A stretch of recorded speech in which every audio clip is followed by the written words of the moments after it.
Hello? Hello? Somebody there? Hello? Hello? It is Tuesday. Wow. Another Tuesday. Who would have thought? Who would have thought there was another one? Today, we're gonna do what we have done for the last few weeks. Who would have guessed? Okay. But maybe a bit more exciting than yesterday, okay?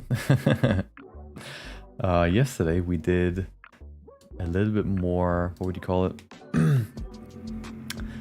We created close-up fight shots, I guess you would call them, which required a lot of tweaking, tuning, and trying to fit two characters into one frame so that all the poses are clearly readable, while also creating an interesting pose, and also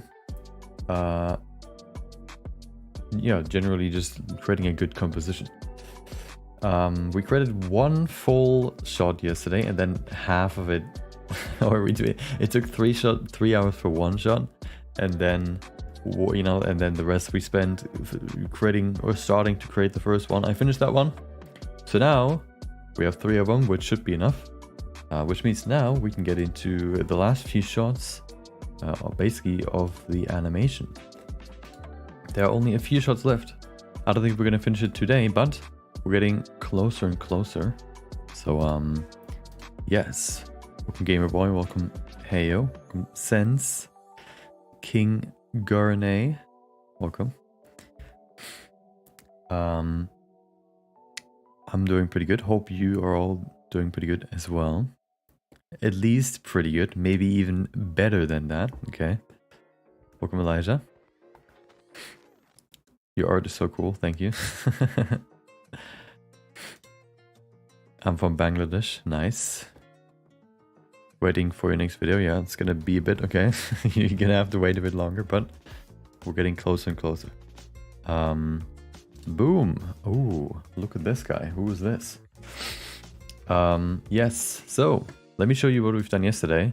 Well, in terms of what we've done yesterday, I think there's not too much to show for. I guess like one image, but that's fine.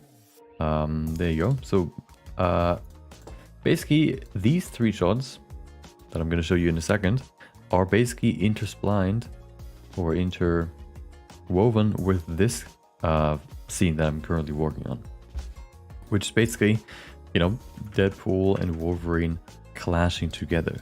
So basically what it starts with is it this one? No, it's not. Deadpool and Wolverine are running at each other, looking like this, okay. Ooh, and then, okay. And then we have some fight shots that we've created here. And then we come to this. So, they clash together once, and then we have this. Boom. Clash together again. Boom. Clash together again, and then boom. I think I actually made this a bit... I need to fix this a bit, probably, because I actually added one more attack in here, which is actually wrong, but maybe I'll fix that. Maybe not. Well, maybe we can just work with the power of editing to fix that. So this is what I've worked on off stream. And let me show you what we've done yesterday, which is this. Well, this is the frame. That is a shot that I created on Saturday, but this is kind of the shot that I wanted to, or that we created yesterday. Wait, on Sunday I created the first one, which is this one, and then on yesterday we created the other 2, which basically they're kind of close-up fight shots, which are kind of just stills, but kind of just showing what is going on in the fight.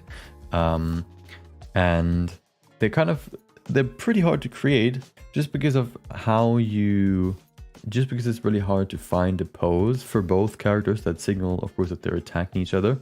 Yes, by the way, I see this. I need to fix this in the future, okay? But where you can see that they're both fighting each other, you know, so it needs to be like believable attacks, while also showing, if possible, all the limbs, so it's easier to identify and easy, you know, quick to see what is actually going on, who, like, how are they standing, how are they fighting, you know, what their pose is basically, and also just create a cool shot, right? So we have this one. Then yesterday on stream we created this one, like this, okay, holding the sword up. A little bit of tweaking, a little bit of tuning to get this into this pose. Like making the sword way bigger than it actually is and stuff, to really fill this out, this frame. And then the third one that I created off stream, and then we started on stream. I think we had like an hour left and we couldn't really do much there. I created that one afterwards. Yeah. So now the last one, and you can see here I kind of snuck in the gun too that I wanted, because that's gonna be important for the future shots. Yeah, so he's attacking him with the sword and he's blocking basically. Now that we have these three shots, the next shot is this one, which basically tying them all together, you know, creating like a quick succession of attacks basically, where they're, you know, clashing together multiple times and then, you know, separating again, kind of deflecting each other basically, or bouncing off of each other. And then probably after this, they would probably go outwards, or yeah, probably they're gonna like fly outwards because of how hard they're attacking each other, I guess, and the shockwave pulls them apart. And then they're gonna, you know, break, look at each other, and then see like what damage they've done to each other. That's kind of the end of the shot. There's kind of like a little bit of like a fun little ending, but we're not there yet. First we need to finish this thing. Have so many questions about sculpting and modeling. Oh, okay. You can ask me whatever you want. Welcome Yagomaro. Hope you have a good day. Could you make a video on how you make your male and female mannequin? I don't really use mannequins. I guess, well, you mean the like the base meshes out of subdivided cubes. I made a video about that, I think, before. You can see it a little bit in the creating a across the Spider-Verse animation in X styles, but then there's also previously before that there was creating, what's the name again, something Irelia, how I created that one, and how I created Starfire, where I think show more in detail how I create usually how I create my base meshes, which are basically just, you know, subdivided cubes, and then, you know, I extrude them to bring them into the shape that I want and create some edge loops, I guess. Yeah, so you can, I think there I explain it a bit more. 3D plus toon shader looking so awesome. Could you cycle through all the frames real quick? These ones? Yeah, this one, of course, since I needed to use a boolean here because of how this is set up. So this can't be played in real time, of course. I guess I could try and see what happens. It's kind of hard to see everything because it's kind of frame skipping, but it's fine. Yeah, so this scene I want to finish first. I want to add some more sound effects, some more VFX and stuff, and probably refine maybe these trails too, because they look a bit weird at the moment. Just, you know, improve them. Also add, of course, some, what do you call it? Some, yeah, exactly. The stepped interpolation, so that it isn't 100% smooth.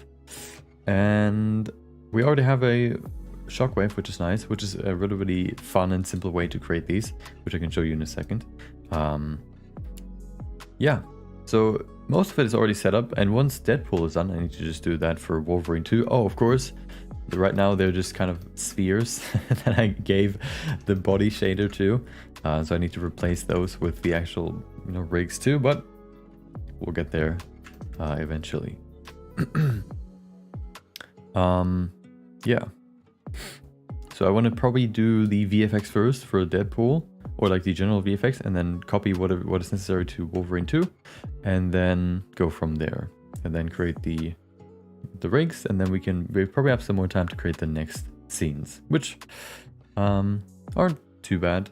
They're pretty simple, I think. So yeah,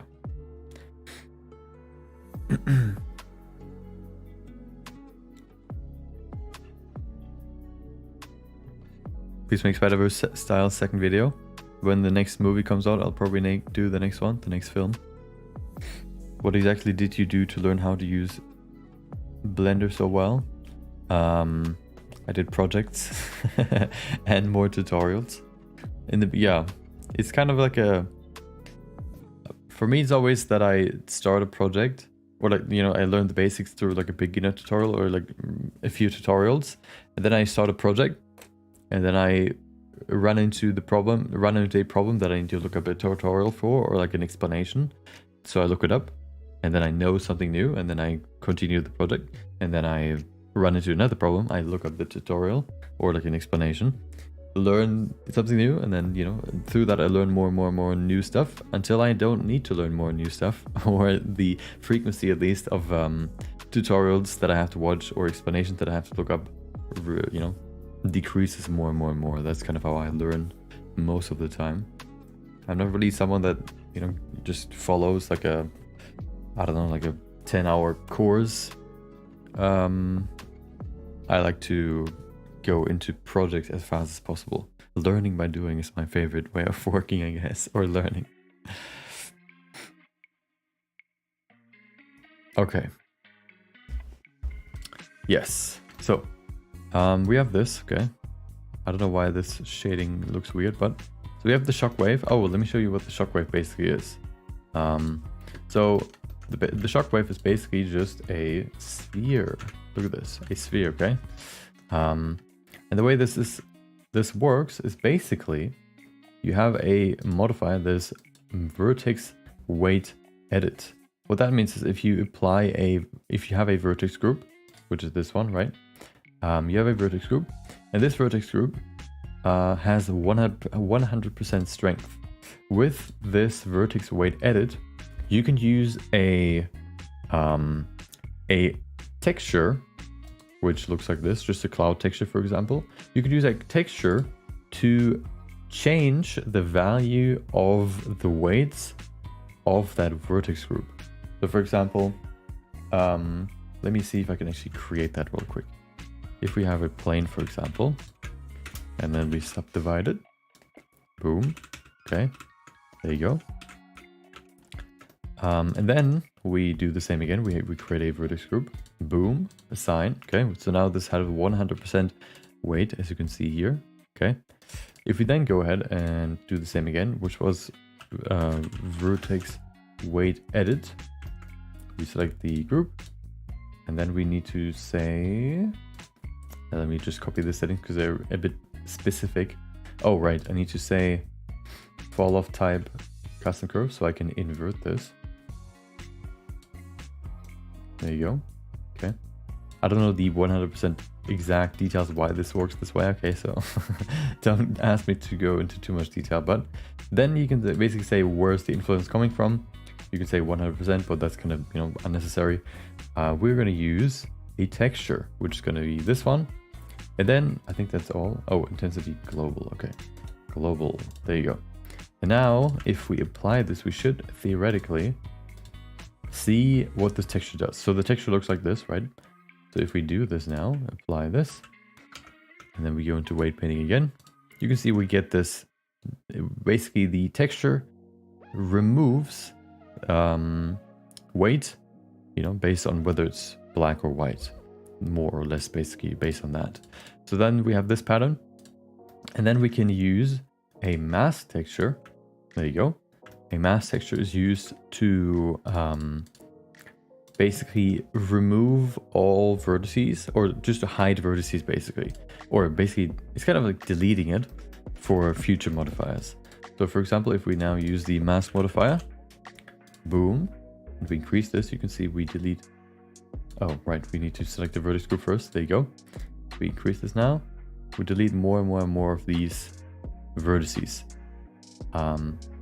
They're technically masked, but I say deleted because any future modifier we apply here basically ignores the hidden vertices.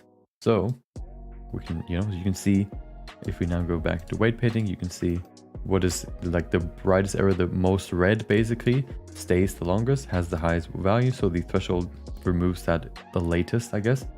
And then if we, have something like this, for example, we can then use I think it's like a smooth, just a basic smooth modifier to smooth out these islands, for example.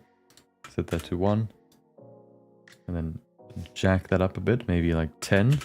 And you can see we can make this nice and smooth. I guess it could also work for cloth actually. But yeah. And this is kind of how this works too. You have a basic sphere and then you apply a vertex mask, vertex weight edit with the texture on it. Put it through a mask so you create, something like this. And then to create the spinning effect, you have these different, what are they called? I think basic deform or something. Simple deform, there you go. With different ways of deforming it. You have like twist, bend, taper, and stretch.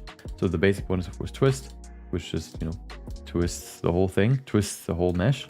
You also have this one, which also twists but on a different axis. There you go. Kind of flat. Oh, never mind. It just looked like it was flat. And then we have this one, which is the same but on a different axis. And we have this one, which is stretch. There you go. Ooh. So yeah. And with this, you can create, something like this, for example, like these shockwaves right here. Boom. Yeah, pretty cool, pretty simple, and pretty versatile too. Especially since you can also theoretically animate these by just scaling them. So if you see the texture is based on the global coordinates, I think it's called, or like that's how it works. So if you just scale this, you can see the texture changes too, which means that the look of this changes too. Look, make this very, very simple. And then if it expands out, you can see it gets thinner and thinner and thinner. So this has like a cool, I guess, passive side effect of that too, which is really cool. So even if you wanted to just scale it up like this, for example, this could still work. If you don't want to use stepped interpolation, for example. Yeah, that's what I've used here for this. Let me see if I can find the original tutorial where I saw that technique first, to give credit to whoever found that. Blender Shockwave. Oh, Animate Shockwave. Where is it? Oh, I don't want to listen to Christmas music. Hello? So that time of day, time of year. Let's see. Here it is. This one? Yes. Made by... Okay. Boom. Blender Builder. I've never seen this technique before, so it was really cool seeing that, finding something really, really different and new that actually creates some cool effects like this. That really works really, really well. Yeah. You can also of course change color and stuff, but that isn't really kind of part of the Oh, and of course you can apply that to any shape. So you could create a tornado with this, you could create whatever you want to do with it.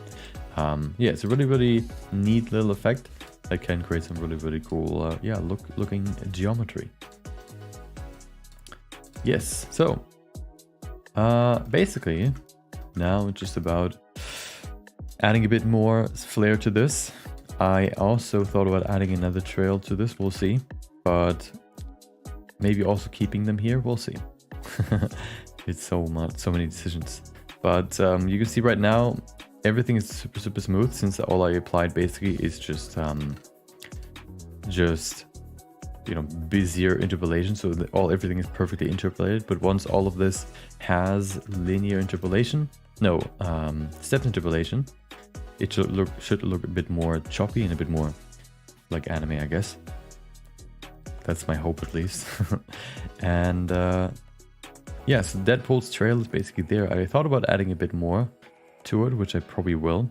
Something I want to add first, though, or want to try adding first, is what do you call it? Oh, maybe I thought about adding the interpolation now, because the other effects that I might want to add kind of depend on how they're interpolated, I guess, or how they're keyframed.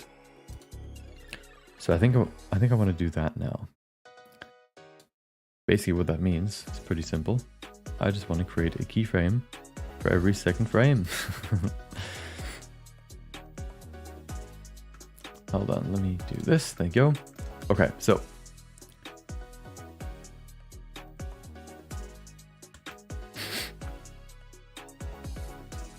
let me just do that first. Let me just create the keyframes.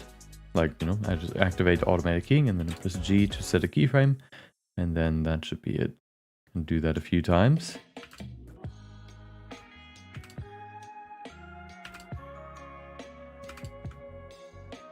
There you go. Fits perfectly. Boom. Oh, that doesn't fit perfectly. Well, I'll figure that out later. Okay, we have this. And then actually we could just move that over, I guess. Okay. Yeah, I'm just gonna go through for each second frame, add a keyframe, and then we can change the pacing, change the layout of all this, change the distance between the keyframes to optimize the overall look, to get it, make it right. There you go. Boom. Oh, okay. Well, now it's all shifted, but that's fine. Let me actually reverse this. Okay, there you go. This is fine. And then here too.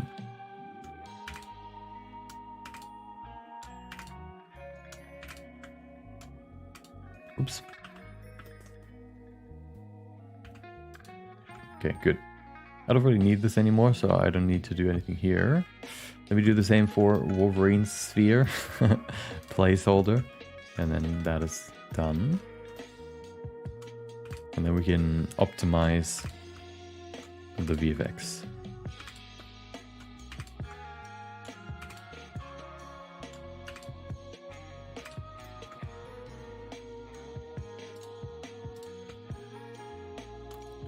Because usually with interpolation, we get too many, after the interpolation and we create these separate keyframes, going through it, maybe deleting some, maybe shifting the position of them a bit, can create a bit more, you know, create better pacing or create cooler movement if we actually, yeah, shift them around a bit. So this should be fine. There you go. And then let's remove this. Set it to constant. Excuse me.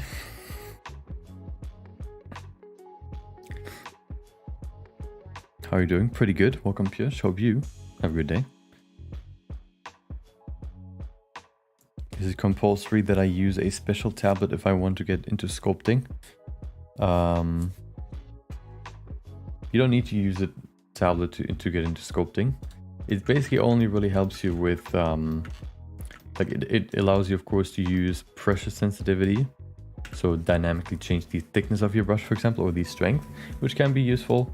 Or the other benefit is using, it's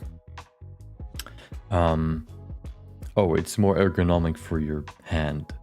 So always clicking to credit to brush, of course, can be quite straining on your finger. If you use a pen, you just have to lift it, right, and then put it down again, which is a bit easier and a bit more, I guess, natural, you know, kind of how you would draw normally in real life, I guess, non-digitally. So that's one, those are kind of like the main two things that make tablets, like the main two benefits that tablets have. But there's like, I don't know if there's any, I guess for like, there, of course, well, for 3D, I guess for sculpting, there's no reason you need a tablet. I was about to say, there's no instance where you need a tablet for anything, but calligraphy, for example, is probably digital calligraphy would probably want to have pressure sensitivity because it's quite reliant on that. But we're not in calligraphy, so who cares? So yeah, you don't need it. But if you want to have one, then go ahead. Oh, wait, what am I just doing? I need to keyframe these things. Where are they? Here. Okay. Boom, boom.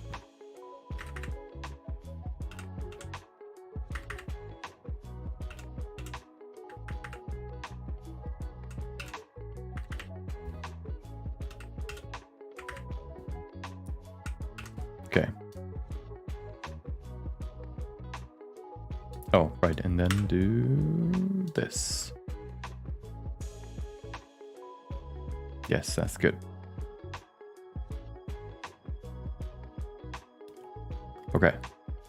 So this one is not right. Why is it? Oh, here it is. Okay, that's good. Never mind, it's actually fine. I just need to do this. Boom, boom. Yeah, so just going through all of these, trying to create a nice, you know, manual, what would you call it? Step interpolation. If I do it manually, it allows me to actually adjust the keyframes, which of course automatic step interpolation doesn't.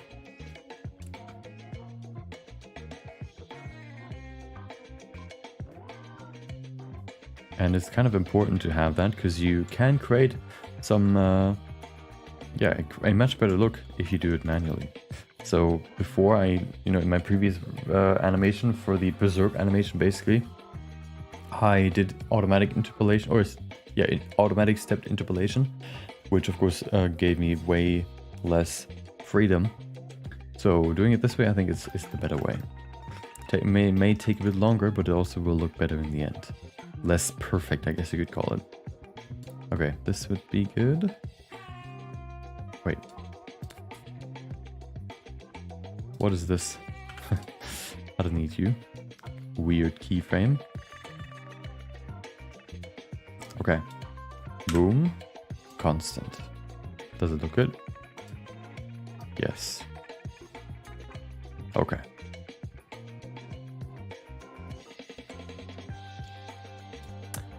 Okay, next one.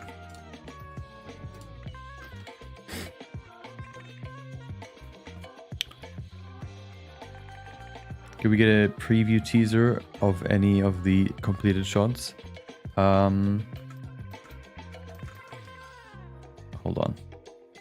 Well, they're like, I don't have them all. I don't have them in a like a composition yet. They're all just images right now. So it's kind of hard to put, you know, to I guess just play them, but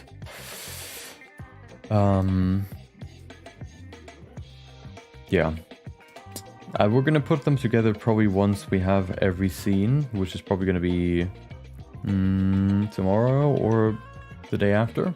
We're gonna put them all together. So yeah, no, yeah. So right now I can't, but later probably. What is this? Shadow buffer full. Well, that's not good. I guess I don't really need shadows right now. I don't even have any shadows. What are you talking about? Okay, let me get this. Let me finish this. Yeah, right now I don't have any, like, you know, full finished scenes. And I want to get these scenes done as fast as possible. So I don't want to put them together right now. But soon we're going to work on we're going to put them all together and see if the pacing is good, if there's anything that needs to be changed, or anything that is weird.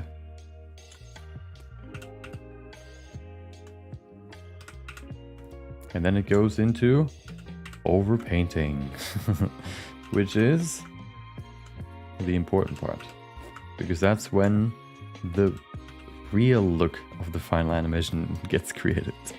This is only a pre-step.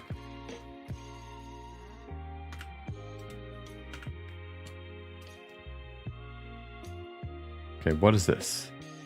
Why is it still moving? Oh, that's why.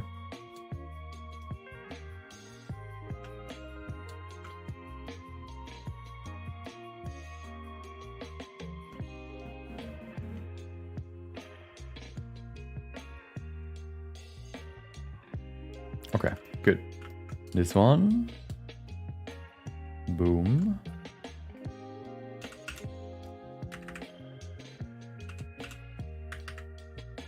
Okay.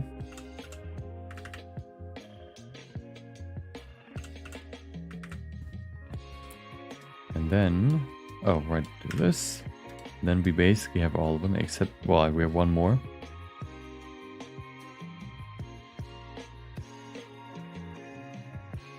So let's do that one. And then we have all the keyframes so we can then adjust them and make the impacts even more powerful. That is kind of the important bit that I wanted to achieve here by, well, first of all, of course, we need to make them stepped interpolated anyway, but this is kind of why I wanted to do it. Like, this is like a great benefit and why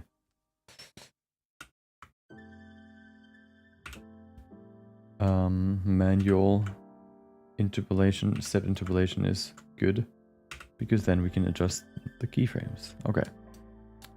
Boom, boom, boom. Okay.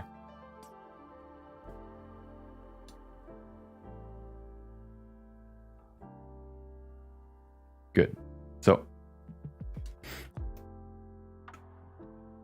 what's the red thing?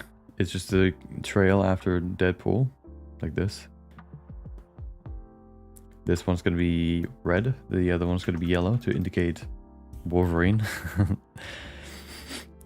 many seconds of footage have you created till now on this project? I think it's going to be roughly, I think last time it was around 25 to 30 seconds. So the end result is probably going to be like, maybe a minute, something around a minute, probably, maybe less, maybe more. But something in that ballpark. Okay.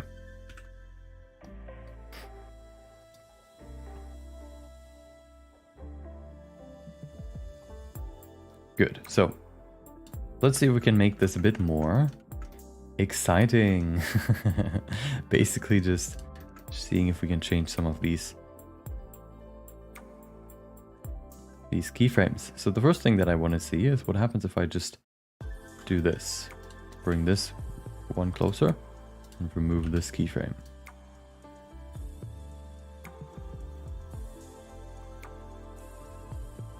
That might be a bit weird, never mind.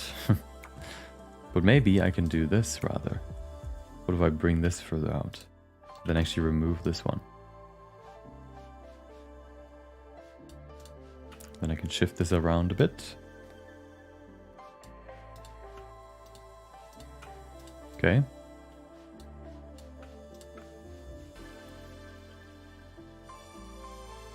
Do this.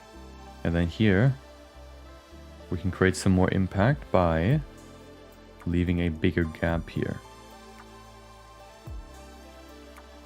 The way we can do that is basically just by going back in here again, bringing back the linear interpolation. No, we don't actually need to do that. We just go in here and well, that doesn't work. Well, never mind. We're just gonna go in here, enable linear interpolation again, because I want to create a keyframe here. Whatever, all of them, I guess, that I then want to put right here. And then if we bring this back to constant,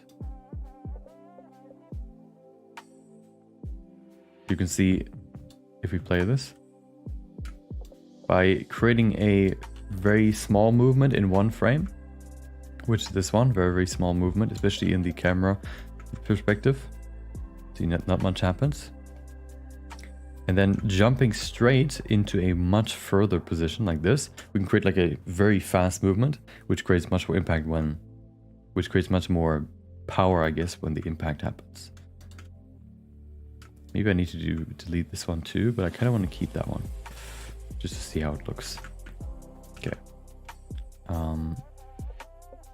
I also need to, of course, change the trail now. This one, yes.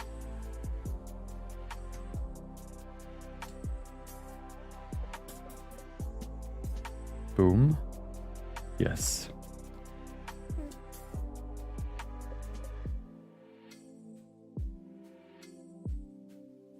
Oh, wait, the thing is shifted. Oh no. Why is it? Oh, it's shifted by 1? That's weird. Okay, that's better. The way that I set up this trail isn't perfect. So I might need to change that at some point. I don't know if I can though. Like the way that it's created the trail. I could maybe also fix it by just adding more to it. We'll get into that in a bit later, I guess. Will you stream the assembly process? Yes. Is this 2D? No, it's not. Is the elongated spheres placeholders, or are you making the final cut? The elongated spheres, you mean the... Oh, those. No, those are just placeholders for... when I actually... I'll replace those with Deadpool and Wolverine, so that... I just wanted to use those because it's easier to use them to kind of create the pacing first.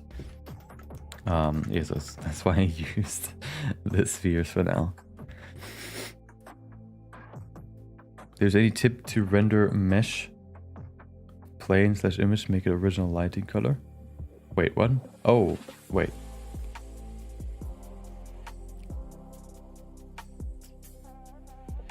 You mean,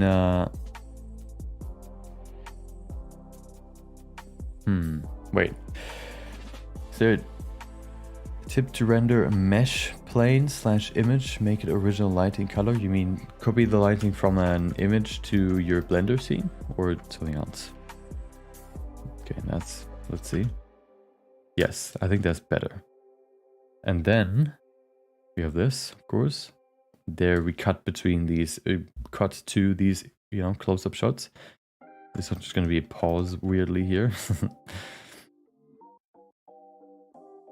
And then this is fine.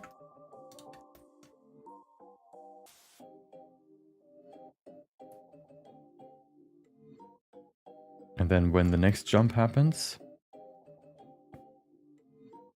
here I want to have another short movement and then a big jump. So linear, boom, should be pretty good. Get rid of this. And then if we bring this back again to constant. Yes, we get this.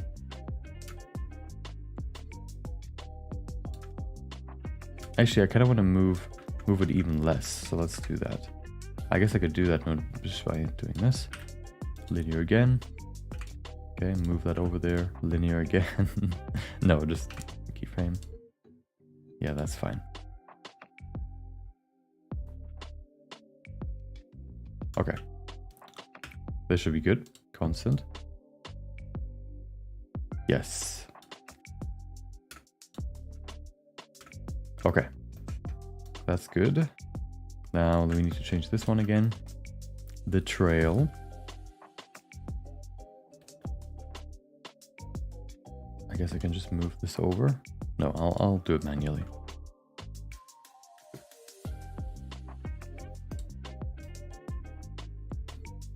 Manually is the way. Okay, this one's good. This one needs to be much further, which is already correct. Perfect. Good. And this one looks pretty good. So I don't need to change it too much. So let's look at it now. Also, okay, everything's fine. Let me remove the Deadpool model. Maybe that helps with smoothness. Probably not too much because that's not really the main thing that is making it laggier. But I think that's pretty good.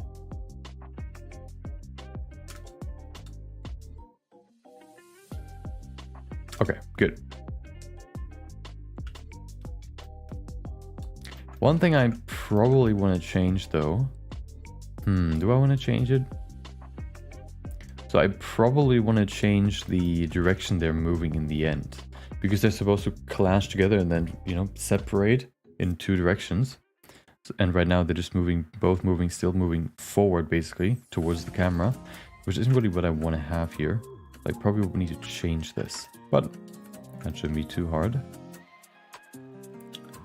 I think what I'll just do is this. Where was it? I guess I'll just animate it manually. Shouldn't be too hard. He says and then fails miserably. Let's see. Okay. Maybe like over here.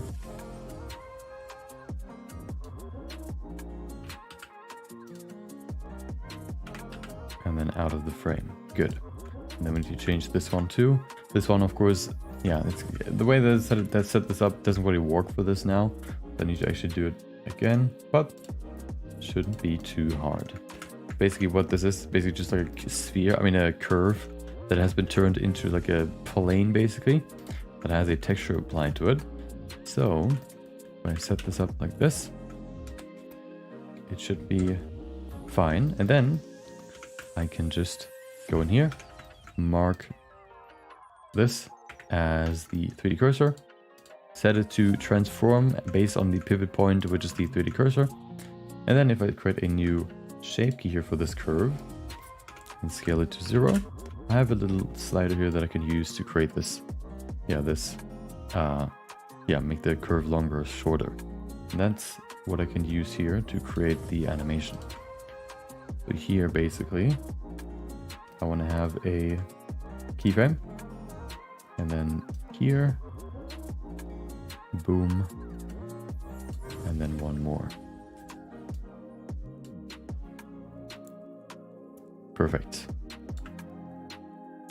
I think that's better. Good. So, which also means that I probably want to change the camera a bit, maybe. Let's see. So if we go in here, hello. Oh, I'm selecting the skybox. So here, for example, I also, of course, animated the camera, and I need to change it a bit since right now it's not too bad. I might want to zoom in a bit though. Let's see what that would look like if we do that. Basically, what I do to zoom into in with the camera, previously what I would just do is just bring the camera closer to kind of zoom.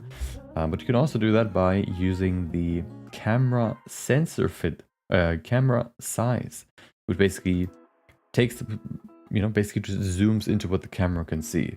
This avoids stuff like lens distortion, for example, based on how close the camera is to something. And basically creates a more natural zoom effect. If we zoom this in a bit, maybe like this, I wonder what that looks like. That's not too bad. I kind of would like to see the horizons though, just a little bit, maybe like this. This might be better. Yeah, I think that's better. I also kind of like how they just exit the frame and then come in again. I think I kind of like that. So I think I'm going to keep it like this. This is pretty good. Okay. And then of course they separate, and then we have 2 frames where they kind of, I guess breaking their fall by whatever they do. We'll get into that later. Okay. So that's basically Deadpool. I might wanna, let me render this real quick and then put it into Blender, put it together and see if the pacing is fine or if I need to change anything there. Oh yeah, that's fine.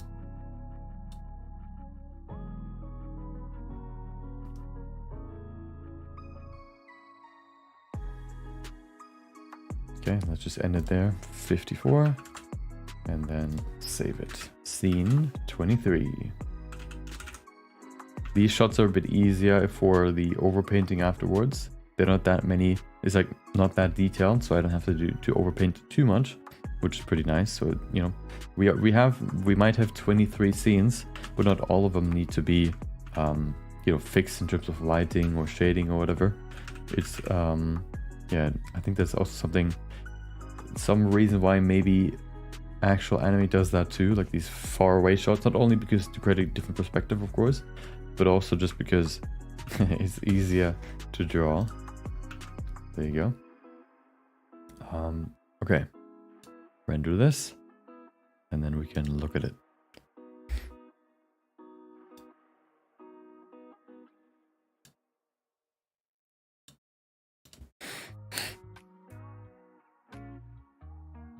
Big fan of your work, thank you. Noah Sear, welcome.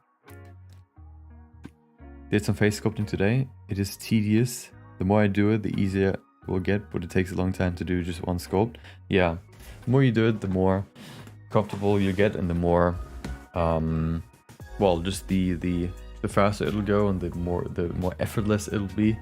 But you know, in the beginning, it can get quite, I guess, it can be quite tedious, especially if you always have to look back and forth, for example, to references to make sure that you're on the right track. But yeah, the more you do it, and the more, the more you create, the faster you'll be, and the more fun it'll make. Let's see what it looks like now. Let me create a quick sequencer here. Boom. Okay. And then just import the image sequence.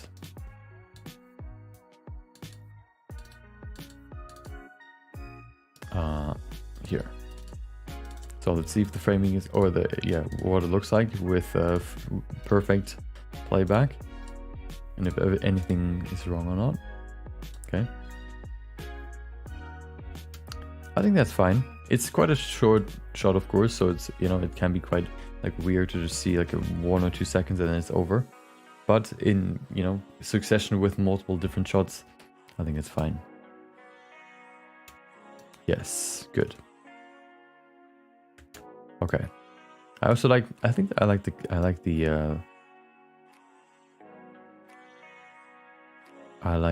shockwave. Something I actually added to the shockwave is back face culling, meaning if, you know, let me show you what since the shockwave is of course a, what would you call it? A ball, basically. It looks like this, right? You could theoretically see through it and see the other side, or the back side basically. But if you, for example, use geometry and then put the back facing in here and mix whatever you have right now with a transparent, it removes the back side. If I hide this, for example, it will look kind of like this, where it's kind of overlapping, as you can see here, which adds a bit more lines, which could be nice. But it also, of course, creates this overlapping effect, which I think, I don't know which I like more. I feel like I actually like it when you see both sides. So I think I'll actually leave it like this. Let me see. Let me watch this. Again. Boom. I feel like I like this more. It creates more of a depth to it, which I think is nice.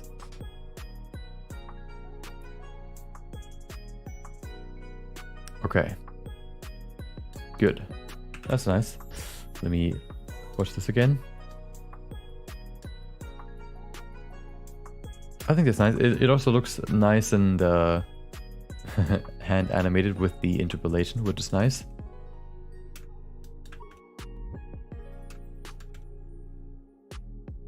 Good. So now we can add a few more things that I wanted to add to this to make this even better. So the first thing that I wanted to add are some sparks, because I think that would make this a whole lot better. So let me do that now. First of all, let me go here. Okay. Oh, no, never mind. Okay. So, first of all, we need the sparks. Let me grab the sparks. We have my good old procedural Animating VFX collection here. What I need is the good old directional sparks. Look at this. Ooh. What is this? It is looking like this. Basically what I want to do with this is create a circle so that we have like a circular outwards going explosion of sparks, I guess. We're gonna go do that, of course, in the shot. The thing is, the scene is pretty bright already, so it might be a bit harder to see, but I think we can still do it. As long as we make it saturated enough, I think we can still see it. So let's do that now. use step interpolation. Well, I've created manual step interpolation. Oh, wait, I need to change this too.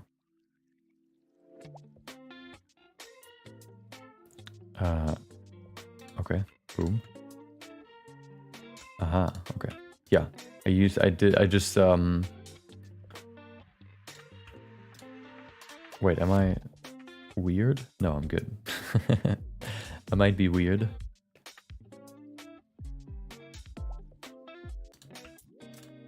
Okay, that's better. No, that's not good. What's going on here? Let me adjust this real quick. But, yeah, I basically just timed it with, you know, normal interpolation, and then I just inserted keyframes every second frame to create the basic stepped interpolation, and then I adjusted those keyframes to create refined manual stepped interpolation.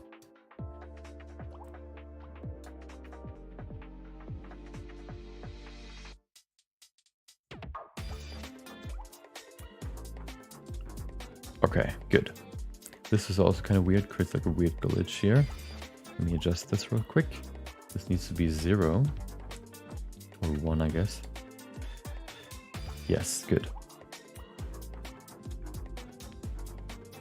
Okay, that's better. So, let's see if we can use these sparks. I think I added them already, but they're invisible.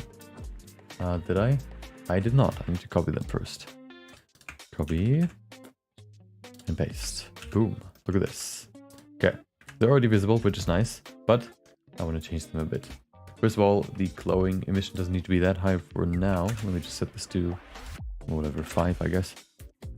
Okay, so if we have, what is the combination of yellow and red? I guess orange, which is kind of a boring color here.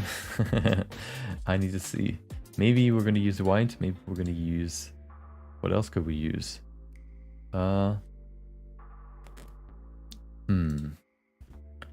Let's just use, maybe we can create 2. No, I'm going to use like a yellow first. I think that's fine.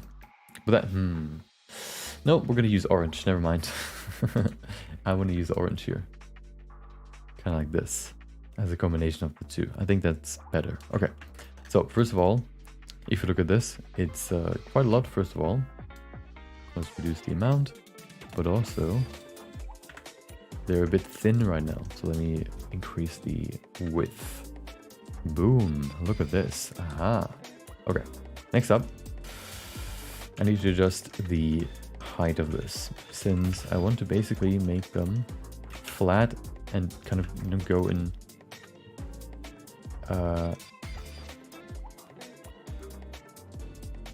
oh, first of all, I need to remove this. Okay, then I want to create a, hello, why is there no 3D cursor? Okay, whatever, doesn't matter. I want to create a new circle, and that is exactly what I didn't want to do. Why is the 3D cursor over there? Hold on.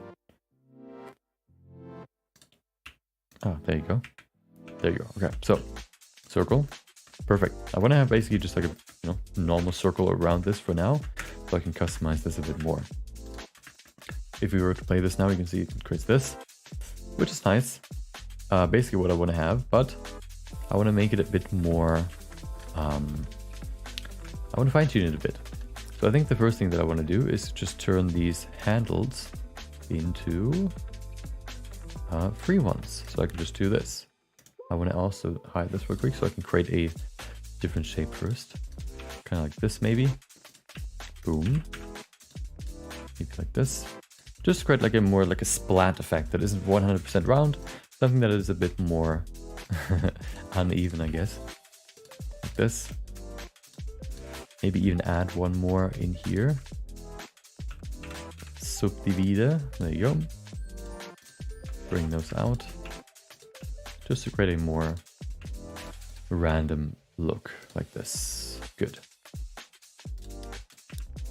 Okay, so now we have this. We bring this back. Now you can see it creates something more like this. And I think that is better.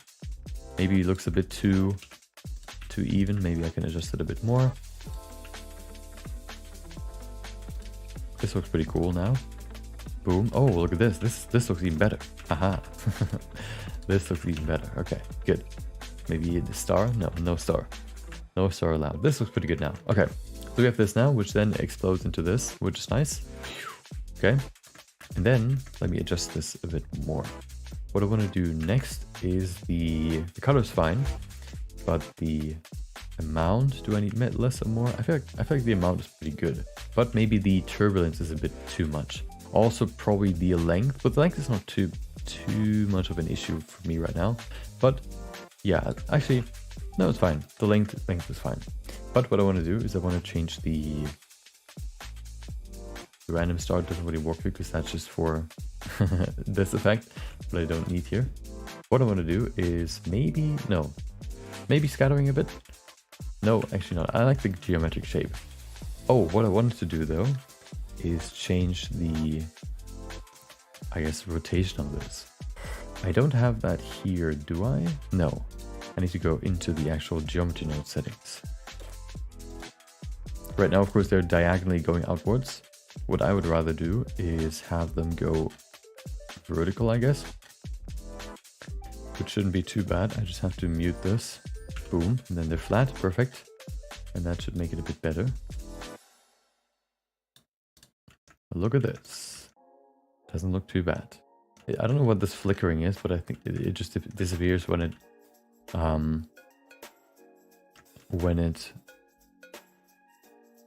you go closer, so it's fine. I think this happens because the planes are perfectly on top of each other, and it creates like a weird Z depth issue for all the for anybody that might know what that is. Basically, you can't discern which of the two planes which are perfectly on top of each other is supposed to display in front of the other. So it creates this weird glitch, but it should be visible in the end. I guess what I could also do is just go in here and set this to like 10. So there's like a slight rotation, but not too much, to kind of fix that issue a little bit. Okay, there you go. That's pretty good. So now, all I really want to do, well, it's basically done. So now we can use this in the shot. Set that by rotate it by 90 degrees, and then insert it here. Okay.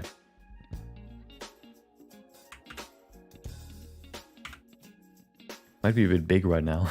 Let's make it a bit smaller.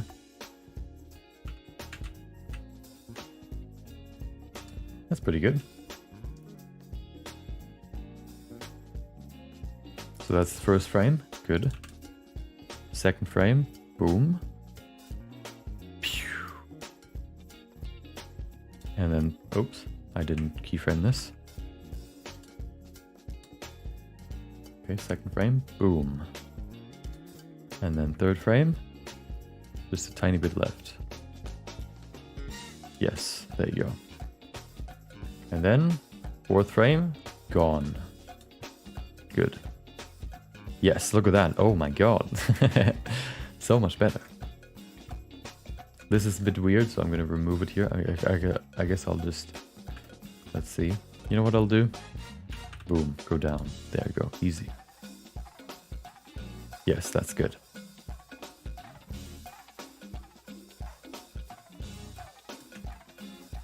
Oh yeah, look at this. Boom. Easy. That was good. That was good. We can do a bit more with this. We can maybe add a bit more to this, and then we have a pretty good base. Could the cloth sculpting tool be used on character sculpture, for example, making burns or wrinkles? Sure. I haven't really used those too much myself, especially because you can't really use them on non-retopologized meshes. If you just remesh something, for example, it works a bit weirdly. It kind of relies on good topology to work well, which if you just sculpted something could be a bit harder. But I would probably use for burns or wrinkles is just the clay strips brush, and then combine that with the smooth and crease brush to create wrinkles, and then yeah, burns, I guess just kind of squiggling, or yes, scribbling around with the clay strip brush to create like uneven surfaces. Yeah, but of course, you know, all the tools are just there for you to decide which ones you like the most and then working with those.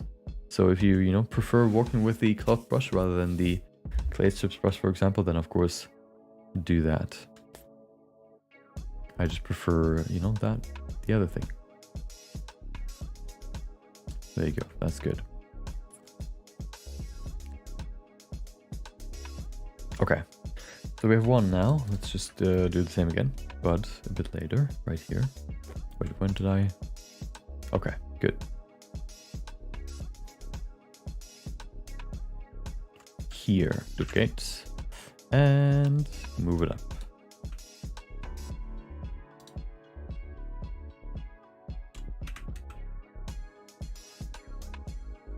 Let me do this so I know where I'm putting it. Good. There you go. Perfectly on them. Maybe I should rotate it a bit, so make it a bit more random. Maybe like this. Okay. Maybe I can also change the shape. There you go, perfect. Just so, you know, change it a bit, add some more variation. There you go. And then one more right here. Duplicate, wait. Right here, duplicate. Move it up and, oh. And do this.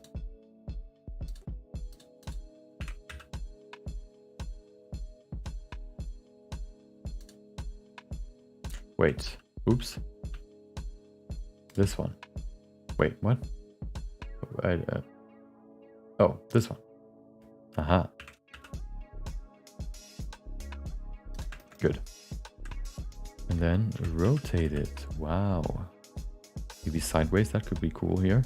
Since they're, you know, separating, getting blasted apart. Like this, that could be cool. Maybe even make it much wider. Boom. Yes. Okay.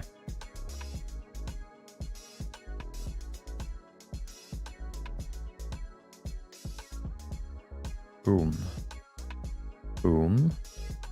And boom. Yes. Good. So, I think there's one more thing I want to add to this. Which is like a slash effect, probably. Although, I might just draw this afterwards. I think that might be easier. Yeah, probably.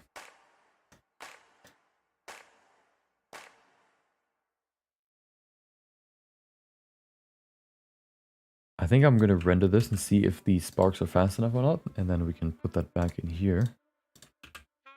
Just to make sure that the pacing and stuff still looks good. Let's render this again. Okay. Do you use shading or geometry nodes to create your VFX? Both. It's kind of a mix of both of them. Usually I use the geometry nodes to create the what do you call it? The shape of the VFX, and then the shader to create the actual look of it. Most of these are just planes basically that I then apply a shader to create, you know, whatever I need. Like these streaks here, or the sparks that I just added, they're all just planes basically. Some of the other stuff are also geometry, like actual geometry, but that one is a bit rarer, I guess, because that kind of those things are a bit harder to make look 2D. So using planes, for example, is yeah, using planes is, you know, usually easier to make it look 2D, since it's basic. It's kind of already 2D, just in a 3D world. Okay. Let's see.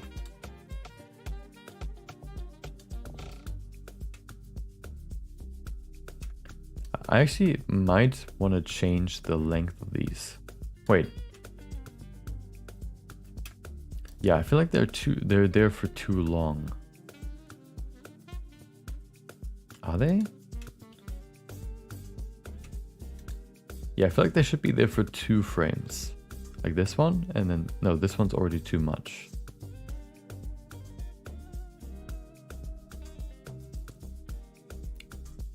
Yeah. And then maybe add another one of these that is staying for a bit longer. Let's try that.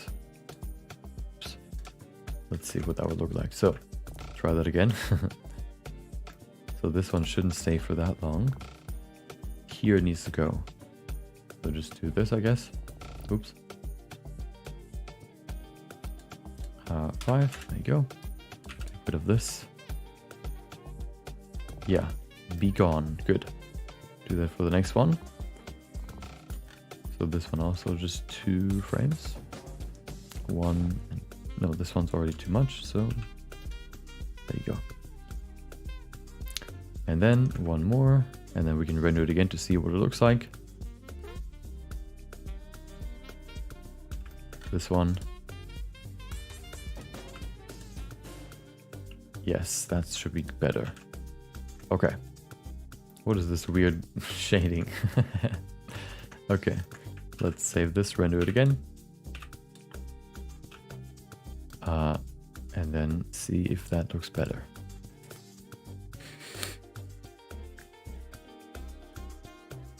How can I learn geometry nodes for NPR? It's basically just the same as in any other geometry nodes. Geometry nodes are really only the reason I use geometry nodes just because it automates some processes that you would otherwise have to like animate every time. So you don't necessarily need to use geometry nodes, but it's just a vehicle, I guess, to automate some stuff. And it's basically just, you know, whatever you want to create dictates what you need to learn. So it's hard to kind of tell you what you need to learn. It's more about what you want to create and then trying to create that with geometry nodes and seeing what you don't know and you know what you need to look up, and then yeah, you know, learning through that.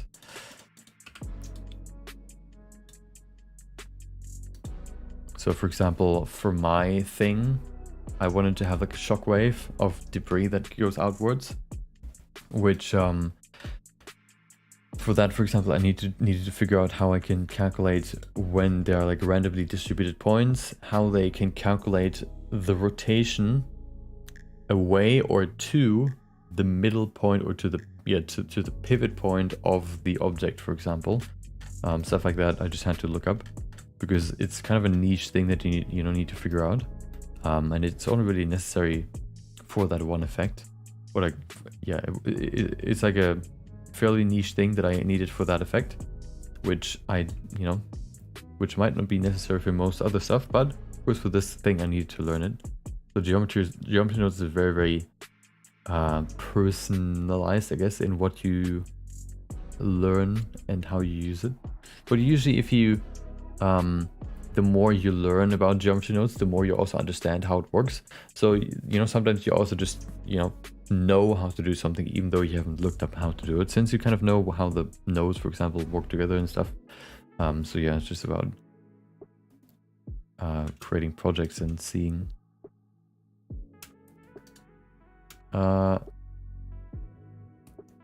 what you need.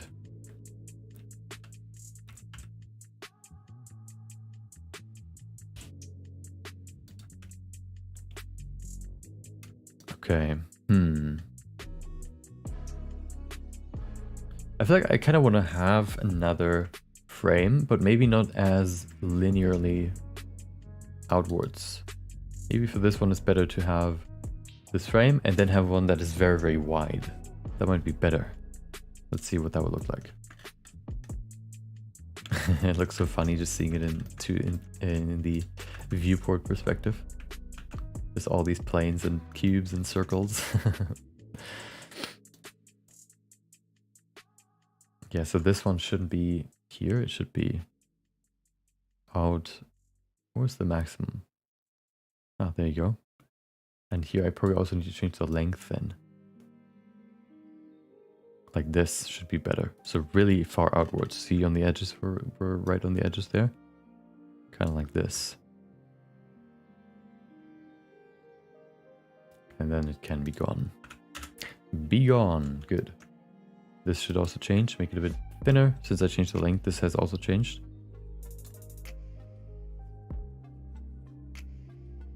Yes, that's good. Okay. Do the same for the other ones, and then that should be fine. Oh, I first of all change the length. I kind of need to adjust that before, no, after doing this. Length. There you go.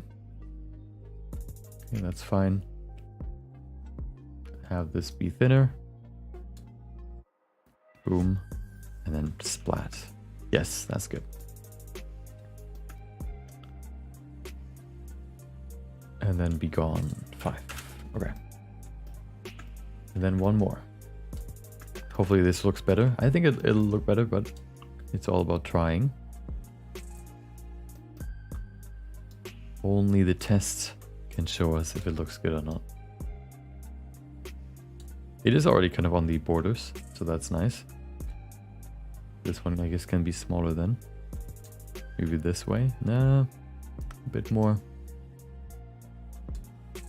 Maybe it should be the other way around. I'll test it out. Okay. Actually, yeah, it should be the other way around. It should be all the way out there already. Since it's an explosion, so it starts very fast and then slows down as it goes. It should separate pretty quickly. It is also off sync. Let me adjust that real quick. This is what it should be like. Yes, I think that's actually better. Okay, let's do that here too.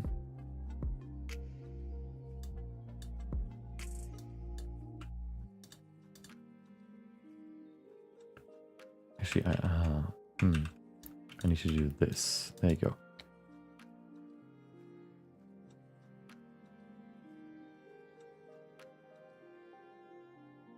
And this one needs to be much further out. Yes, that's good. Okay, that's better. Let me adjust this one too again, because I think I changed the timing, which is the wrong timing now. This one needs to be... Ah, it needs to be like this. Yes, good. Do the same here, and then it's fine.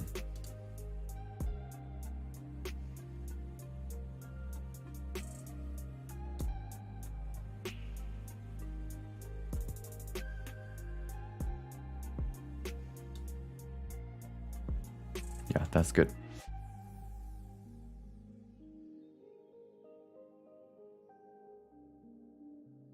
Okay, let's try that again.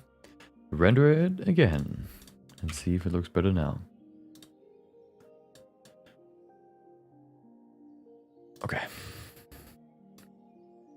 And then once the pacing and all that looks good, we can add a Wolverine and Deadpool. Oh, first of all, I need to copy the effects, but that's fine.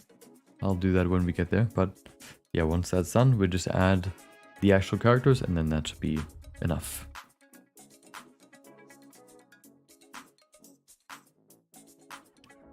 How you select your shot list, because I'm also making anime short right now and having so many new problems. I've created a storyboard before. So the shots are basically already done. I just need to create them now. I've planned ahead and let me show you. Actually, I have it in here. This is only the first one though, not the actual one that we're working on right now. I've kind of, you know, first of all, just written down what it's supposed to be like. You know, in text form, like what the shots would be, and then I sketched them out. You can see how I did this, for example, like how I sketched these out in the first stream that I did about this project. You know, I just gave myself like 2 minutes for each frame, and then you know, created just like a quick sketch of what I have in mind for this shot, or to just kind of visualize what my idea is, and have the, you know, the text on the side. And this way I already know what I need to do, or like what the future shots are, and I can just refer back to this if I ever feel like I forgot, or I just don't know what I have to do next. I just look at my shot list or my storyboard. There you go. Currently we're in this here. This is kind of what I'm recreating. course, it doesn't look like this now, but you know, sometimes ideas change. Sometimes something looks better than this.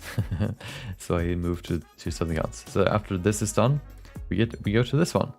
Last collision pushes them apart, and then they're here. Wolverine probably, breaking his fall through putting his claws in the ground, and Deadpool breaking his fall through maybe using his sword again. We'll see. Yeah, and then we get into the future stuff here. Yeah, so I already know what's gonna happen next. I just need to do it now. Starting to do learn product rendering. Can you give me a product to make an ad for? How about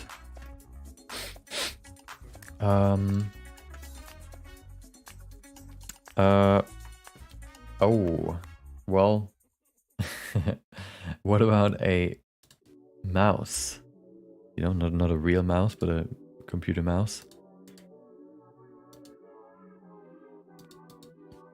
There, well, if you want to model it yourself, of course, it might be quite a complex thing to model, but you know, you didn't say if you want to have a challenge or not. So here you go.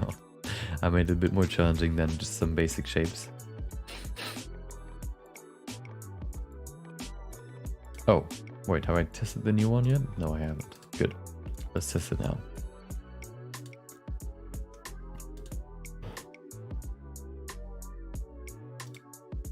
Okay, one more. Let's see if this looks better. I think that's fine. Yeah, it's good. I think that's good.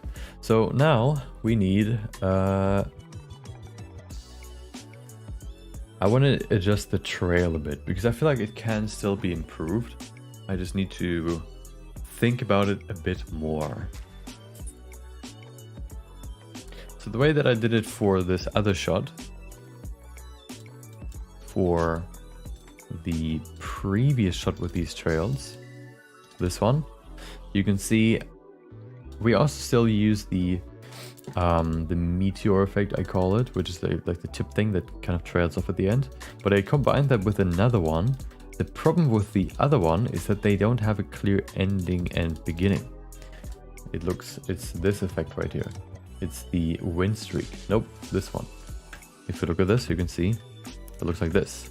It doesn't have a clear beginning and end. But I just remembered that this can still have one by just doing this. By just scaling it, basically. Making this as thin as possible. There you go. It has a clear ending now. And then if we still use this, you can see it still looks pretty cool. So I might be able to use this in the animation, just to kind of make the shape of this a bit better. Yeah. So I think I want to try using it and see if that makes it look a bit better than just these weird lines. It's not too bad, but I think it can be a bit better. So I want to see if I can do that with those lines, I guess.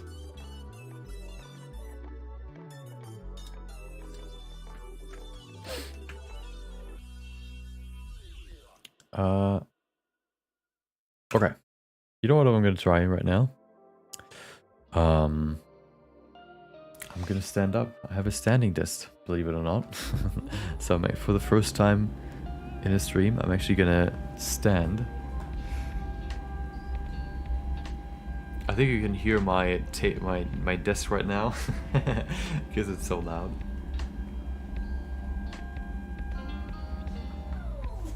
Okay. Ooh. Look at this. Okay.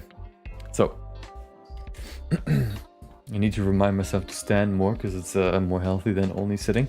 Sitting for, I don't know, 10 hours straight. Not good. So here we are, standing now. Okay. Let's, is there anything else that I want to add? Oh, I thought about, I don't know if I want to do that though.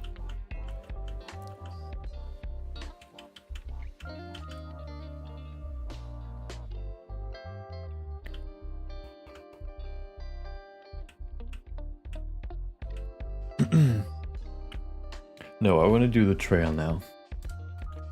So So let's do that next. I have an idea for the trail actually. Oh, I want to try something. What if the trail actually never fully disappears? It just is very thin. Yeah, I want to try that. Let's see what that would look like. So, yeah, let's do that. First I need the lines here again. I need the wind streak. Okay. So, let's grab this, copy, and just paste it. There you go. Boom. Good. So, first of all, we don't need any of this. We only need 2 vertices. Oops. Why are they disappearing? That is weird. Oh, no. What? Why are they in the same thing? Oh, because I was still editing. Damn it. I need to go out of edit mode. I am out of edit mode. Oh, I just was selecting both of them. Okay, there you go. Boom, boom, boom. Aha, okay, good. So we have this now, which looks like this. Okay, looks kind of weird, but that's fine. First of all, transparency full. We don't need transparency.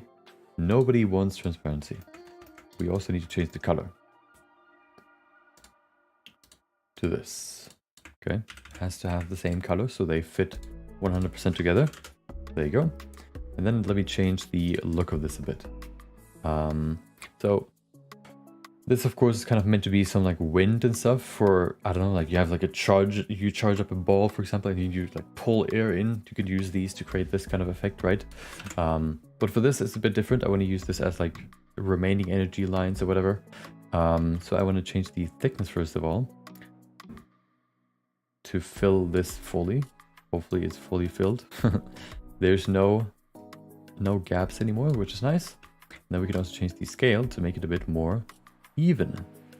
So if I do this now, you can see it gets longer and longer. If I make this, you know, to go in the other direction, you can see we add more and more detail, which is not what we want. So 0.1, maybe 0.2 creates, I think, a nice, actually maybe 0.5. That looks pretty good. Look at this. Yes, that's good. Also the streak width, unfortunately, I need to change something here because the streak width cannot reach 1 right now, 0 right now, which is sort of fine, but I kind of want it to be that way for this value. Actually, it's not that bad here. I'm going to change that for the final version of this, but not right now. We don't need to change it. Okay. So we can use this now to kind of create the remaining streak. And hopefully that'll look better. Let's see.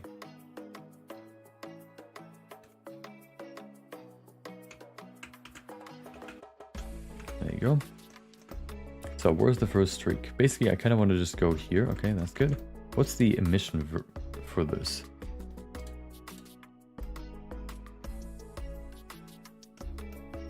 An emission of 5. Okay. So this needs to be 5 too. Cool. Okay, good. Now it's the same color.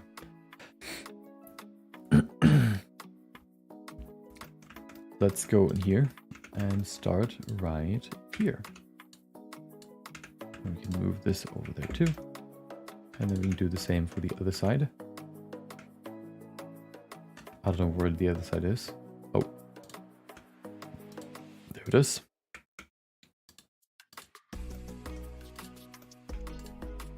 Okay, good. So now we have the remaining streak, I guess. So once this is gone, you can see it looks like this, which looks pretty nice.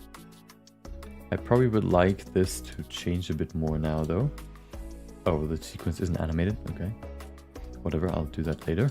Let's first create all these streaks. Also, I don't know if I like the thickness right now. Actually, I think it's fine. I'm currently thinking about adding like a geometry node based way to make the end, the beginning and end, give them different thicknesses, but I kind of want to worry about that at some other time.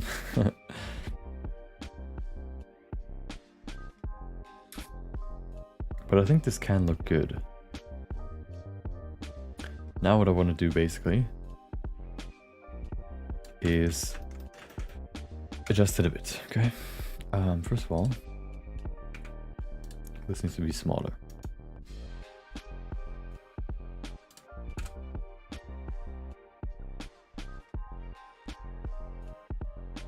Okay, that's fine. Yeah, that's good. Okay. Create the same one here. I could just elongate this, but the problem is it's not gonna work.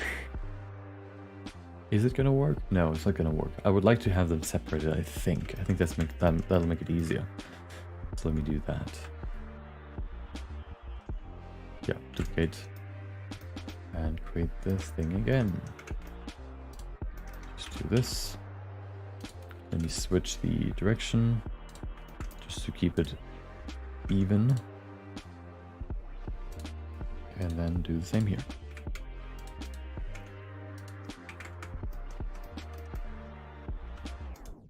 Okay.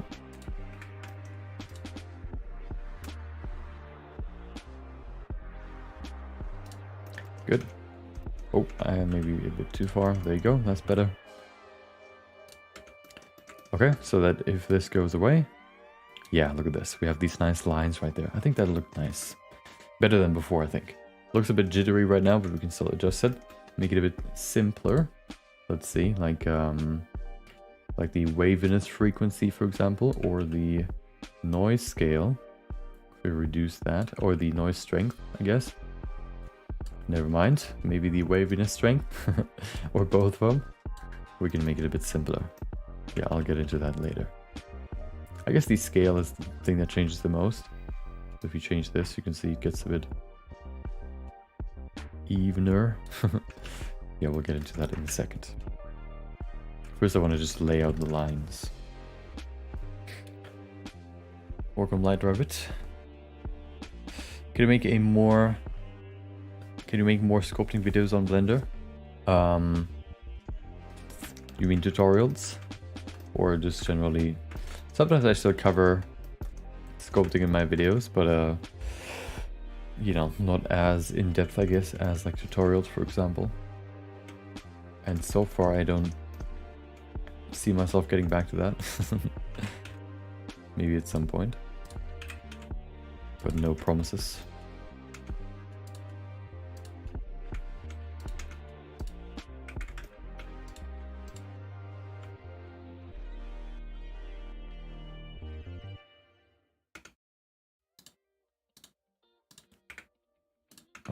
That should be good. There you go. Wait, is it good? No, that's not even the last one. Okay, but it looks pretty good. So now we need one more.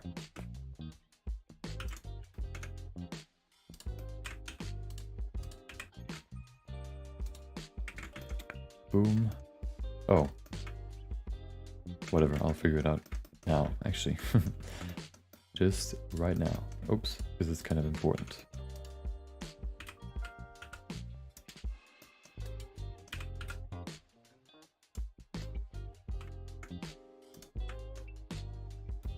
Bring this over here, select it again, and then I can scale it. Good.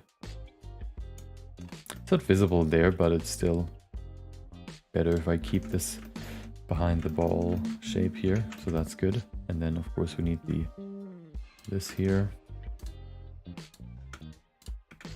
Bring the line up there, and then we have this nice trail here. Good. Oh, we need one more actually for the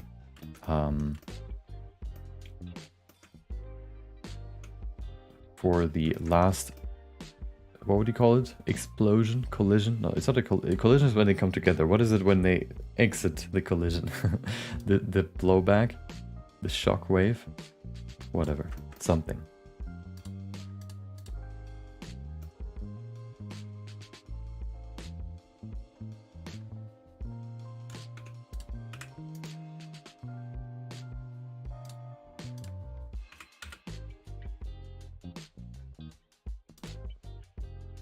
Did I just mess up everything? We'll see. Doesn't look like it. Good. Okay. Streak, where are you? There you are. Okay. I need to change you. Boom. Okay. That's good. And then we need to do the same again here. One more time. And then we have the full line. And then we can animate it.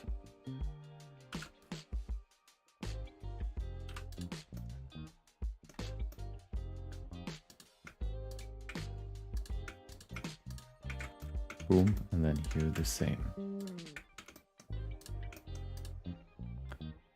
Boom. Good. There you go. So we get this nice line right here, which I think is pretty good.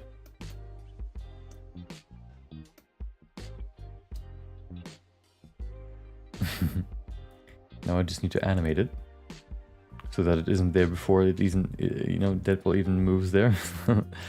Let's see. So the way I probably want to do this is, what does it look like if I actually scale this down? It gets thinner and thinner, of course, which is nice. But if we do the other side too, does it do what I think it does? It kind of does, which is nice. Yeah, it does.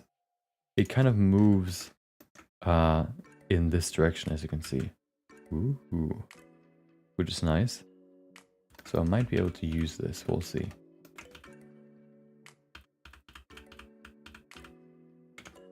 So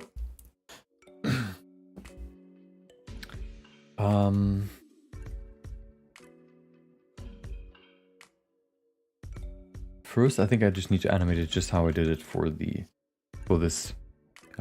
main. No, first I want to change the shape, because right now, you know, everything's laid out. So let me see if I can change the look a bit to make it look a bit more nice, I guess. Let's see. But line prodding doesn't do anything. What does the line prodding actually do? Is that even a value that I, you know, use here? Line scale, line thickness.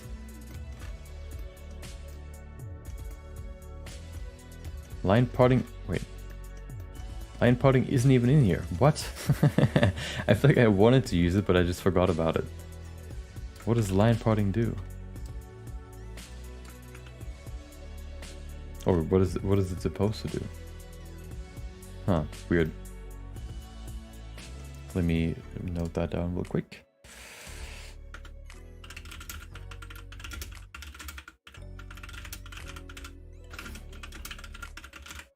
Okay.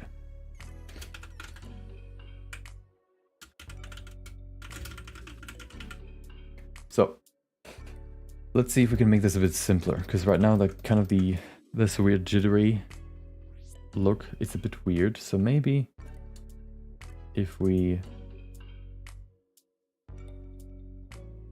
first of all, I don't want to have waviness probably. I also don't want to, I want to just make it a bit simpler. So maybe actually a 0.25 scale might be better here. Just to make it quite simple. You can see it here, how much of a difference it can actually make. And a line scale of 0.25 might look just a bit cleaner. Oh, we have a gap there, but that's fine. We can just change it. There you go. Yeah, I think that looked better than this weird jagged jagged line. Especially as it gets closer, it gets more and more frequent, which is a bit unfortunate and doesn't look that great. So 0.25 should fix that. Good. Yeah, that's better.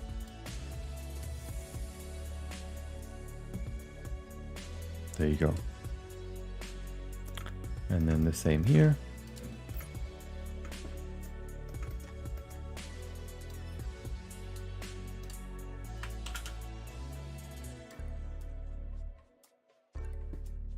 Boom, easy. And then here too. Oops.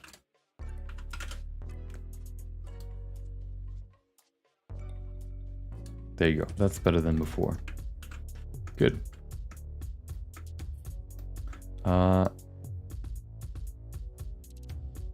Something I also thought about but I'm gonna do it after I animated this, is a starting with more thickness and then going lower, but we'll get into that in a second. Let me change this first. Yeah, that's better. Okay.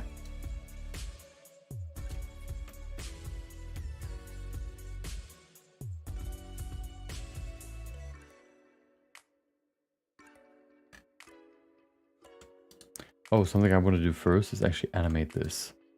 Just by giving this a quick hashtag frame divided by 10 maybe. Yeah, that's better. Okay, good. The thing is, it's not going to be animated. Ah, that's the problem. But I guess I'll have to animate it manually then. That's fine.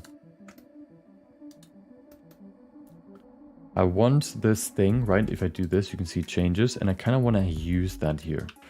So I just need to do it manually. Otherwise, if I use a frame, of course, the value changes every frame. If I use a hashtag frame driver, for example, what I would rather do is have this change, of course, every time the rest of the image changes. So I need to do it manually, but that's fine. Boom. And then here.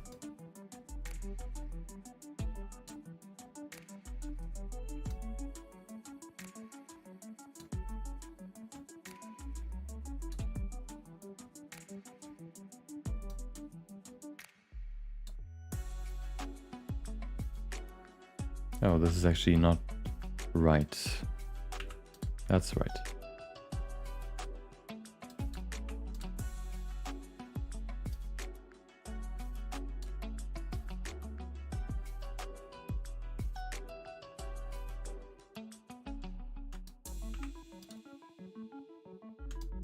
Okay. Wait, why does it just disappear? That's not right. Something is off here. Okay. Wait, what is it this one? Yes. I guess I just forgot to add a keyframe there.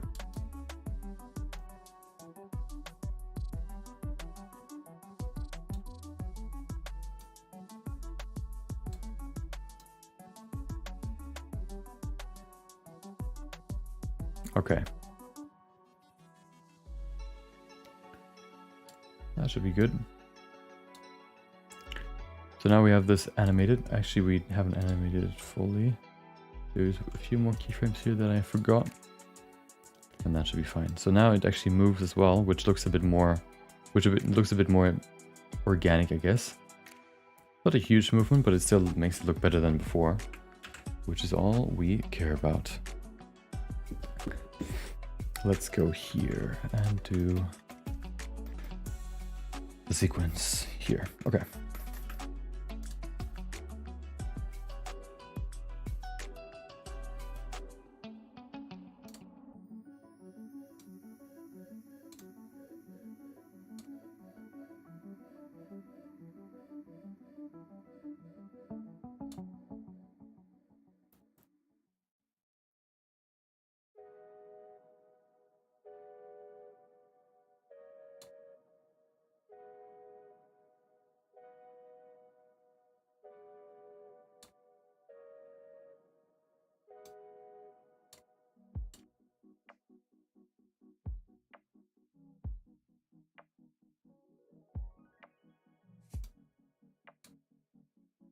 Okay. I actually need to fix all of these, I think, because for some reason they don't disappear fast enough.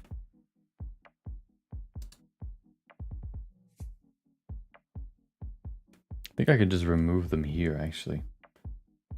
Whoop. Whoop. Oops.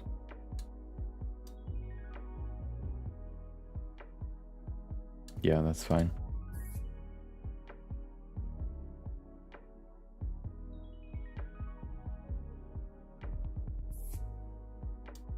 Get rid of this, and then we have a nice streak there. Okay. Which should be animated, right? Yep, it is. Good. Let's do this one next.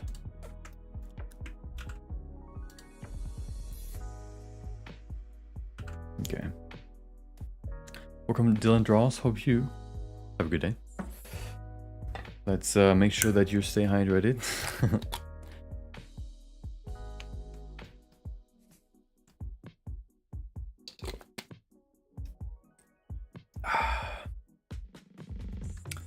Okay.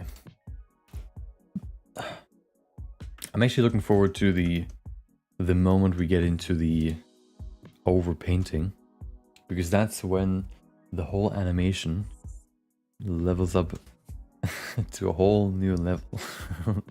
When everything just looks much better. Before it looked, you know, still pretty 3D, not super I guess not super, you know, 100% 2D, but then once we actually add the 2D manual touch, it'll change everything.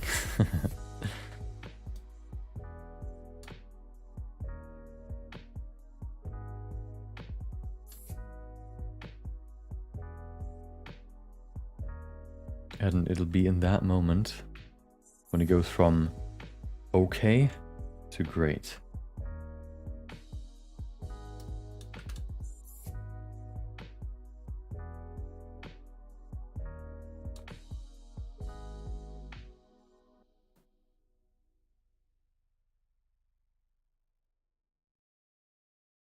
Oh, wait, what? Interesting.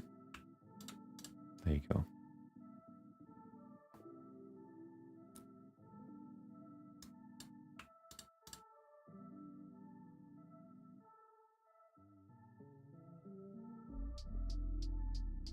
And this one needs to be like this. Good.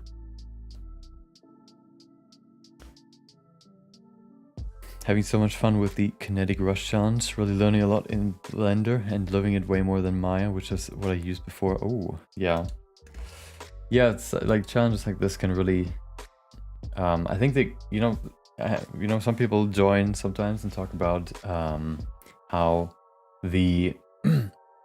they don't really know what they're supposed to do in Blender. They kind of feel like they don't have any motivation to do anything. And I think especially for that, I think it can help a lot. You know, give people like a motivation, even if it's just, you know, or like just an inspiration to create something, just because they have this, you know, challenge in front of them that they can test their skills, I guess, and maybe even, you know, win something if they if they even underestimate their own skills. And I think it's a good, it's a good way to maybe even get out of like this rut. And yeah, sometimes finding inspiration can be hard, and you know, if somebody else can do it for you, that is a nice bonus too, and makes it a bit easier to find motivation, maybe. Also, especially since if it's, you know, a challenge by someone that you maybe also like watching, you maybe want to, you know, put a bit more effort in, maybe, because you want to show what you can do, maybe. Show them what you can do.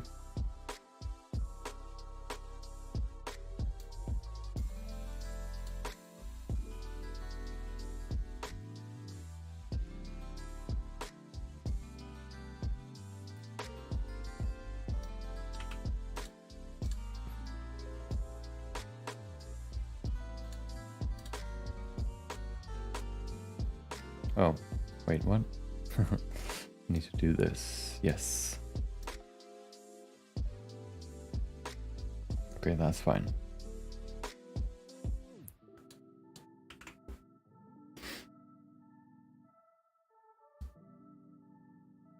Sometimes the best motivator are prizes. Maybe you could do that for your own projects too.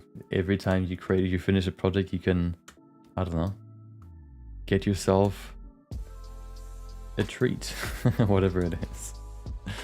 Might get expensive the better you get, but you know, I guess that shows you the more money you pay on yourself, you know, the more money you pay to treat yourself, the better you get.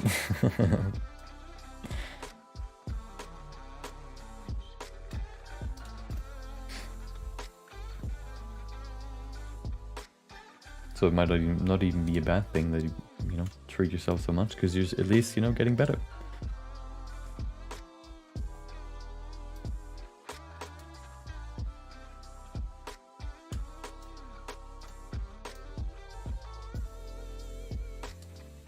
Okay.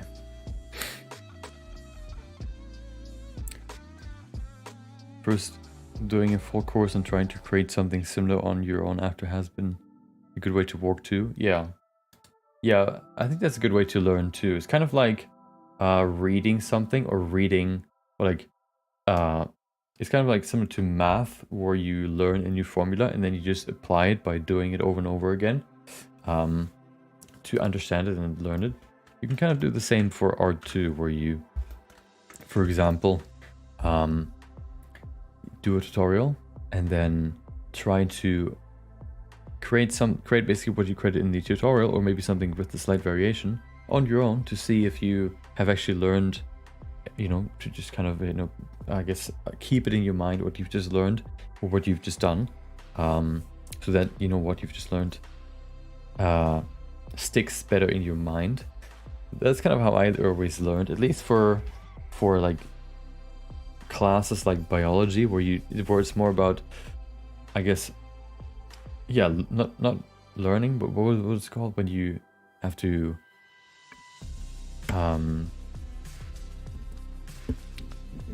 when you just have to remember something, basically. I always learned that stuff by just writing it down first, you know, writing it down from a textbook, and then just writing it again and then writing it again, or yeah, kind of that way. And then at some point I wrote it so many times that I then switched to just reading the first sentence and then trying to finish the sentence on my own without reading it, to kind of see if I, you know, actually have learned that stuff. And I think it's kind of like copying what you've done already after you finish, for example, a tutorial. I think is a great way to to just learn, or better remember what you just learned. Okay, that's pretty good. There you go.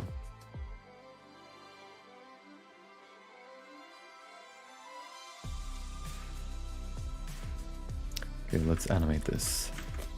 Shouldn't be too hard. Boom.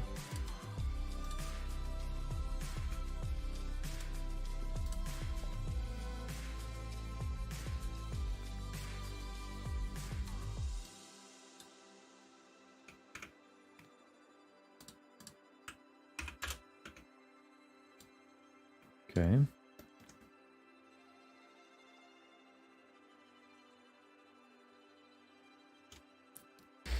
Maybe some people also just get more motivated by having like a clear challenge set by somebody else. Maybe some people just need to be, you know, are more externally motivated by proving themselves, for example, or whatever. And that's how they, you know, create their best stuff.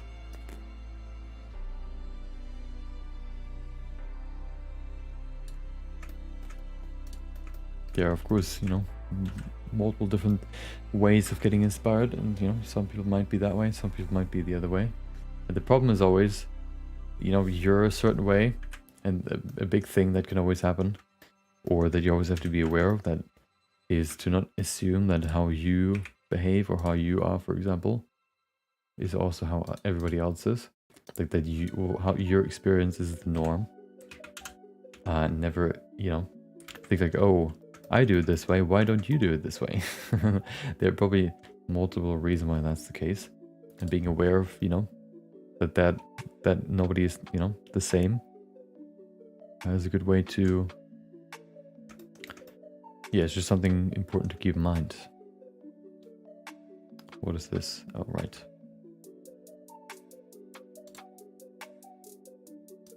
All right.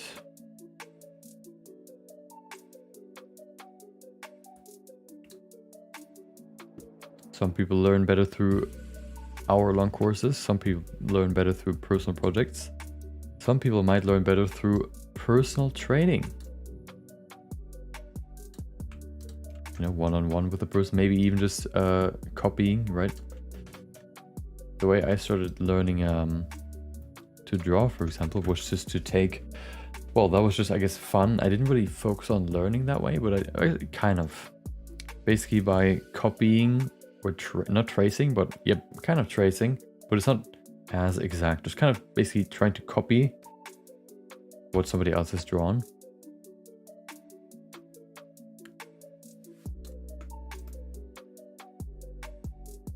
And seeing if I can learn, like, oh, that's why they've done it this way. Or, you know, oh, that's how they draw their arm. Kind of going, you know, because if you try to recreate, or, you know, recreate basically a work of somebody else, you need to pay way more attention to all the small details, because you know, you're trying to recreate everything. Sometimes, you know, if you just look at like a painting, for example, or like an artwork, it might not be as apparent immediately that some things, you know, might not be how you expect them to be. But if you actually recreate them, you go full in depth into what they've done and understand it with way more depth than if you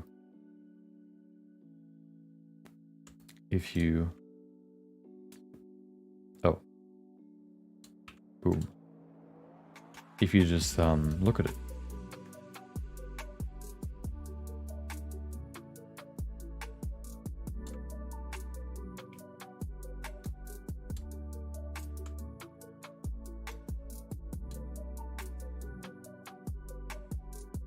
I still think that to stay motivated fully, you still need to find the motivation in yourself, because you can't always rely on external sources giving you motivation.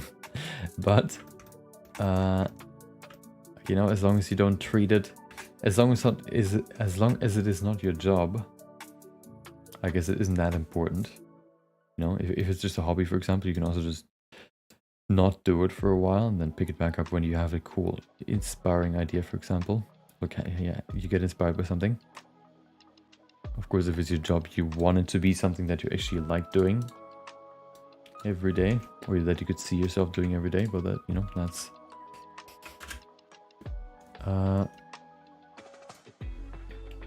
for hobbies, that doesn't necessarily need to be that way. You know, you don't need to. if your hobby is tennis, you probably don't see yourself playing tennis every day. But, you know, every now and then, to meet new people, or just, you know, to chat with people like-minded, it's still a good thing.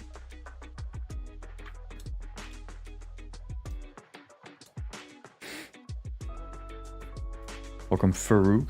Thank you. Hope you have a good day.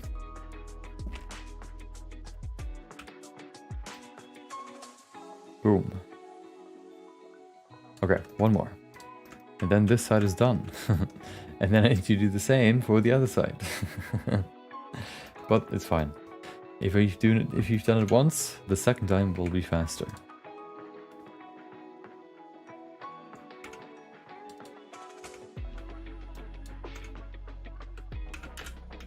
Okay, boom. Okay, that's good.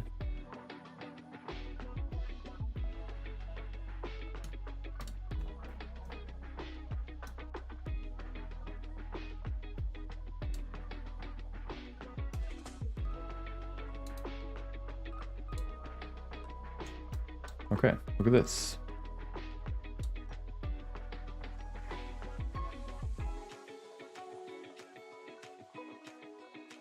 So I'm thinking about thinning out, like making the line thinner as it goes. I don't know if I want to do that though. Maybe.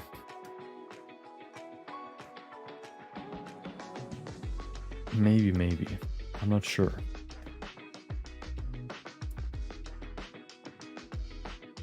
It's a hard thing.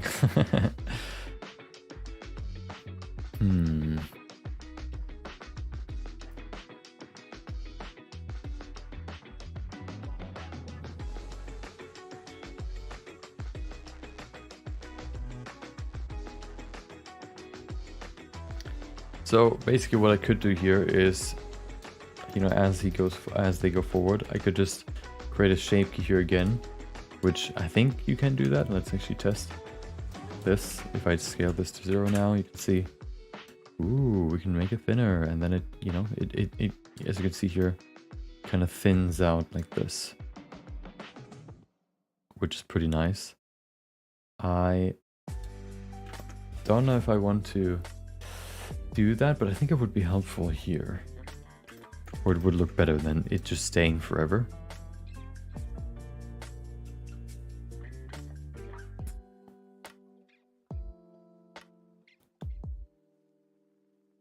So maybe when he goes out again, the first line can go. That might be a good idea. Let's see. So this, for example, here would be the keyframe. Boom. And then here we have this. And then this. And then it's gone. Okay, and then we need to do the same here. For this line, of course, have another shape key. Scale 0, there you go. So that this one is then the end of the line. So that when this one ends, we need to make this one also scale down. How many are these here? 4? No, 3.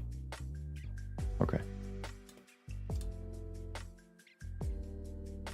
So this can be 0.3, then 0.6, and then 0.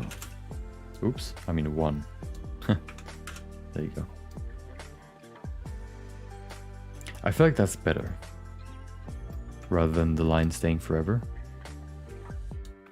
If you look at this now, I think so. I think it's better. Creates more of like a trail rather than just a line being created.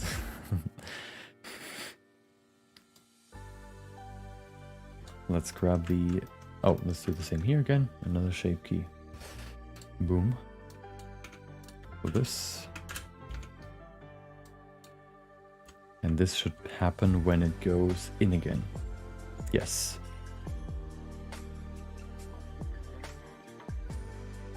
So here it should be 0. Here it should be, I don't know, like this. 0.2 maybe. Then 0.7, I guess. Actually, let's set it to something still visible, like 0.55. And then 0. There you go. You're a legend for streaming that much.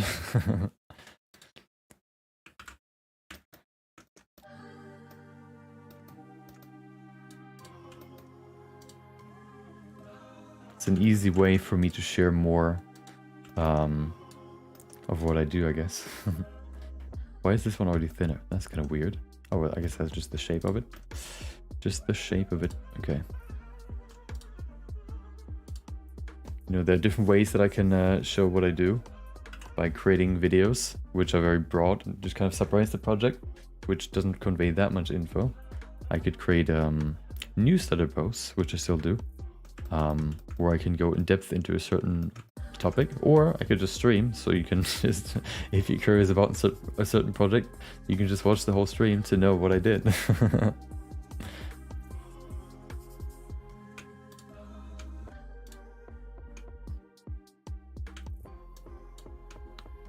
Oh, okay.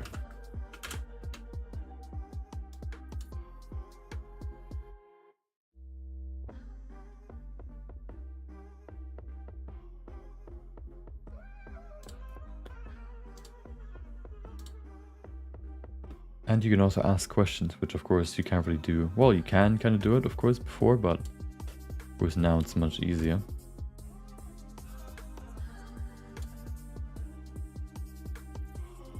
So if you ever see something that you have a question about, you don't have to do it in the comments, right, under a video, for example, or in the newsletter posts. You can just do it right on stream. Wow. Which of course increases the likelihood of you actually getting an answer. Okay.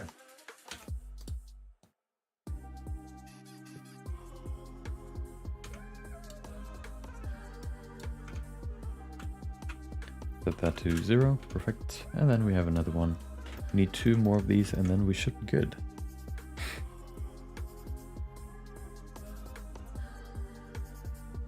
Don't give up on your dream. Why would I? Okay, so let's do this. This is gonna be, okay.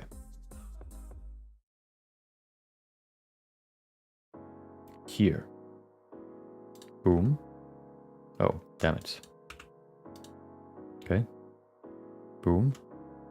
This can probably be like 0.5 actually, almost. And then this one can be full. Good.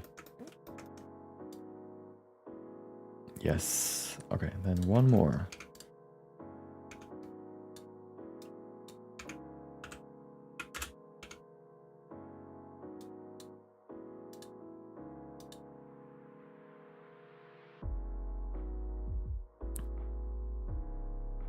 I'm thinking about animating these two. Oh no, it's so much more.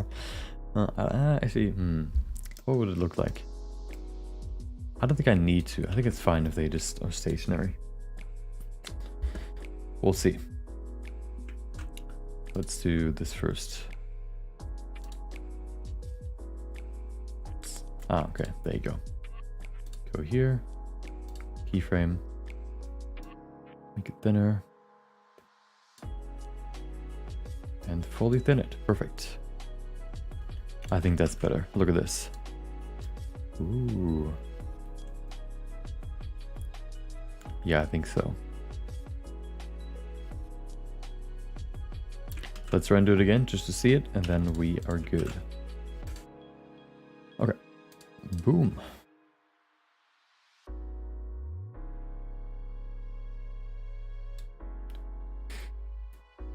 I'm making a game and your animation skills are amazing. Can you make me the cutscenes? I don't think I have the time for that. Maybe you should learn animation. Can be daunting, but can also be really, really fun.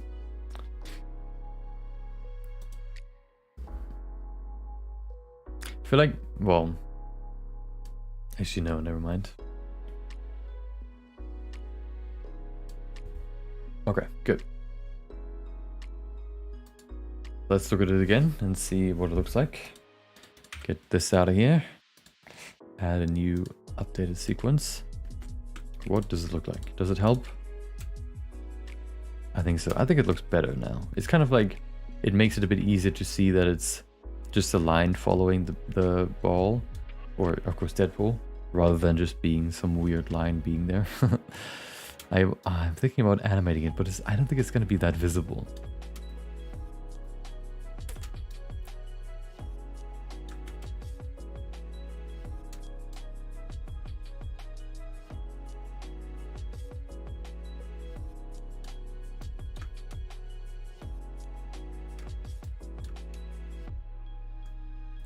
Yeah, I don't think it's necessary. Okay. Oops. Okay. So now it is time to copy all this over to Wolverine. Let me hide everything that I have here that I don't need to copy, and then I can adjust it. I think I can copy most of this and just change the position, and that should be good. I don't need to reanimate or do everything from scratch again. I think so. So let me hide everything I don't need right now. Why is this? Really? Oh, okay. I need to adjust a few things here and there. There you go, that's better. Sometimes the Boolean modifier, you can see, it just includes the Boolean mesh rather than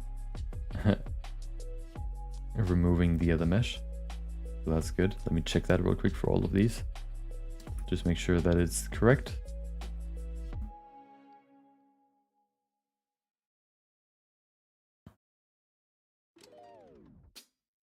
Okay. Oh, there it is again. Why would you do this to me? Wait, is it... What is going on here? Why is it green? There you go. Good. Okay, good.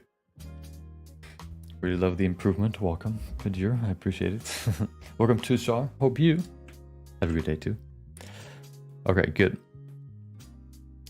Perfect representation of the animation in the non-rendered view. Okay, so this is all here. Now what we need is, what do we need? Right, we need to copy it over. Let's see if what I think can work will work. First of all, this needs to go. Okay, that's good. So let me do this. Okay, so this also can go. All the shock balls can go. So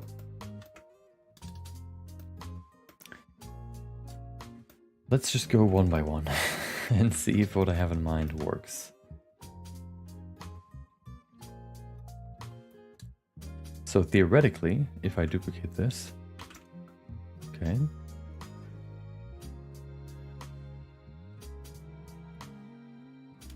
I can then go ahead and disable this animation. Wait, is it this one? Oh, the keys. Never mind, that doesn't work. Okay, I need to kind of fiddle around with this, okay? So, the base, first of all. The base needs to be somewhere else. Oh, first, before I do any of this, I should probably adjust Wolverine's keyframes, because they're not optimized yet. He's just gone all of a sudden.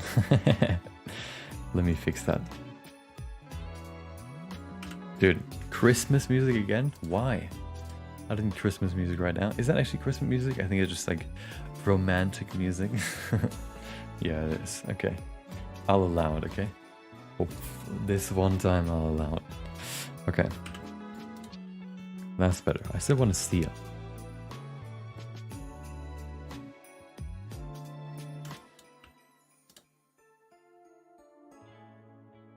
Okay, and then I want to have this keyframe here. Right here. Yes. Okay. Does that look better? Oh, it actually moves faster.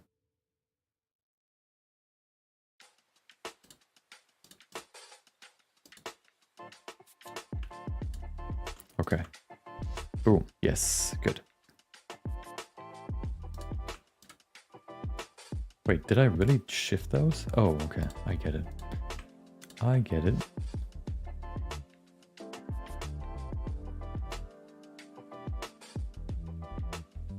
These are fine.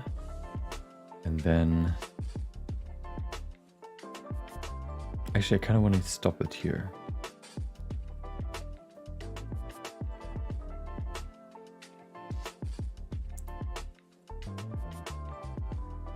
I don't want to have that here. Actually, I do. No, I don't have this here.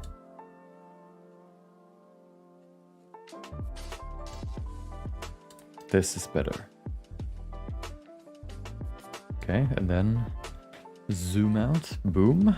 But this is wrong. Because this needs to be a smaller movement. So we basically do what we've done before for Deadpool, but now for Wolverine. Yep. And then here, does that already look good? It looks pretty good. Boom, clash together. That's good. Okay. Okay, now I'm just kind of trying to create a nice pacing with these keyframes. This is pretty good. As long as you can see it, I think it's fine. I don't want them to go too far out of the frame. Sometimes they can leave for a second, but I don't want them to be immediately gone from one frame to the other. So I want to make sure that there is at least one frame where you can see the direction they move in.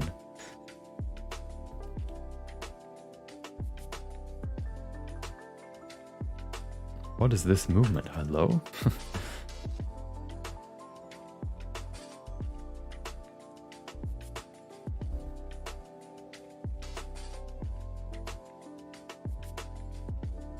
Okay, this definitely needs to change. What is this weird rotation?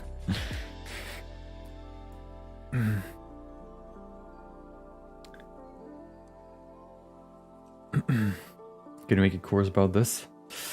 I'll probably do a dedicated newsletter about this, explaining like, you know, some of the things that I've done here a bit more in depth, so that, yeah, there's something more in depth than my video at least.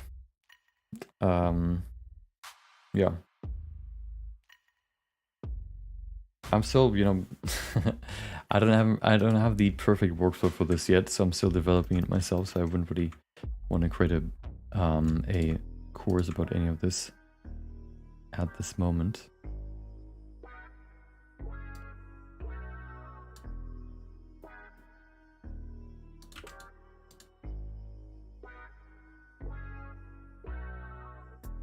Where did this thing go? Okay, this needs to change for sure.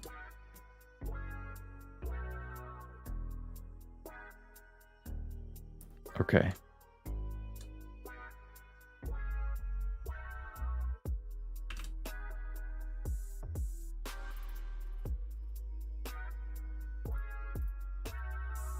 So this needs to change again. So we need to do linear. Have this be here.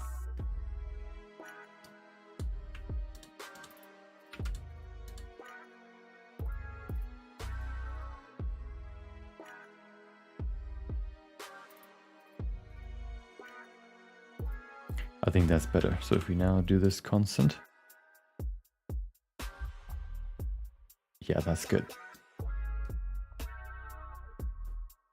Okay, and then here we have the same issue, but it's fine. If we don't see it here, I think it's fine. Since there's going to be a trail. I think that's also one of the reasons why they have a trail there. Since you, it's kind of hard to follow if they're like frames that are, if they move a lot in the shot. Of course, you would want to create that movement by moving them fast from one frame to the other, and to make it a bit easier to follow them, you add a trail so that you can just follow the trail to see how they actually move around. Okay, there you go. Eminem's anime battle, exactly. Welcome, Zach. That's what this is. It's they're currently placeholders that I just applied. It's basically just spheres that I applied the Wolverine's and Deadpool's body textures to. So they represent what they're, you know, what they're, yeah, they represent the actual rigs that I'm gonna add afterwards. Let's do, okay, so now we get to this. Let's see how well this works. First of all, I think I need to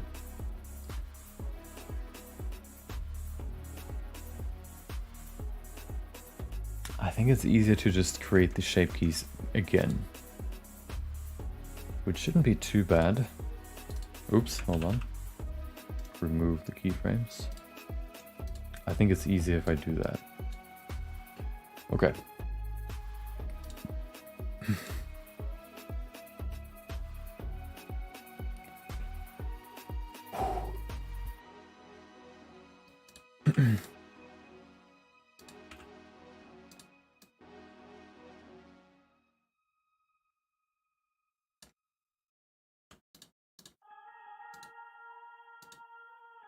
Yeah, kind of like this.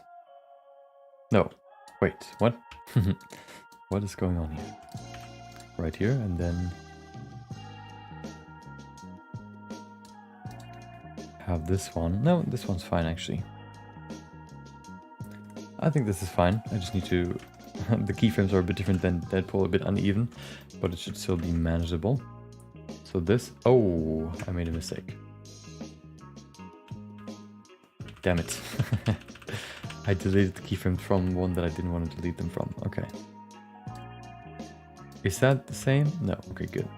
So, this needs to be duplicated. And then I need to delete these. Get rid of the keyframes. Set this to 0 so I have a good base to start with. Okay. Then go in here and place it where it needs to be placed.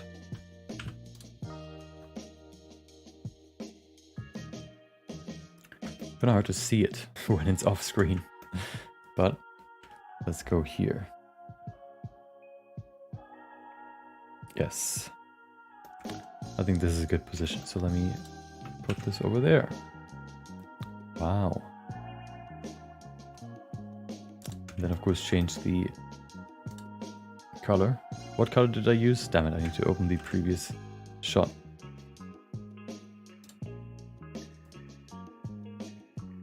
Okay, another Blender window. Rotoscope, the simple monster for the main focus of kinetic brush, and I saw you have a video on every sculpting brush. Yeah. Yeah, it actually taught me a lot about what like all brushes are meant to be used for. Some of them I didn't even know have some of the functions that I found while I was doing the research for it. It's really... You can use some of the brushes in ways that you may not even think about. Okay. Which one is it? This one. Some of them have some really weird options that actually completely change how they work too. Terrain sculpting, okay.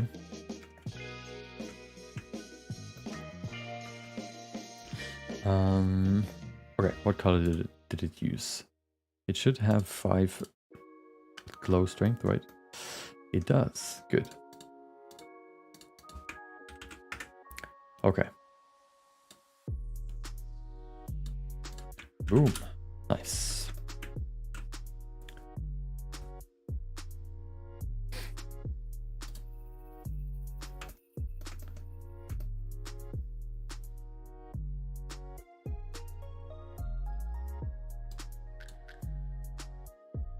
Okay, so the thing is, the shape keys are not correct, as you can see. They still move where they went to before, which is of course not correct, but I can fix it now, which I will do. Oh, can I fix it? I guess I'll just create new ones, since they're basically non-key anyway. So this one should be here. Yeah, sometimes what I like to do also, when I have like a new phone, for example, is, or like any new device, is just go through each setting in that device and just see what it does, to see if there are any like hidden cool techniques or tricks and tips that I can find. Like, oh, your phone can, I don't know, I don't know, the camera has settings that make the image quality better, or just change it in a way that you might not have thought of before. Stuff like that is always interesting to me, because oftentimes they're like, if you're like a programmer, for example, and you've been programming on something for a long time, at some point you just don't even realize some of the things that you intuitively know because you've added them, but you haven't actually fully specified them in the settings or the description or whatever. And yeah, sometimes you just find these weird random things that, people that they've added but never really specified, and can still make a big difference on your final look. or what your final look, your whatever you're changing the setting for. That's also why I'd like to watch those, like when I get a new phone, for example, these videos about like, oh, 5 things you should change immediately after getting a new phone. Something I would have added something I should have watched for this new PC that I've gotten, like this PC that I've gotten when I got it, like 1 or 2 years ago. And I didn't know that OneDrive is now a thing that is automatically installed in Windows 11, which makes it so that when you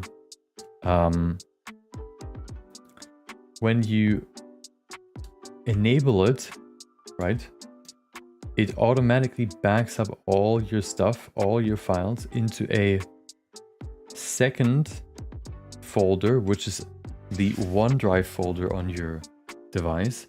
I think it's meant to just save your files, so when your PC breaks or you switch PC, you can just open that OneDrive account again and everything is still in there.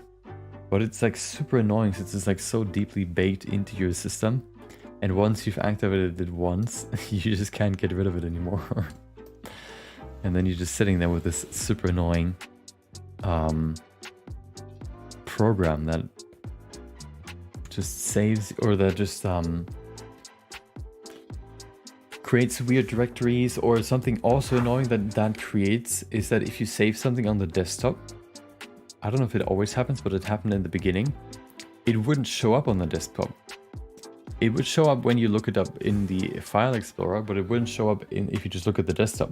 What you have to do is actually right click on the desktop and then refresh for some reason, so that it refreshes the desktop files that are visible and loads the new file that you saved on the desktop. It's really, really dumb. But yeah, if I knew what it was before I installed it or allowed it to infest my PC, I definitely would have declined the request, because it's just it has a use case, but it's just so intrusive and unnecessary in some ways.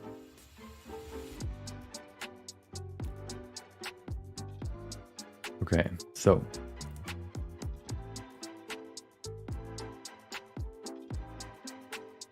is the other one ready to go? Yes, okay.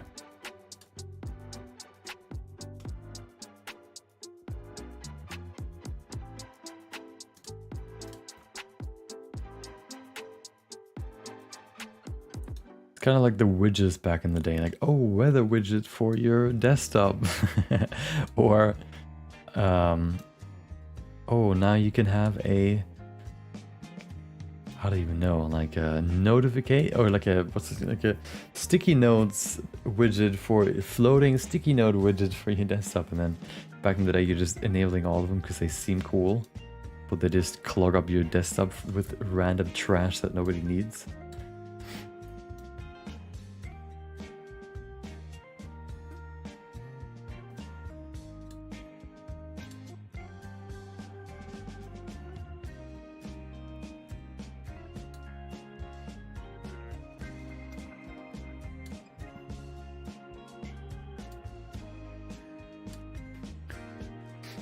Unfortunately now, if I wanted to remove that, it would be a whole ordeal that I just don't care about. So next time I get a PC, I'll just make sure to disable it.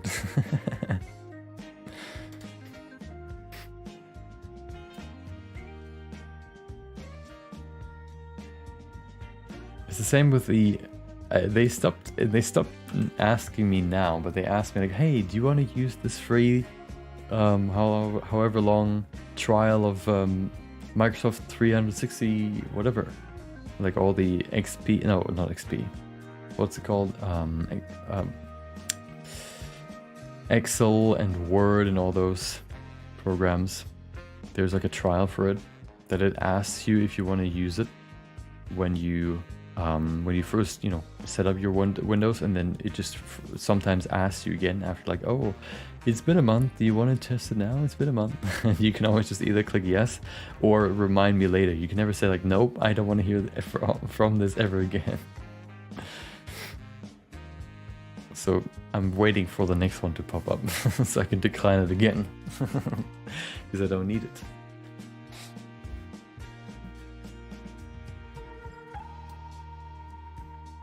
Oh, I need to sync it better. Hold on.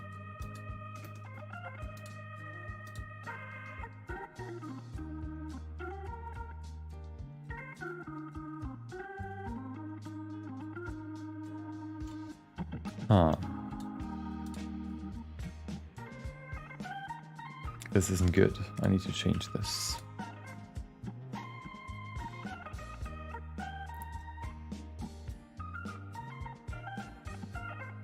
Okay, that's better.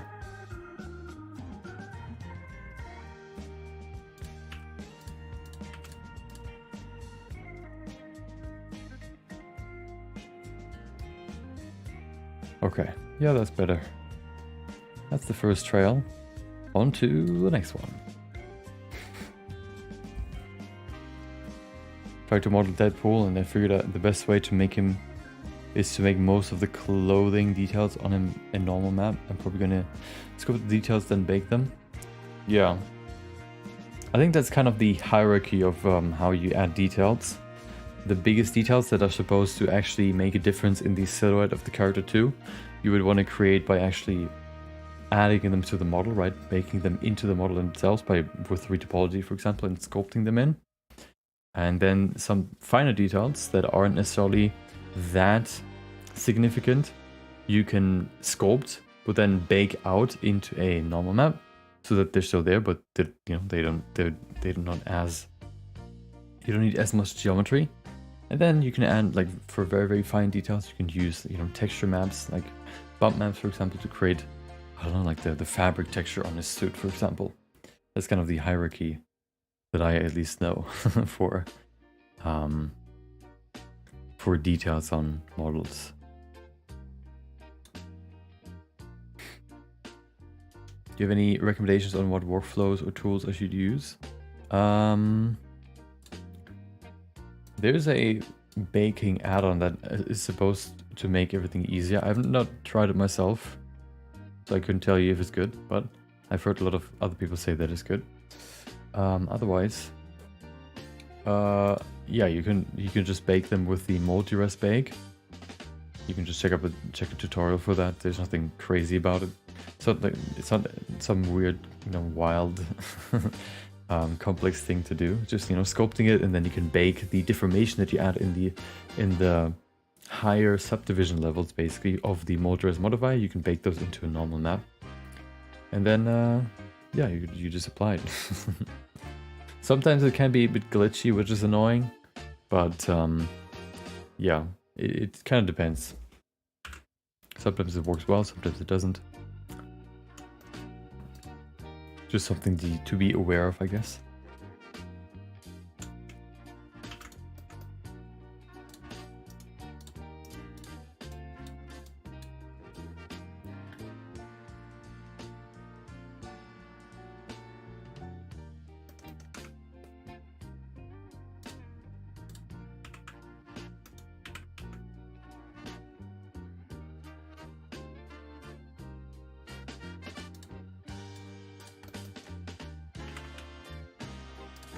I've always tried to avoid it, since it can be so glitchy and annoying. But you know, maybe you can become friends with it and not have to just avoid it.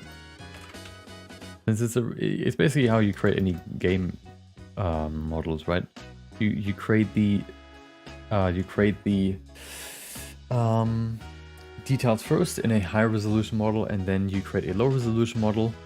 And then through calculating, like, the difference between the two, you can create the normal map.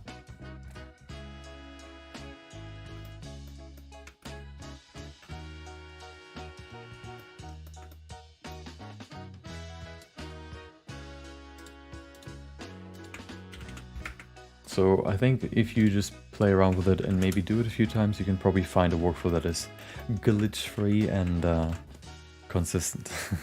And pretty simple.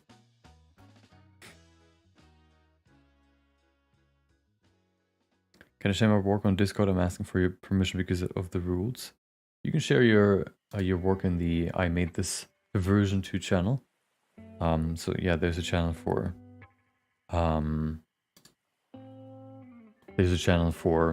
posting your stuff. there's also one for asking questions and stuff. So yeah, if you don't see it, I think there's a way to show, like, if you join the server, it asks you like, oh, do you want to see these server? Do you want to see these channels? Do you want to see these channels? And I think you can untick some of them, and that might not show the version 2 channel at that moment, or you know, for you in that second. I think something like that happened to somebody else. I think you can still, I guess, unhide for yourself some of the channels that you don't see. I just don't know exactly how to do that. But it shouldn't be too hard to do.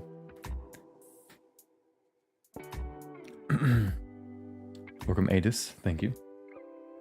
Why are they balls? They're placeholders, so that I can then replace these with the actual rigs. Welcome Pops, thank you. Okay, so let's animate this. First of all, I want to change the sequence value so that it's different. Wow. Socket 3, okay.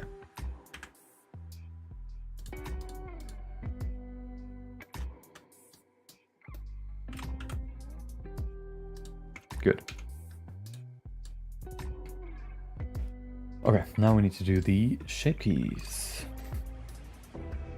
I need to create new shape keys, but that's fine.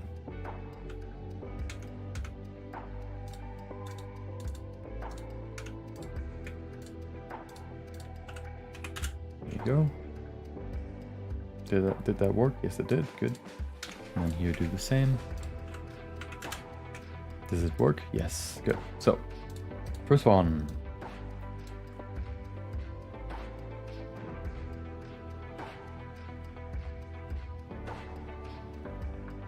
I probably want to have it here. You know what? Yeah, this should be here. Boom.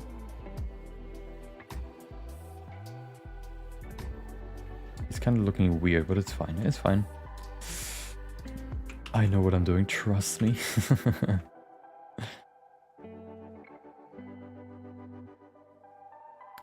Maybe I'll believe in myself at some point too, if you believe in me. There you go. Okay, good. Okay, nice. The other one too, of course.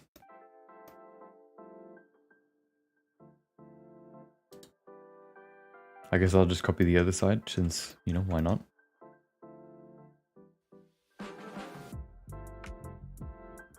So this should be here. This gets shorter. Shorter again. Boom. And then it's gone. Good.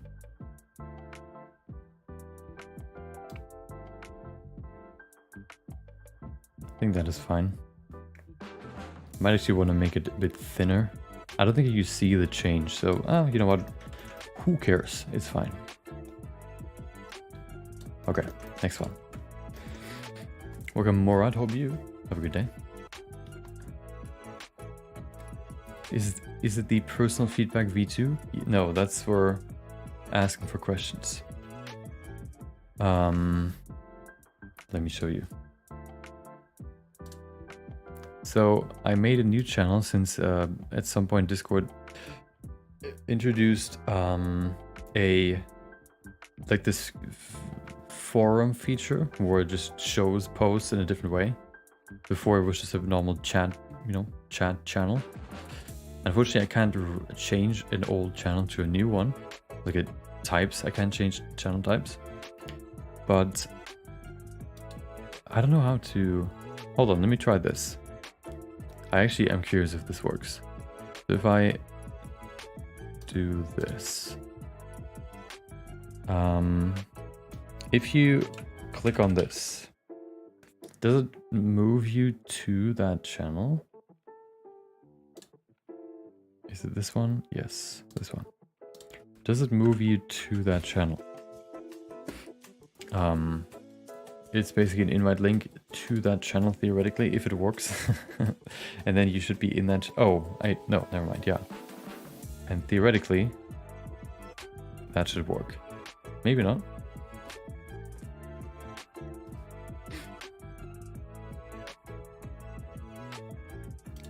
But I made an invite link to that channel, and theoretically you should be in that channel once you get in, once you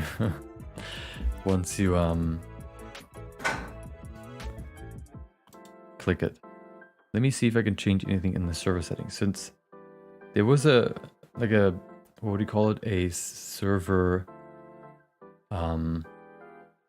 like first start settings, where you can set like what people see when they first join the server. So it should theoretically, maybe there's a setting there that I need to click so that when somebody ticks a certain setting, they see, this channel that I've just created newly, which would be kind of annoying since every time I do that, I would have to do that, but I guess I don't do it that often, so it's not too bad.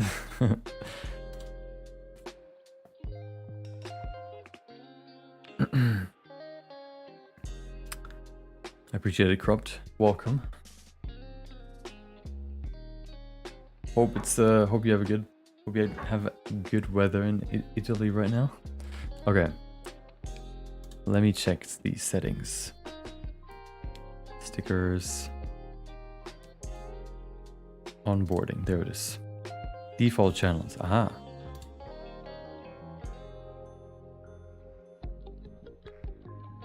It is... What does unlock mean? Oh. Ah, there it is. So if I save this now you should be able to see it. I created default channels, and so that means theoretically... Oh. Never mind, hold on. Oh, god damn it, these settings are so annoying. Advanced mode.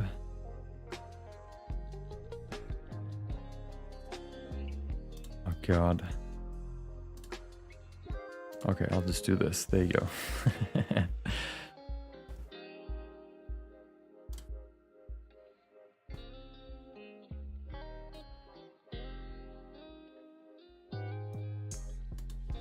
Theoretically, now you should be able to see it, since it's a default server now. I mean, default channel, which means if you open it, it should show up.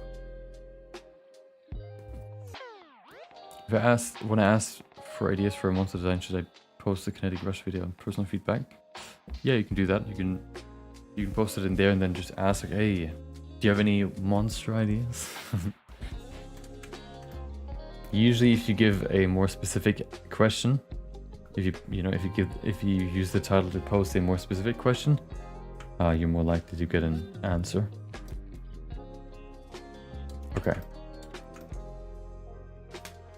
So if you just write Kinetic Rush Challenge, that's probably gonna be, you're not gonna get much response. Okay. Next one. This one. Almost there.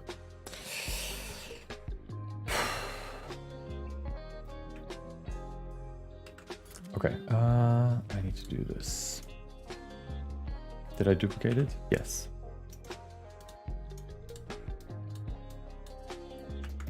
Okay.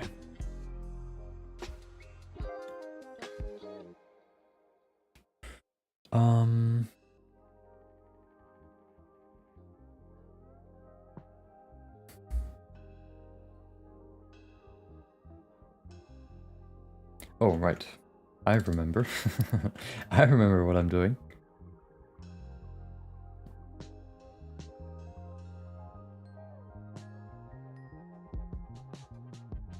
Okay.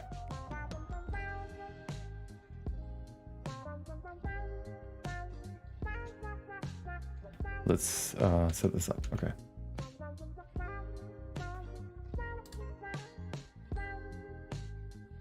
I just had a moment where I just needed to remember what I was actually working on. Okay. You know those moments like, oh, what am I actually doing right now? One of those. Okay, there you go. So this is fine. Change the color again. Damn it.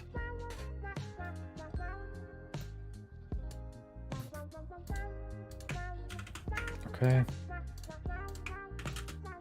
That's pretty good.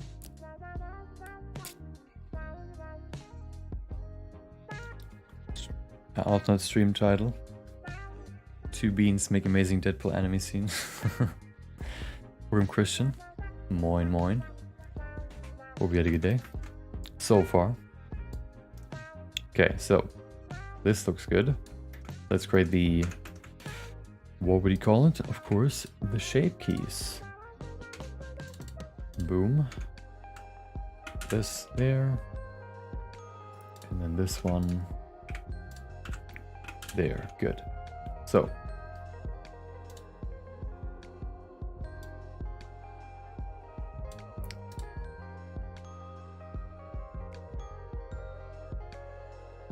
this needs to be 1 and then spread out.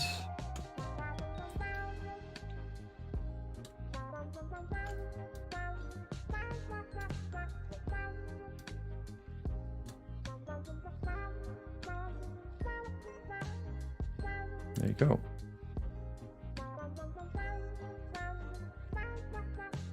Okay. Same for the other side. I mean, for the other end, I guess.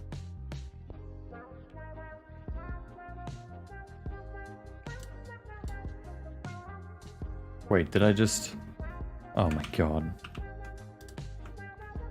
I am stupid. Let's try that again. I forgot to add keyframes, so I moved it. I just moved it. Yeah, let's try that again.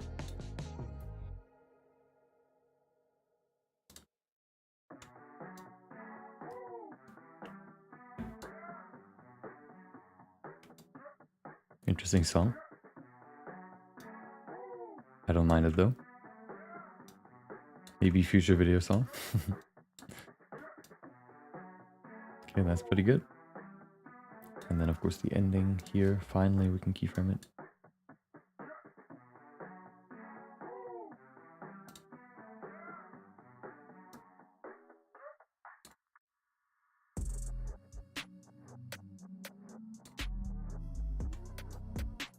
Does that song have oh, it does. A vocal version. Let's listen to it. I'm curious what it sounds like.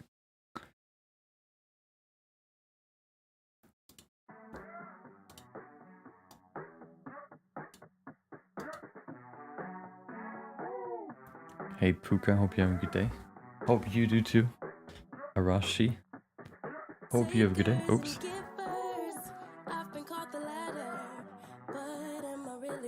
I don't have your what? Hold on. I feel like something is going wrong with my Discord channel server. Huh.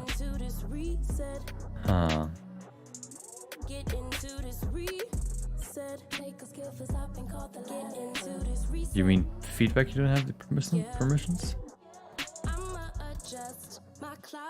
Like daylight savings, next era unlocked, and I ain't playing about me.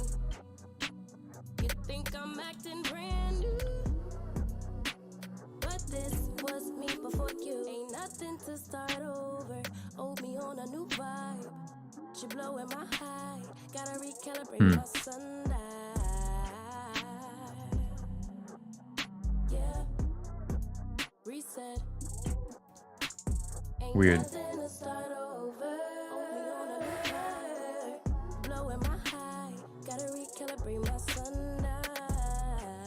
I mean, people are posting in it, so it can't be a global issue. Oh wait, I'm in the wrong one. Am I? Hold on. No, I'm not. Personal feedback. There it is. Wait, hold on. This one's still visible. No. Okay.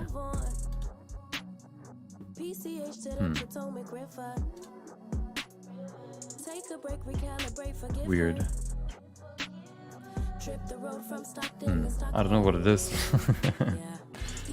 Maybe I'll need to look into the settings after the stream just to make sure that everything's fine. But it's kind of weird that other people can post, but you can't, since there's no other roles. So oh, okay, you had to agree rules. Okay, yeah, there you go. Chill, trying to make water droplets scalable to apply automatically to any object. Oh, nice. You mean with geometry nodes? Yeah. In theory it works. That's always the best. When it works in theory, but not in actuality. When you know what you want to do, but you don't know how to actually do it.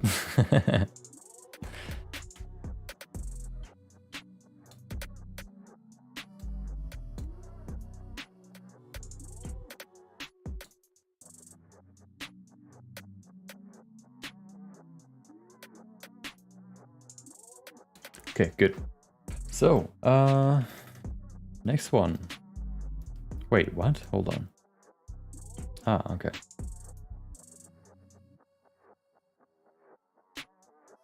Oh, well, that's a long jump, but that's fine. Which is this one. Actually, I could just duplicate one of these. So I don't have to copy the color every time. Oh, same song again. Nice.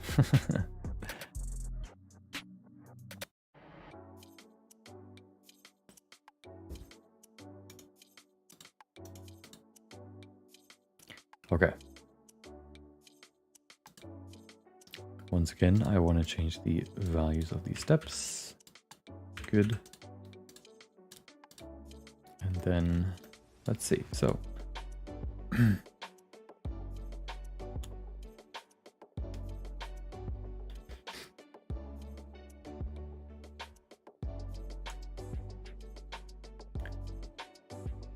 only concerned about the UVs? You mean the UVs of the droplets? Do they need UVs? Or are you trying to do it with like a texture to apply the droplets?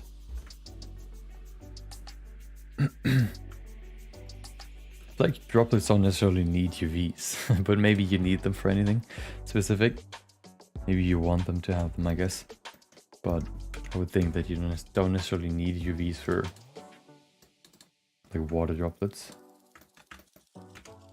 But, you know, who am I to say?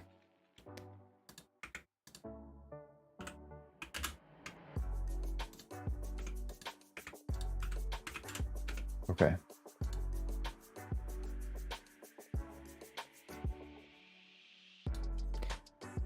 Oh, damn it. I need to do the keyframes after I change the position. Gosh darn it. Okay, let's try that again.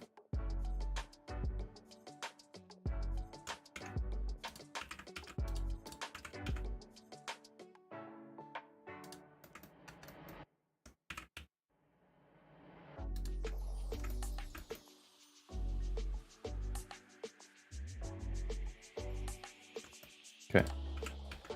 That should be better.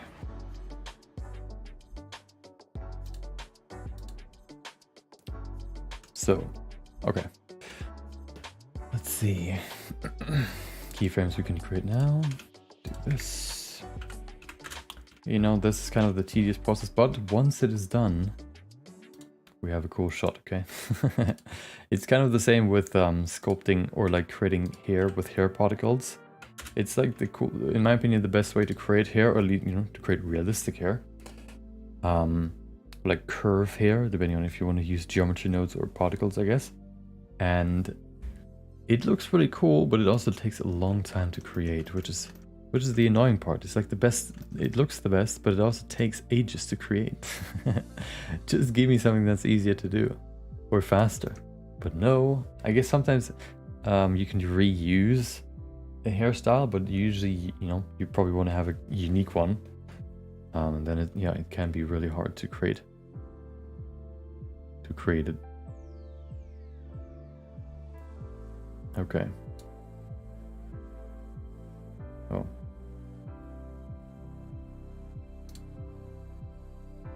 Boom. That's fine.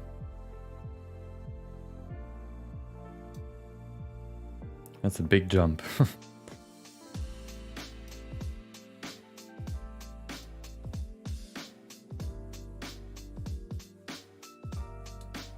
Wait, there's one frame between these? Okay. Weird. But it's fine.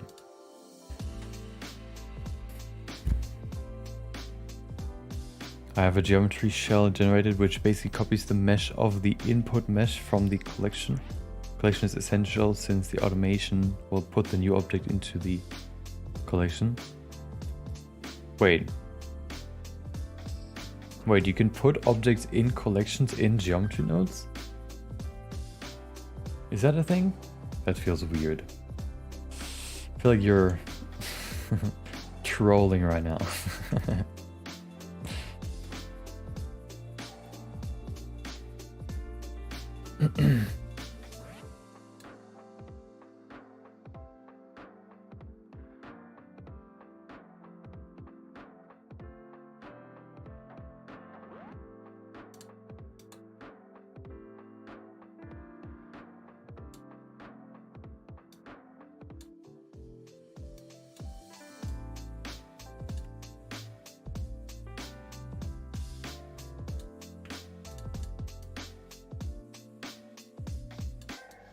Okay, that's better. It's looking pretty good. And then, oh, this one should probably be quite long, so let me introduce this. Yeah. Create this kind of rubber band effect where the end lags behind the front to create, you know, if the front moves fast, it creates a longer stretch, which I think is important here to show how fast he's moving. Yeah, okay. One more, and then we have all of them. Let me also change this real quick. Oops.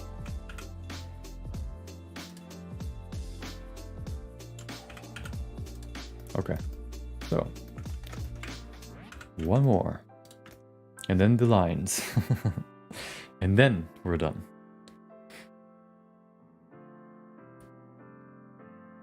The geometry shell is supposed to have the animated texture on it, then with the droplets, and now I just need to kind of apply a cylindrical UV map to the shell mesh since the objects that are being imported are 3D scanned.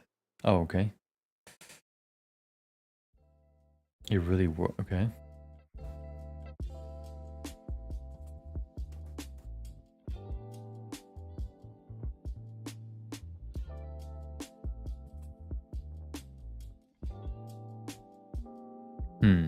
Do you mean like actual collections in the outliner, or do you just mean like a collection in like a group in the geometry node system? I guess I could check, hold on. Do you have like a collection? Oops. Collection info. Yeah, I'm confused. Okay, let me do this real quick.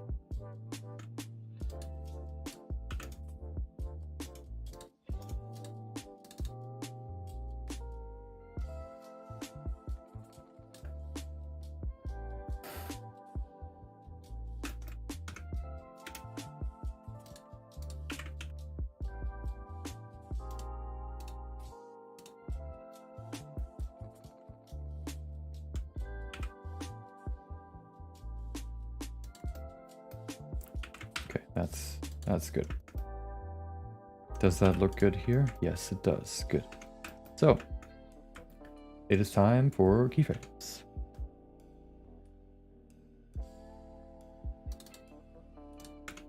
Boom.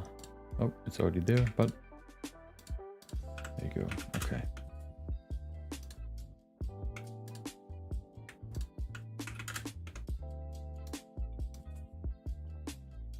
Good. Welcome, ciao. Hope you have a good day. Don't say ciao right now. Watermelon Girl is good. Yeah, it's pretty good. It's worth checking out.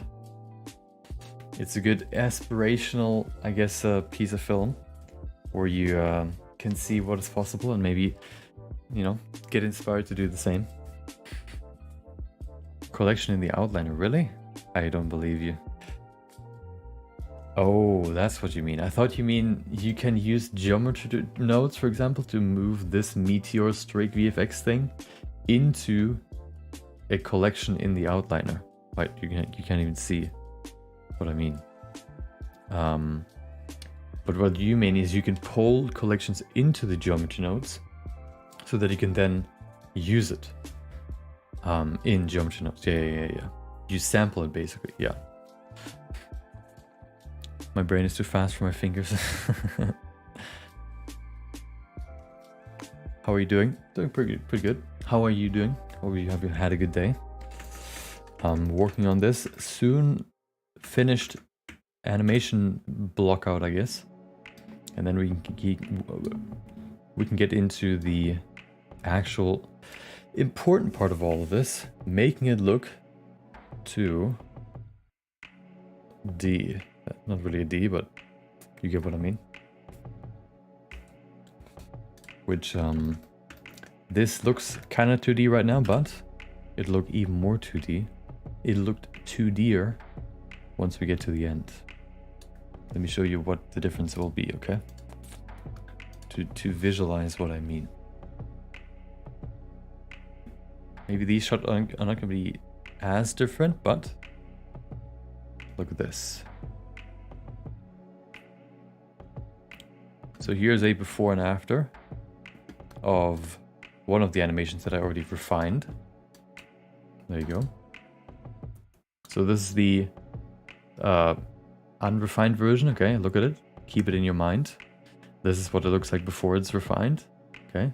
Ooh, and then boom. This is what it looks like afterwards.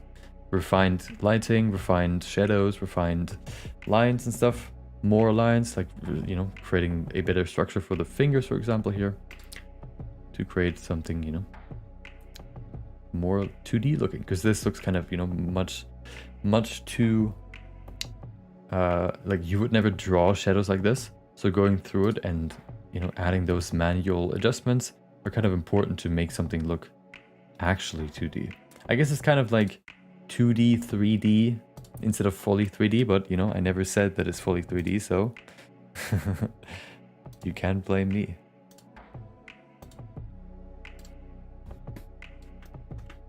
Luckily, this scene is probably not gonna... We're not gonna need to do that too much, but some of the other scenes, it is quite important, especially for the ones where you can see the character in more detail.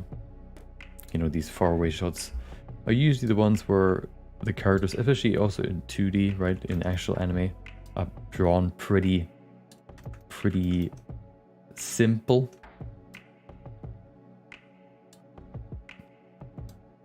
So we can be a bit more lenient here too. Oh. Wait, where's the thing? Oh, there it is. Perfect. Look at this. Ooh. So now all that's left are the lines. Let's check it again. Looks pretty good. Does it get smaller? I think so. Does it? It does not. Good. But it still moves, and that's something I need to change.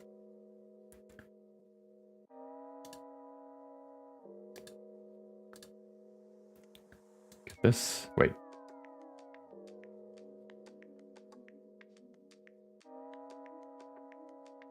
I made a mistake. Did I? Yes, I did.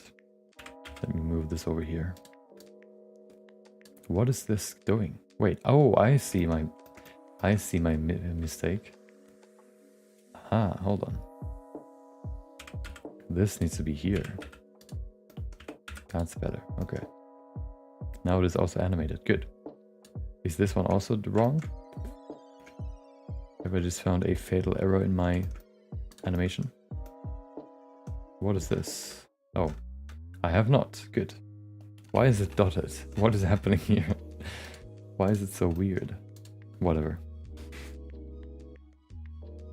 Tilt them forward. What do you mean? The planes?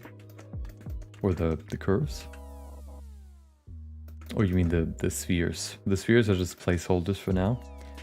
Once we have all the VFX in here, we can replace them.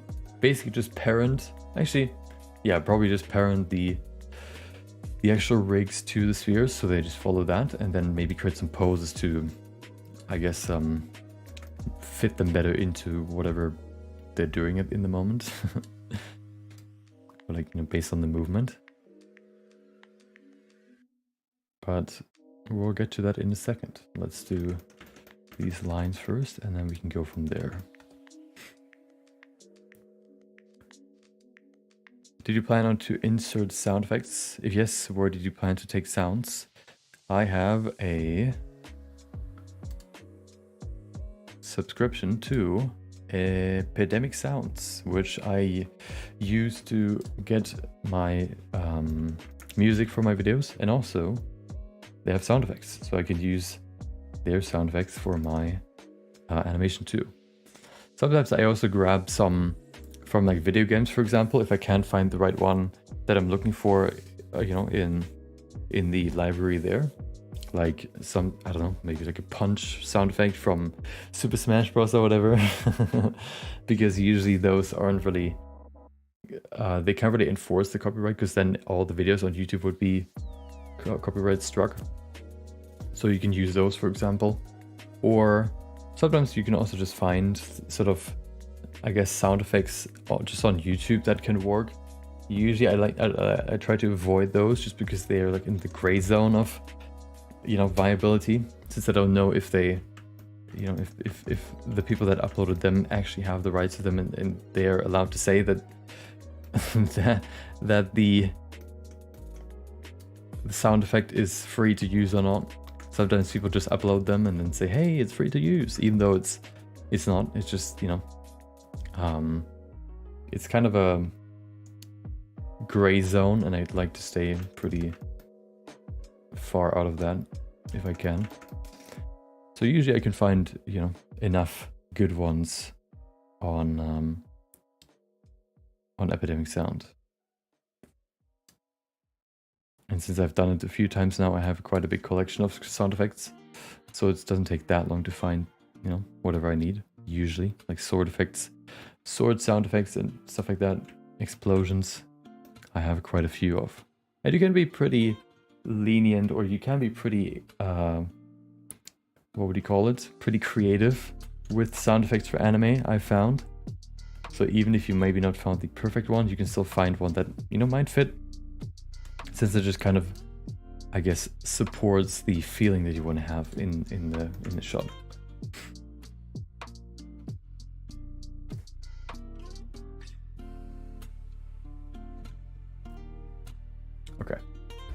Okay, one more thing missing. You can see it on the left side. Deadpool has this trail that is remaining, slowly fading out. And that is the only thing missing now for Wolverine. And then we can add Wolverine, or we can add the actual characters. Who would have thought?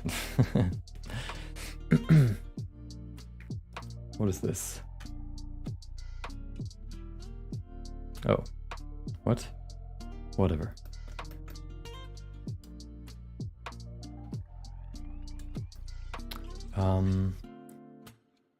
Right, I guess I'll just duplicate this. Wait, I can keep the shape keys, right? Since they're not changing the position.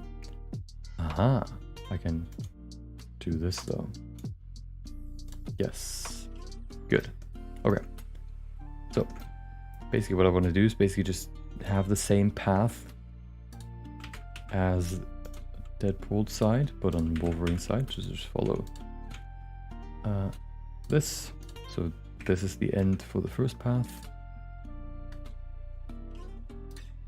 If only I remembered which one's which.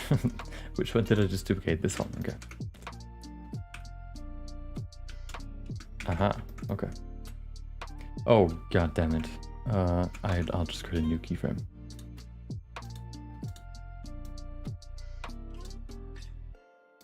Whatever. Okay. Boom. There you go. So this basically follows the same flow. We of course need the same color too. And then there you go. Once this is gone, we still have a line that remains. If you look at this here, you can see it. Boom. You can see a line, a gap in there, which of course shouldn't be there. So let's just change the value here. That looks pretty good. I like to have like a beginning here that is tapering off. And that looks pretty good. So now, do I want to animate it already? I think I'll create the lines first and then animate it afterwards. Oh, I can do something though. I can create the keyframes though. The shape keys. So for this one, for example, have a shape key here. Wait. I will do that later. Oh, for this one I only need one, I guess. Boom. Okay, good. Ta-da. So, copy this line again. No, I can just duplicate this one. I think this one's going to be easier to duplicate. There you go.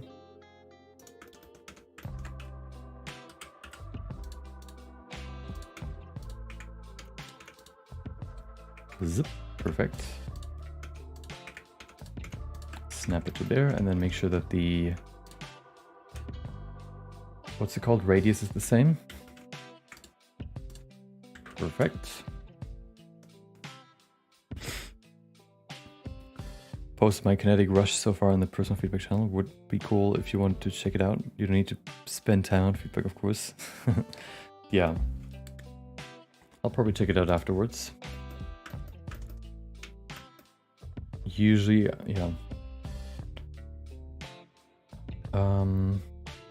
Okay. So this is good. Do I need to change? Oh, I need another keyframe here. For this one I need two. So this one should only... oh, it narrows both, which is not correct. I guess I'll create new keyframes, that's fine. The first keyframe is actually supposed to be a length change, let's call it. What? Oh. So that I can animate it. And then I need two more for the scale. So this one can change the scale of this. And then this one can change the scale of this. And that's all the controls we need. Let me set up the lines first and then we can animate it.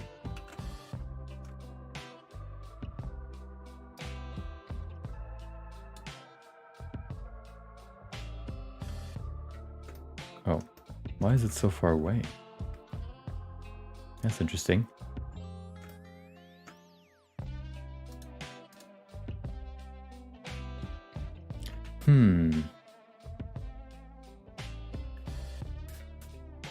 I think I need to change this. Yeah, it doesn't make a huge difference, so it's fine. Okay. It was kind of offset here, which I don't want to have.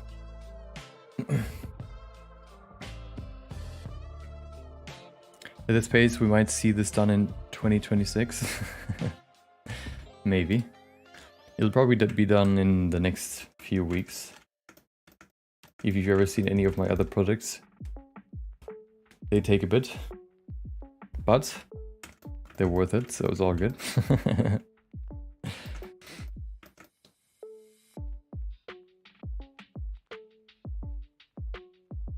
Okay. Oh, this one needs to go. Nope, duplicate, go, and then we can adjust it.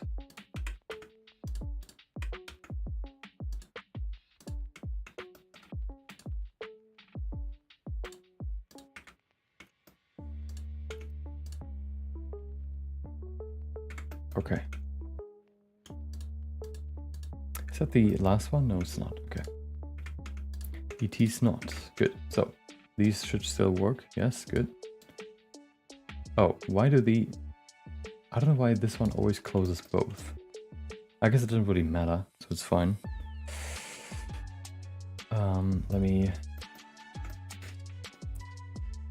do... Oh, create another keyframe for the length.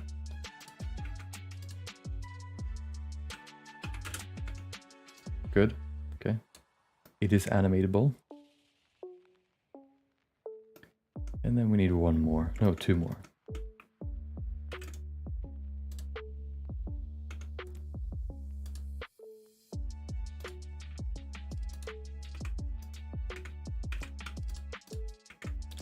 There you go. Where do we need to move it? Oh, damn it. I changed the shape key. There you go. Balls, indeed. Welcome, Titanium. I hope you have a good day. So, what am I looking for is the end point of this jump, which is all the way in the front. I guess I can just move it manually. Actually, I want it to be exact, okay? So let's just do this. There you go. And all of a sudden, we have a nice line, which highlights the the jump even better. And then we need one more. First, though, we need the animation. Boom. Perfect. And then one more. Oops. Almost there. We're almost there.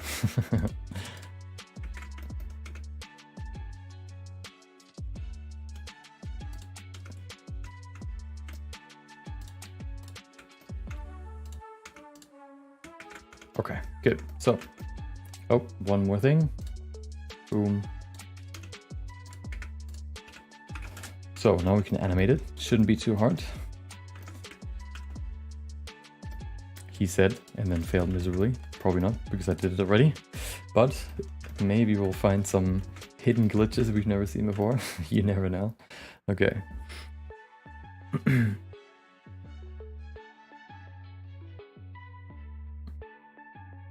Yeah, have a good one, Timmy. Hope you find some new information that can help you with the sculpting of your monster. Or in general, I guess. Okay. So, the thing that I want to do is... Wait, I need 2 keyframes here. I haven't done that here yet. I need to have another keyframe here for the shape key, so that I can now animate it. Look at this. So, basically, we can use this keyframe now. I mean, this shape key. To animate this, so that it isn't there already, right? Because it needs to extend as the the ball moves there, as the Wolverine moves there. That's good. And then it should kind of whatever. This one we can also animate with this now.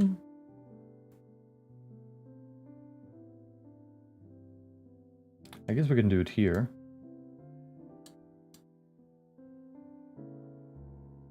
Why is it moving horizontally? Oh. Well, that's weird.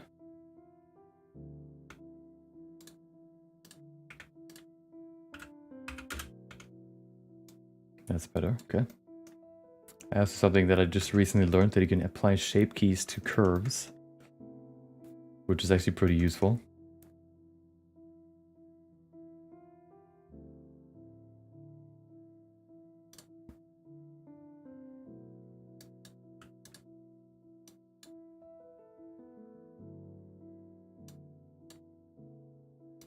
There you go.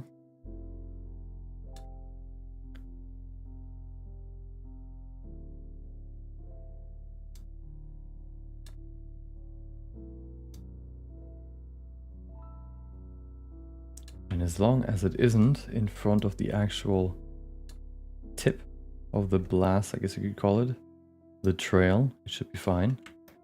Like this, there you go.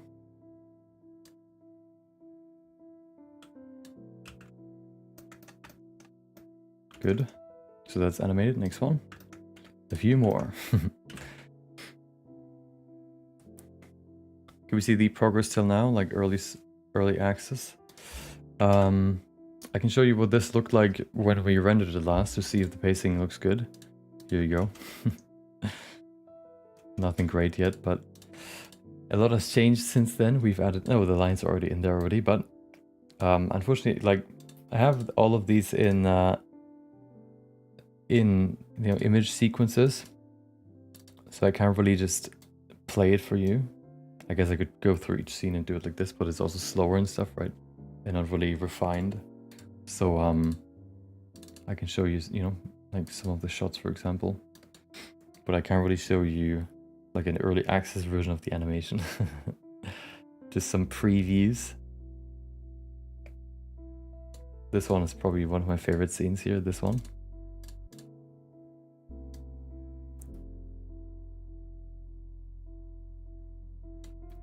And then it moves into this. Don't ask me why I added this this pose. It just seemed like it fit. It would fit this. And then they clash together. And we have these different close-up shots. Like this one, for example. Imagine, camera shake and stuff. And then this, right? Boom. Clashing together again. Boom. Next shot.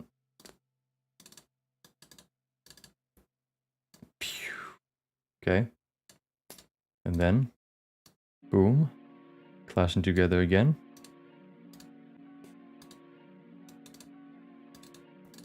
This one. Boom. Okay. And then they separate. Boom. And that's going to be the scenes afterwards. That, of course, are not there yet. What is this? Oh, right.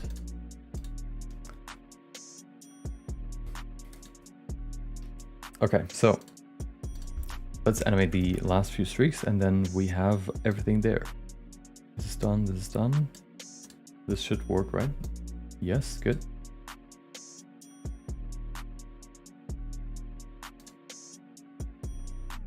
Oh.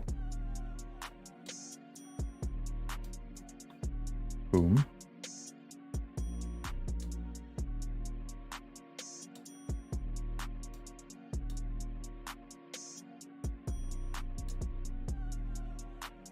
Okay, that is basically there, and then we need this one.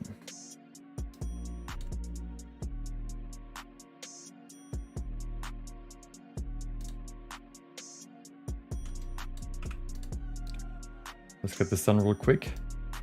Speed mode. Speed run this animation. Oh, didn't change much. Interesting.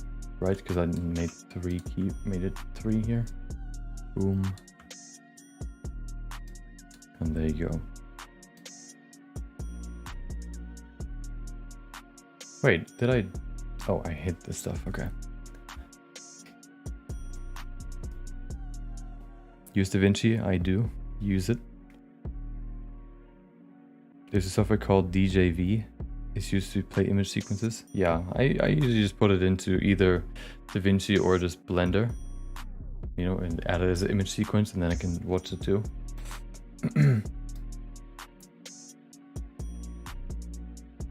The thing is, some of the image sequences aren't really like fully cut together yet, so some of play each scene one by one. It would look kind of weird, since sometimes I want to cut earlier, sometimes I want to cut later, and stuff like that. So it's harder to, I can't really just play them all, since the pacing would be really, really weird. So I try to just, yeah, because I want to do that afterwards. So it's hard to just show you like a sneak peek now. I think just playing it by flipping through the images is kind of the best I can do right now. But that'll have to be enough for now, okay? You'll see more of it later.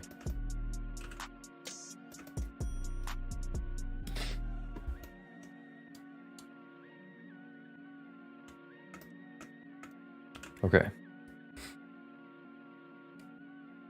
What do you think is harder, fast-moving action shots or acting shots? Probably the acting shots that are more close-up and, you know, slower, since you need to be more, there's more, like, people can pay more attention to details, which means that you have to spend more time on refining the details. Shots like these, for example, you can be a bit more lenient with, like, weird frames, for example, since, you know, they're so fast and there's so much going on that you don't have really the time to focus on small details. If a character, for example, slowly turns around, for example, and there's, I don't know, like the movement doesn't look right, it would, you know, be obvious. But for these faster shots, if there's a movement that looks kind of weird, it is so fast that you can't really see it. So it's kind of like that, where, yeah, the slower something is, the more you need to pay attention to details, since people are more aware of them. Okay, so now I want to go in here and animate this. Basically just making it thinner. I guess I'll do it. Nope, I can do this.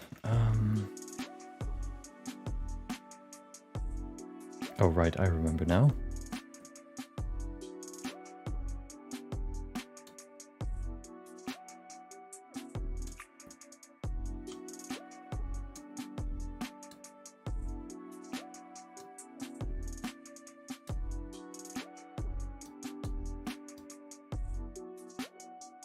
Yeah, to fade them out. Pretty simple stuff. You can see it here. Oh, no, it works. Okay, good. It does work indeed. Let's go to the next one. Wait, is this one?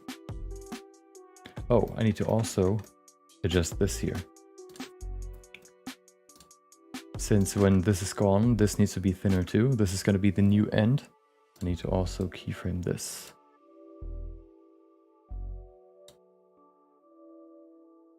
How many do I have here? Okay.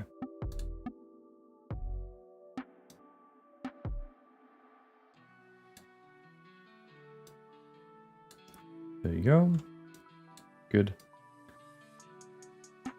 And now this one's the new end, which then gets replaced again, and so on and so forth. What software do you think Demon Slayer animation uses? Oh, I have no idea. Probably when it comes to animation, I don't remember what the animation software is that they usually use for like 2D stuff. What was it again? I forgot. But for 3D stuff, I think they still use Maya. I know that they've used Blender, for example, for the Spider-Verse movies, at least for one of them, for the newer one, to use Grease Pencil, for example, in combination with Maya and stuff. But I still think that mostly Maya is still being used in most stuff.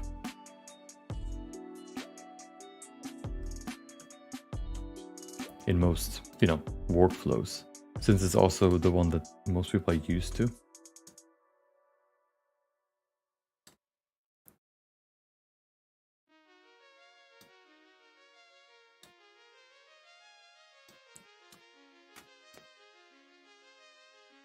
Okay, there you go. This one needs to change. Unfortunately, it is that way, but it probably just takes a while for the industry to change, because this is a colossal undertaking.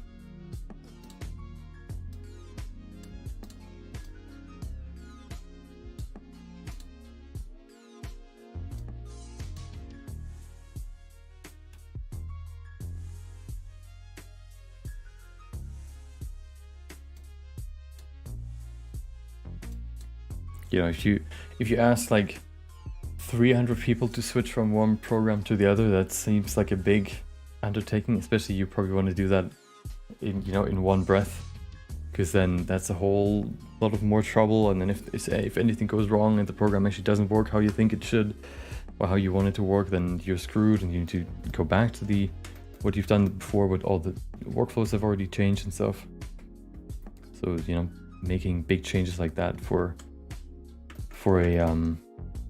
a studio can be very, very risky. I think that's also why most studios still mainly use Maya. I heard that it generally has better animation tools than Blender, for example, but it also is just so baked in that it just slowly but surely, like, new people maybe use Blender more, and then slowly but surely, you know, you maybe makes a bit more Blender into the workflow rather than, you know, everybody all of a sudden changing, which isn't really realistic. Okay, this should be changing. Wait, did I? No, okay. I thought I did. I did not.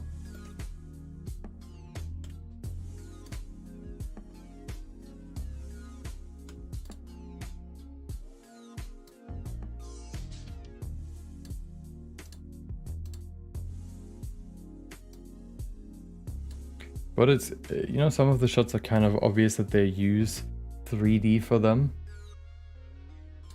And yeah, my guess would be that it's Maya, since they don't really try to recreate like 2D in 3D. They just use 3D to make like environments easier and create more complex, you know, rotations, for example, camera movements with it, rather than trying to substitute the 2D characters with 3D. From what I've seen so far, at least. So yeah, I think for that, you know, it doesn't really matter which 3D program you use. Okay, there you go, perfect. It is all there. Let me bring everything back that we had before. Oops, what is this? We don't need you. Bring all of these back. This one too.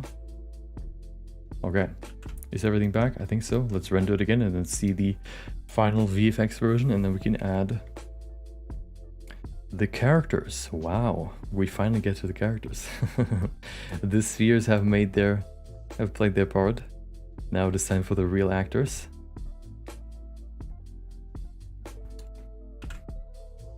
Let's render it first though.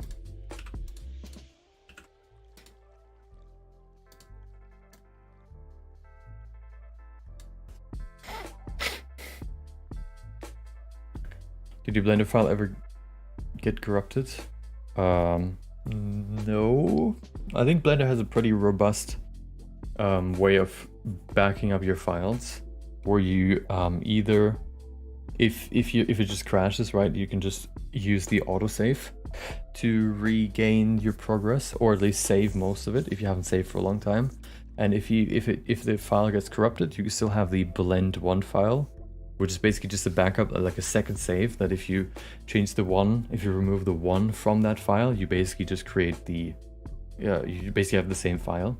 Sometimes it says like, oh, missing DNA thing, something missing DNA block or something, which means you can't open it. But I think there's some fix for that. I just don't remember what I did when I had that problem.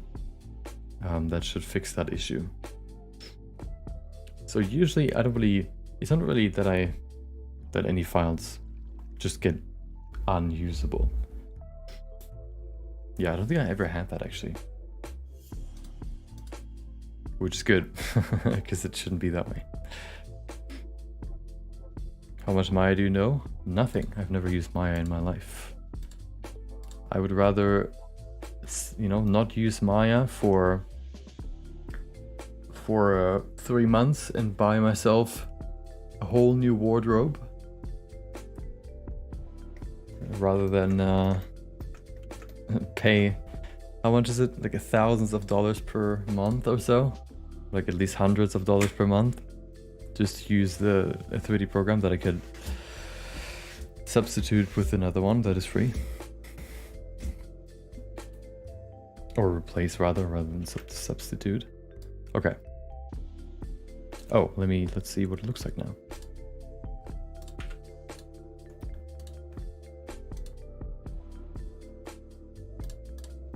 Oh.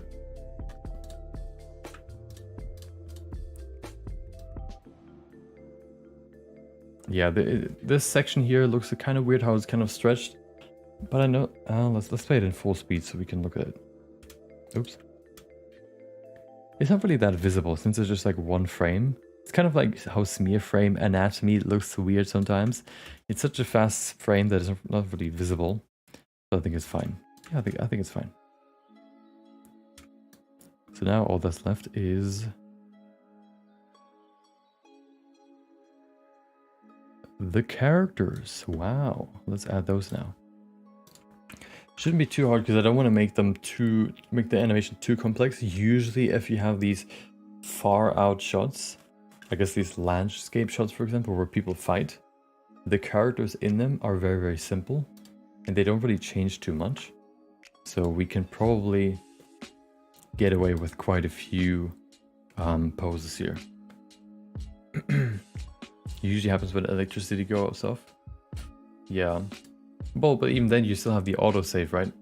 As long as you set it up to be like every few minutes, you should be able to save, you know, most of your progress. Had to use Maya for a year at a previous company, was cancer to use. Was it cancer to use because you were used to Blender, or because it had some weird functionality that was weird, unintuitive or whatever? Since I know that, as far as I've seen, I've only watched like 1 or 2 videos about it. Maya doesn't have nodes to create shaders, for example, which I was surprised by because it's just so intuitive for me to think about materials through shaders. But I think the only way that you can create materials in Maya, maybe I'm wrong, I'm probably wrong, but is basically through this, where you have like basically this same window, but you know, in Maya for the material. Like, oh, what do you want to have for the surface? Yeah, this, and then you have basically this menu instead of these nodes. Yeah, but I'm probably wrong. There's probably a node system. I just haven't seen it in the little video that I've seen. Opinions on Houdini. It seems like geometry nodes, but on crack. It's basically, yeah, I feel like geometry nodes are kind of like the small brother of Houdini. Since Houdini is also node based, and as far as I know, Houdini is basically geometry nodes. Houdini is geometry nodes. If geometry nodes could access anything in the software, I guess that's kind of what they're working towards. But basically, you could say like, oh, I want to add a mesh, and then I want to transform that mesh with a displacement modifier, and then I want to add a mask modifier, and then I want to add this and this and that. And you can do basically all of that with nothing but nodes, and create like crazy simulations with that. And basically everything you can do in Blender, like, how would you create a, I don't know, like a tornado in Blender, and then simulate it, destroy a house. In Houdini, you do all of that, you know, not through modeling, but through nodes, which, at least from what I know, I might be wrong, but you know, that's kind of how I see Houdini. And since I don't particularly enjoy using geometry nodes, but they're still useful, they're useful enough for me to suffer through them, okay? I wouldn't like, you know, learning Houdini, but you know, it's a impressive piece of software. Okay, it is time. Let me sit down, and then we can create the character poses, which shouldn't be that many, so it shouldn't take that long, but I say that every time, and then it's 5 hours later. So let me get down first.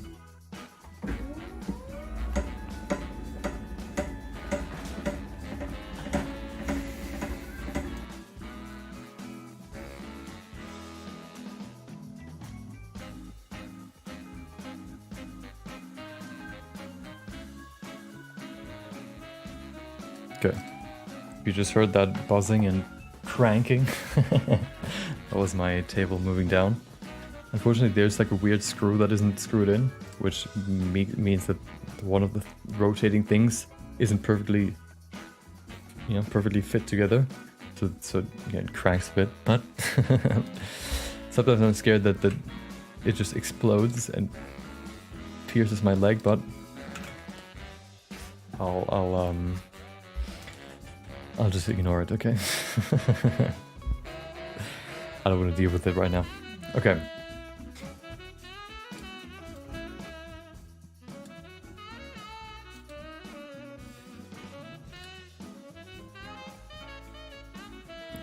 Jittery knows have a lot of wow moments. Yeah, like wow, this actually works. But it also has a lot of math moments, which are the opposite of fun. And so yeah, I don't like it.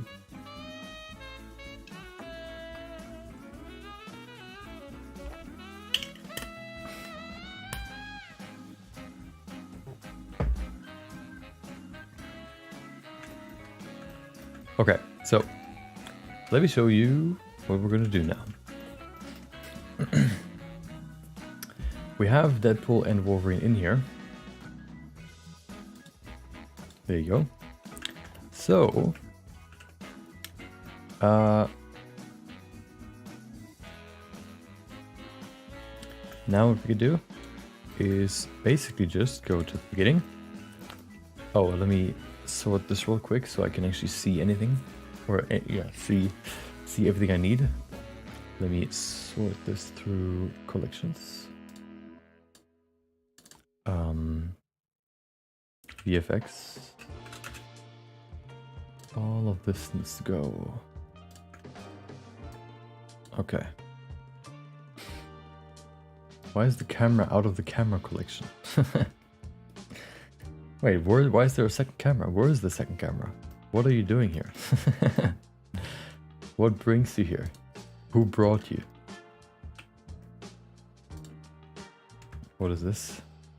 Oh, right, okay.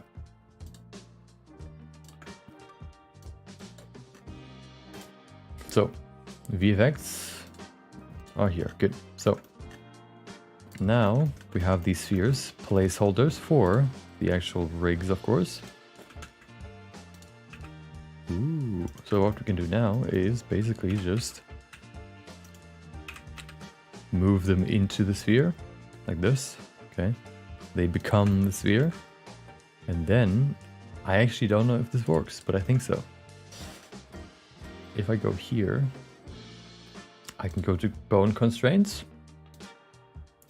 and say, never mind, I need to go in here. Bone constraints, child off, okay? Select the sphere, DP, nope. The sphere, please. Sphere, there you go. And now, theoretically, okay, if I let this move now, it follows the sphere. Wow, nice. And now, I don't need to worry about the position anymore. All I need to care now about is the pose. Let me do that for Wolverine too. And then we can start creating the poses.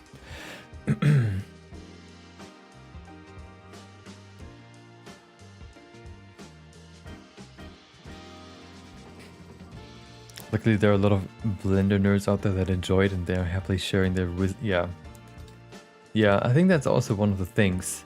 Even if you wanted to learn Maya from, like, you know, by yourself, self-taught, I guess you could call it. First of all, you would have to pay insane amount of money, but then also there aren't really that many people that teach it. Of course, for Blender, since it's free, way more people can, first of all, use it, can learn it, and then teach it.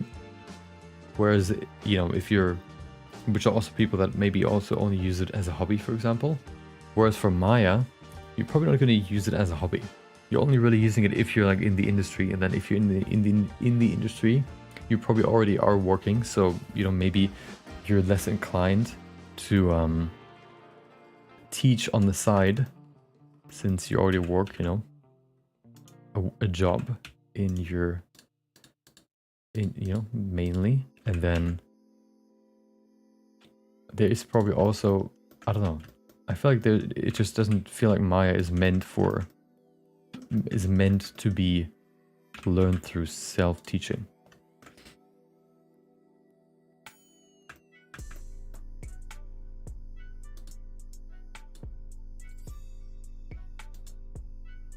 So the community around it is also just not as big.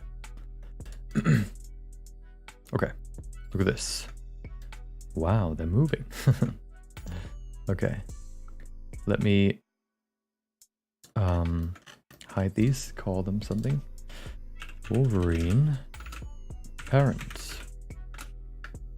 If you ever wondered what Wolverine's parent looks like, now you know. And then Deadpool parents. Okay, good. And if I hide them now, you can see they move without the spheres being visible. Okay. Welcome, Reaper. Hope you have a good day.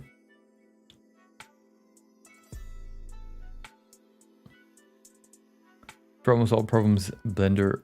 Oh, someone has already discovered this solution, and thanks to the open source availability, there are many users. Yeah, exactly.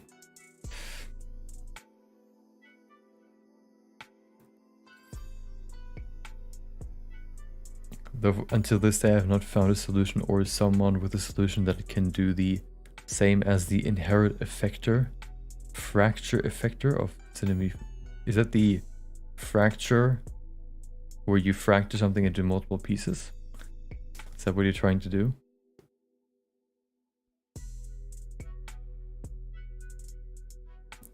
Okay.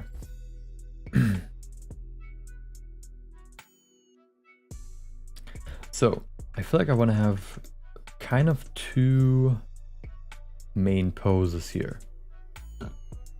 Actually, no. So the way I want to create this is one pose, right? When they go apart. Then one pose. The second pose is when they kind of are stationary. Third pose is when they jump again. And then, you know, again, another one when they're standing, and then when they go in again. So let's see if we can do that. It's not supposed to be like that crazy, so the poses don't have to be super complex. So yeah, let's do it. Also, I might want to actually hide some of the things we have here to make the characters actually even simpler. What do they look like here? They're fairly small. Let me check it in here. Actually, they're not super small. Maybe I need a little bit more detail. Although once the line art is there, I think it's fine. Fracture object is basically a collection that considers each object in it as an instance. Whatever effect you do add to it, it will then apply that to these objects.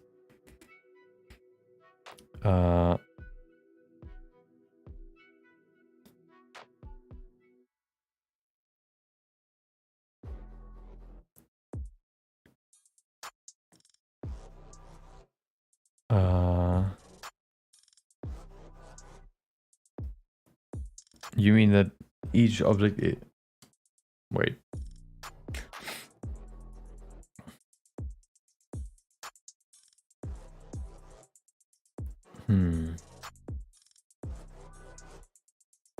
Oh, you mean it's basically like geometry nodes in geometry nodes, where you can basically apply an operation to each instance, but each instance can have different settings for that operation? Is that what you mean?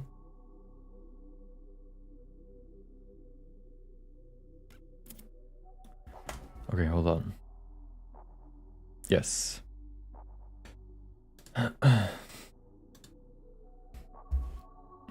Let me check out the Game of Thrones intro to understand it better.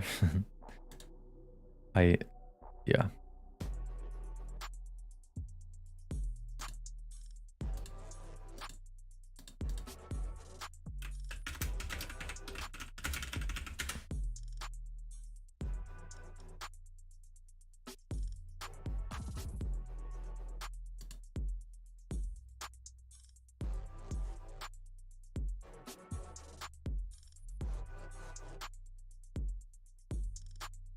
Oh, those things, okay.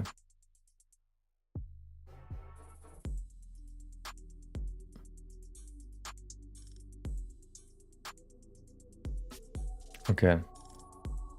You mean where you have like where you have this the world, you have like a a certain structure, but then you can give each structure a different timing, for example. That doesn't seem too bad. You can do that. So let me show you how I think I did it somewhat here in my directional sparks. So these are all just, you know, curves. So this is just one curve, right? Aligned, or like, you know, just one curve that you can create and move how you want. And then you apply this modifier and it turns this curve into other curves, or like these planes, these ribbons, that then have a texture applied to them, which looks like this, right? These sparks. And they're basically all just an instance of one curve, sample curve, right? That then gets spread across this main curve, and then you can you know, change the shape of each of them individually. And you can also, if you want, change the timing so that not all of them start at the same time, but rather have a random start. So you have something more like this. So you give them a random start, basically. Ooh. If that's what you mean, you can definitely do that in geometry nodes, but maybe just a bit more complex than with the, what was it called, fracture thing? Yeah. Okay.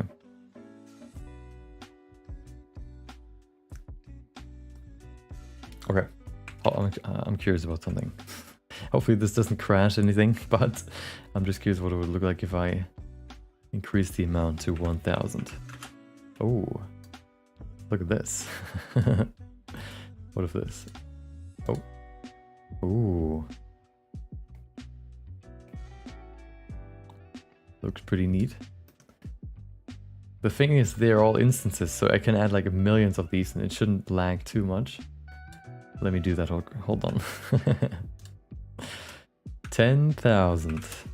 Ooh, looks like hair. Ah, now it's lagging. Now it's starting to lag. Who would have guessed? 10,000 is maybe a bit too much. Also maybe a bit laggy. Hold on, let me see if I can... If I theoretically go in here, I should be able to bring my bitrate down on my stream like crazy. Hold on. If I do this. Okay. Ooh. Of course I can't see it, but you should be able to see my face cam quality going down. Maybe not. Maybe it actually equalizes it somehow. And gives me my face cam more bitrate than other parts of the image, but I don't know if that works.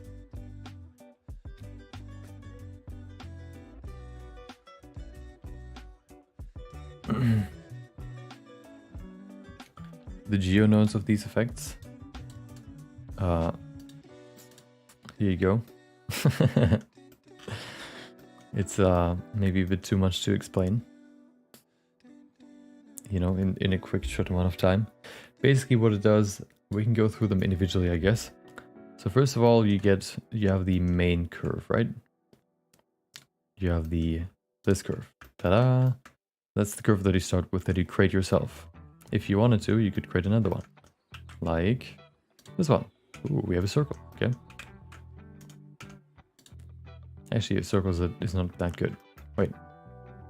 Why can I not see the circle's points? Oh, I know why. There you go. Let me add something else. Bezier, okay. Ta-da! So, we start with this, okay? And then, yeah, we start with the basic curve. The curve gets then resampled. No, it doesn't get, does it? Yeah, you add more resolution to the curve, and then you turn those points of the curve, like you can see here. Here's a point. Here's a point. Here's a point. Here's a point. Here's a point. Here's a point. You turn all of these into instances. So you take a simple curve like this.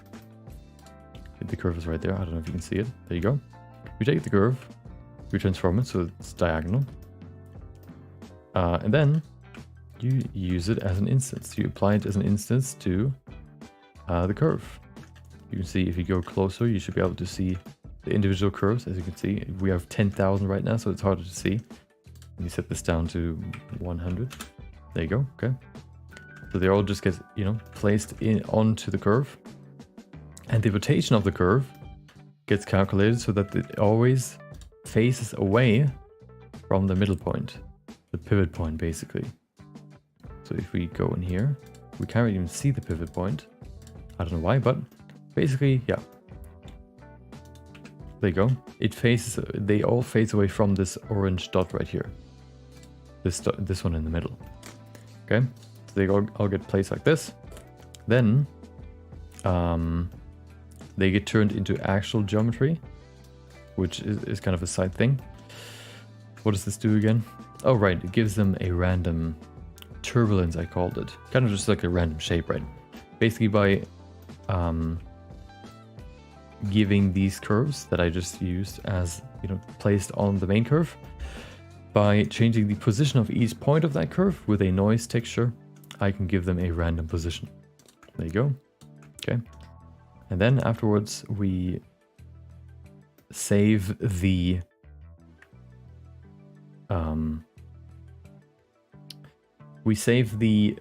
factor of each spline, which basically each curve has a factor from 0 to 1, so beginning to end. That factor will be V, and then what is this? Oh, that's for something else. I also make sure that when you, this isn't that important, okay? No matter, doesn't matter. This is kind of important, but it's not important, never mind. Then it turns them into ribbons by basically replacing the curve with a line.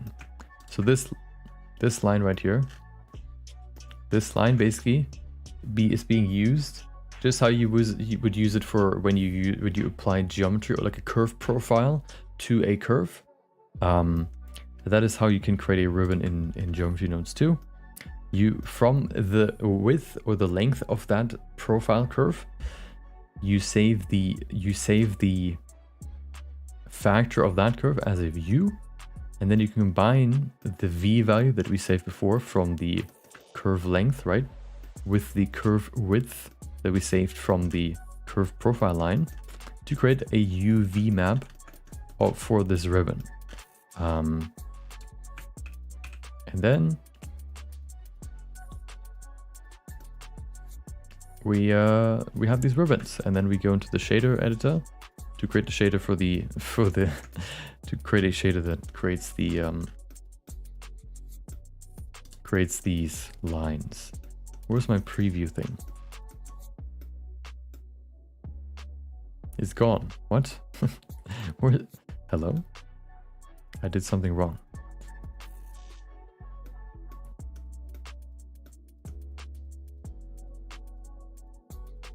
Hello? Where's the preview thing? Oh, there it is. Hiding in the back. Yeah, it creates this. It's kind of a complex thing for the shader. There's a whole lot of math, I think. There you go. It's actually not too complex, but yeah, it's a lot of math with the UV coordinates to create this. Yeah, so maybe this helped you in some way. Your face quality went down? Okay. Are you saying I look ugly? Okay. When do you think you will be finished with the animation? So we'll probably finish the block out, the 3D animation part, probably in 2 or 3 days. And then we're gonna do the overpainting. So refining the 3D animation with 2D, like a layer of 2D on top to make it look even more 2D. And then we're done, which will probably be maybe 2 weeks or so. I don't know. It's hard to say since I haven't really done overpainting enough to really say reliably how long it would take. But I would say like for the animation to be done, probably like 1 or 2 weeks. And then of course the video will also take, you know, a bit to create. So yeah. I think for the super chat charts, I appreciate it. Hope you had a good day. Send you a short video. Okay, let's see. Show me the video.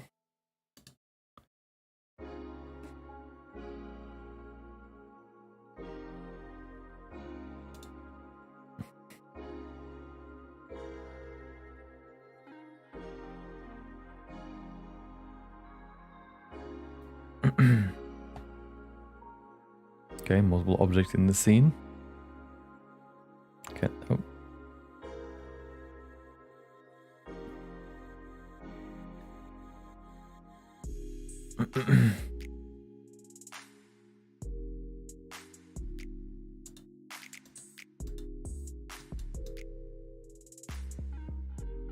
Wait. Oh, no, wait, what? I'm confused. Give me a second.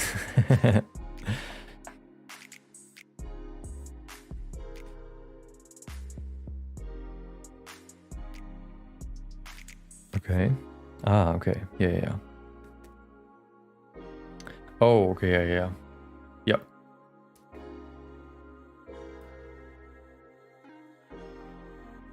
Yeah. Yeah, I think that's it's basically just a geometry node setup, but as an actual tool in Cinema 4D, right? So you could theoretically also create the same setup or the same settings in geometry nodes and then save that as like an asset, for example, so that you can apply it for future projects. But of course in Cinema 4D you don't have to do that, because all you need to do is use the tool. Let me show you what it looks like. Can I? Hold on. I can. Here you go. So basically here you have the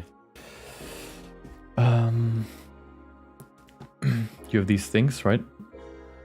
And then if you want to, for example, scale them down. Also, by the way, I don't know if you don't mind me showing this on stream, but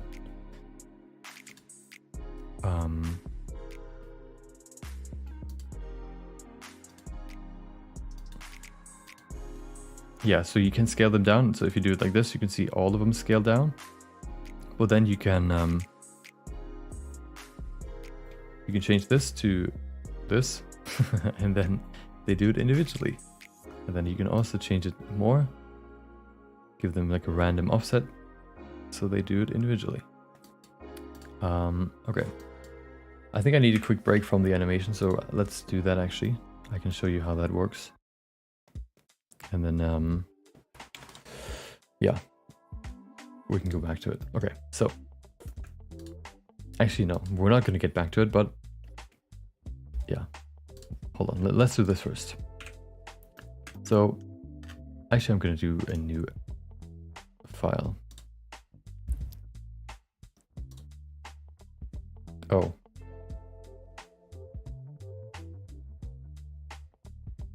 Okay. So, boom, boom, boom, boom. Okay. Easy. Look at those cool objects. We have a circle. What else do we have? Yep. Bone. Don't need it.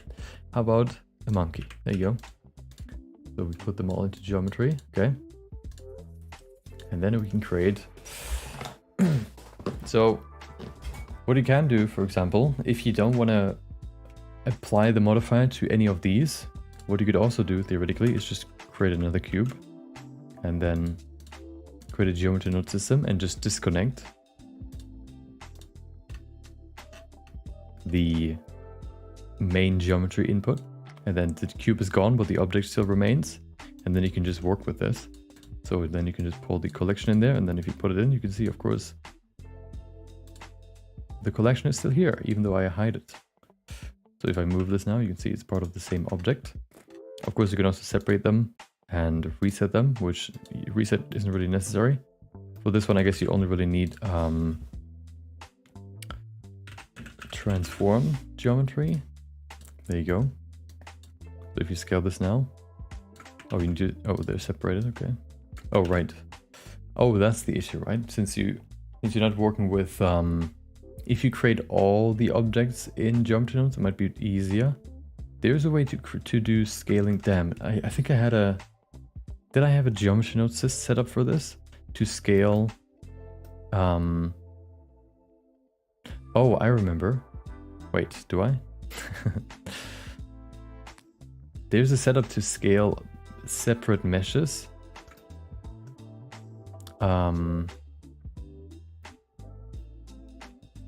In geometry nodes.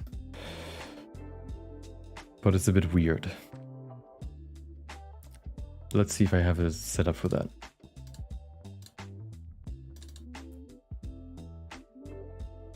Here. Nope. Maybe blend files? Nope.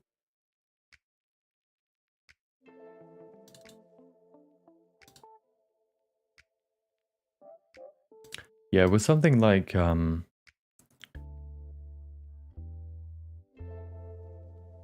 did it work again? Well, so one thing you can do is you can use the attribute statistic, for example, to calculate the, oh, and then you can do mesh islands, for example, to grab the index. Okay. And then you can say, you can grab a math node. Let's see if this works. Which you can use to, for example, say equal. Is there equal? There should be. Compare. Okay, set this to 0, I think. So now you can say, okay, each island, of course, which means each mesh that is connected in some way, or each vertices that are connected are one island. So if you take the island index, actually, I don't know if that works. But yeah, it's a bit more complicated than Cinema 4D for sure. But it's doable. I just, I would have to look a bit deeper into it, because it's not just that you're creating objects in geometry nodes and then you, for example, can just scale the instances before you realize them, but you actually have multiple objects that then are supposed to copy what you've created before, which can be a bit more complex. Yeah, I guess you could also animate that, but yeah, it's a bit more complicated. But it's possible. I know that it's possible. Okay.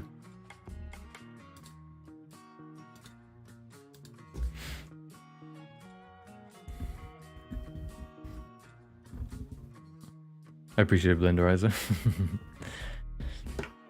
The setup in C4D also uses the object index to work through it hierarchically, but it does not change the original position of the object unless you have a parent object.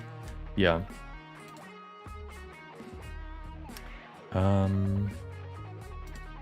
Wait a second. Geometry nodes. Scale objects in collection individually.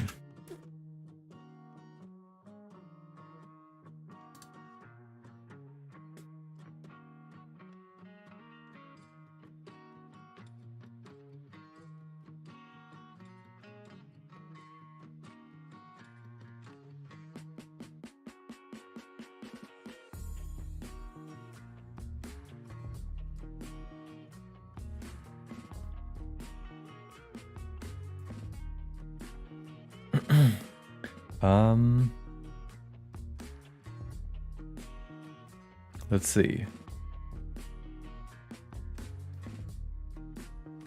I had the same problem before, and I knew that I found a solution, but finding the same posts again can be a bit hard now.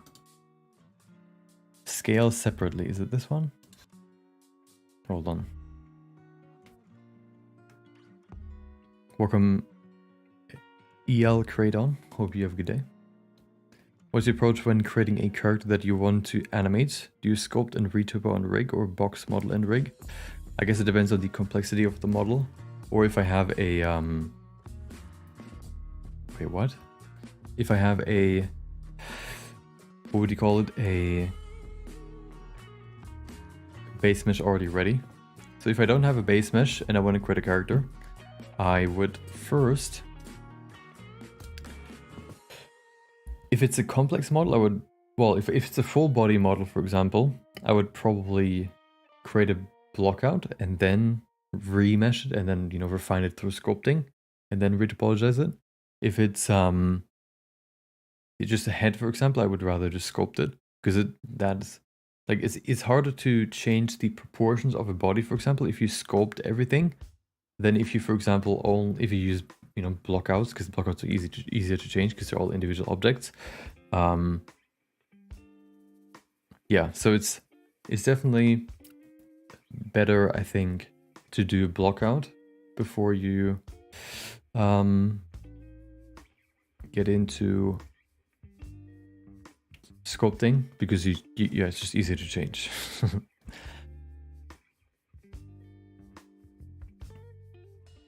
I would actually, I would say always block out first and then change the, and then remesh it and sculpt, refine it. I think that's a good habit to be in. Well, that's a good habit to have, since even simple objects, blocking them out can help. Make sure that all the proportions look right. So yeah, I would say always block out and then merge it and sculpt afterwards. This guy wanted to take a break and now is diving into something even more brain-breaking. Yeah, but it's different. It's a different topic. I just need to put my mind away from creating poses for the animation for a second. Okay, hold on. I knew that Okay, hold on. Aha. This one is purple because I already clicked on it before. I also remember that this didn't give me what I wanted. I think so. Maybe not. Well, hold on.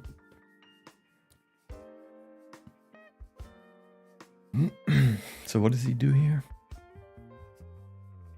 What is this? The problem with geometry nodes, the worst problem with geometry nodes, is that every forum post that has helped before has an expiration date, since at some point usually the nodes just get replaced with new, better workflows, or even just like completely new workflows that you can't recreate, or you can't recreate an old system with the new nodes. But what is this? Set position, blah blah blah. Pivot point. How do you create the pivot point? How is the pivot point defined? There it is. Pivtor po. Okay, I'm guessing that's pivot point. This one's kind of weird. Wait, is it? It's kind of weird. Oh, he uses instances. Never mind. Okay. Aha, this one.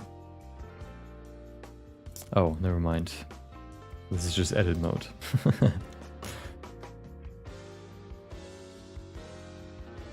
Yeah, I don't... Oh, there it is. Aha, hold on. I closed the file. Damn it. Let's create it again. Is it that one? I think so. Okay, let's do it again. Okay, boom, boom, boom, boom. Get rid of this. Oops. Monkey, okay. Put that in the collection. Okay, so let's see. I think I found it. I think I remember now. Okay. Geometry nodes collection, boom. Okay. So, good. Now, scale elements. Oops. Ooh, okay, okay. Usually there's one node that you just can't think of or can't remember that fixes your problems in geometry nodes. Okay, that's the one for this one. Okay, and then you can For example, if you want to make it random, let's say we have a value here that is supposed to control the scale of this. I guess we could just do this, right? This is the basics. So 0 to 1. Oh, that's kind of awkward. Okay. Well, let's ignore this, okay? Let's ignore the eyes for now. But, so we have this value now, which goes from 0 to 1, okay? And now, we want to give these a random, what would you call them? Random delay, okay? What we could do is use random value, random value, okay? Give it, I guess, yeah, let's just do this, okay? 0 to 1. So this basically gives each object with its own ID, a different value. So if we set this here, for example, you can see some of them are smaller, some of them are bigger, and we can change this here.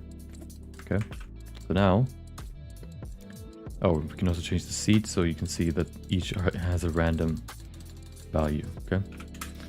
And then we can use a math node, like this one, for example, and you set it to subtract, so that everything that is, if you set this to 0, all of these right now have 0, okay?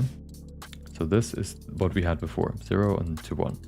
So then, we can make some of them appear later by subtracting from this value, so that, for example, a starting point for some of these objects is at minus 0.5, so this value needs to go higher than 0.5, for example, than 1 to reach the maximum, to reach scale 1. Let's see if this actually works, or if I'm talking trash. What is this?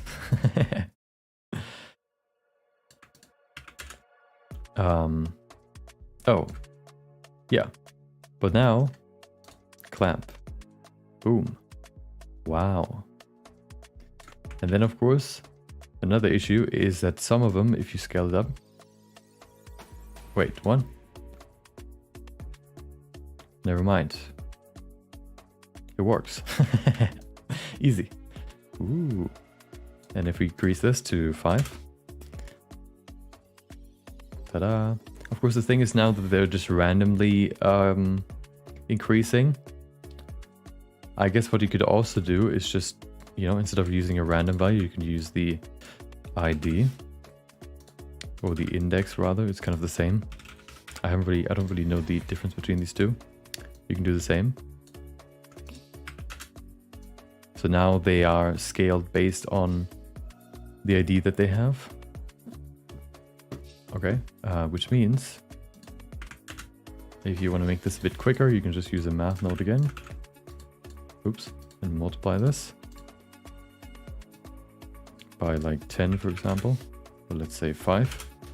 And now, theoretically, never mind, we need to divide this by 5. This should be a bit faster. Ta-da! Make it even faster. Boom. 20. Yeah. Of course, they don't really... Something they don't do is that they don't... Oh, well, you could do that too with random value, but right now they don't... They're like... What the next... Like, the object with index 1 is starting to scale, and once the object with 1, I think, reaches the scale 1... Never mind, I'm wrong. I thought that the second one scales up once the first one reaches 1, but I'm wrong. So, yeah. I guess this is kind of how it works. What does this do? Let's see if this can fix the monkey. Nope. Can this fix the monkey? Nope. I don't know why the monkey... Because the monkey is one object. But it doesn't change the... Like, it somehow treats the eyes separately from the body. Which is kind of weird. Since it's the same object, but whatever. There you go.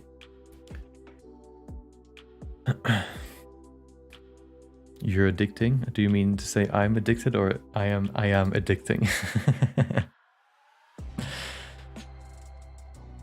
It works on size. In cinema, it was basically getting the scale, which could also be transform or rotation. Well, you could use a transform, for example. Transform geometry like this. Oh. Yeah, so if we use this, for example, let's see if this works. And we put this into the movement, for example. Oops. Combine XYZ. Boom.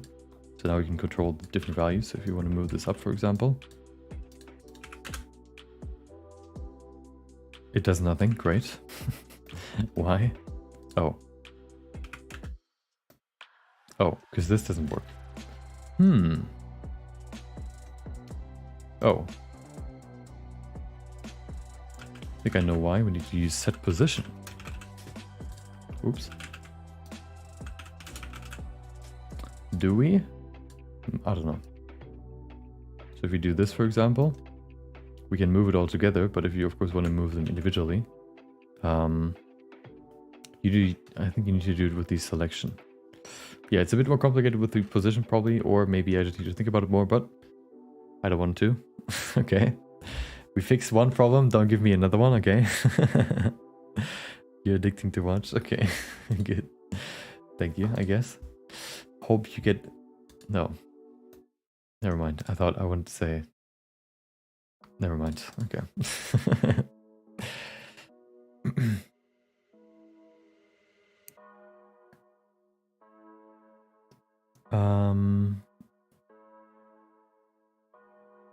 Yeah, it's definitely more complex than Blender, but once you have it, you basically can just apply it to anything, and then it's kind of the same. So yeah.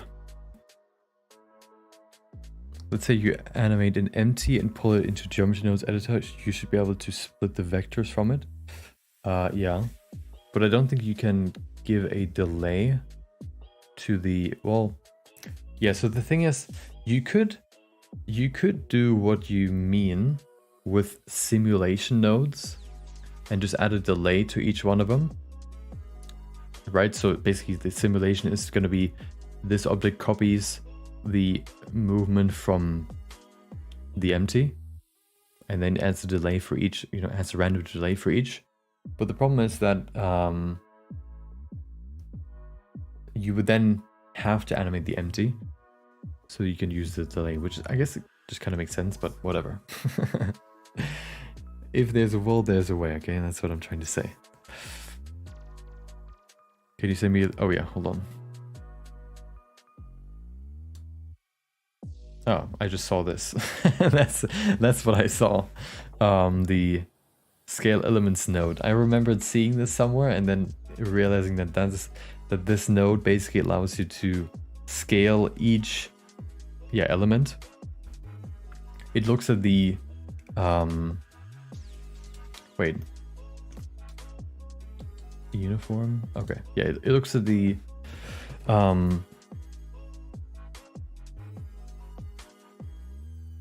oh, it looks at the mesh islands basically, which you can kind of see here. Can you visualize mesh islands? I don't think so. You can do this. These are basically mesh islands, except you need to separate this one too. Hold on. Do that real quick. So when you separate this too, so that's basically what mesh islands identifies.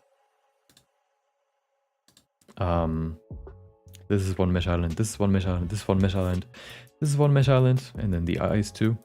And then it works with those to create, it scales based on the middle point of those. I think it creates a bounding box and then scales that way. I might be wrong, but I think that's how it works. So it calculates the middle of that mesh island and then scales towards that. Also a fun little thing that you can do if you want to ever scale something. A fun way you can scale anything in geometry nodes is by having a sphere, for example. a icosphere, for example. Okay, there you go. Boom. Oops. There you go. Okay. And then you use a set position node. Put that in here. And then you grab a position thing, right? This. If you put it in here, nothing happens because you just say, with the position input, you can give it a position. With the offset, you can give it an offset. So theoretically, if you use this, for example, if you use the position, which is basically the coordinates based on the world space. So for example, if we take this point right here, right? This point would have something like, well, let's use this point. It would have like a value between maybe like, I guess it's kind of like X would be, I don't know, let's say 3, Y would be 2, and Z would be, let's say 3, for example. That is basically the coordinate of the position of this point. And if you put this position into the offset, it basically tells this point to go the distance from the middle to the original point position again. So it just scales it outwards in the same direction. And then if you use a vector math node, for example, and you change this, and just set it to scale, you can just scale this way. But that's more for, this is more like scaling along normals than scaling along like towards the middle point. So if this wouldn't be looking like this, if we had a different object, I don't know, like a cube, for example. I'm curious if the cube should still work. No, it should actually work how scale elements works.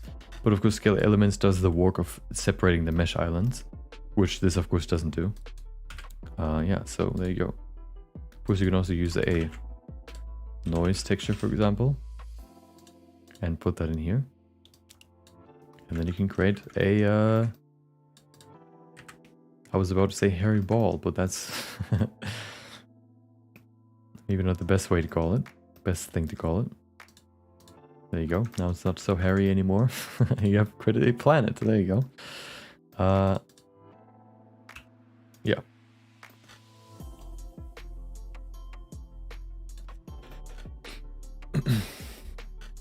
And that's how you can create like displacement on objects pretty easily. Okay. Simulation nodes is a pure riddle to me. Yeah, it's a bit there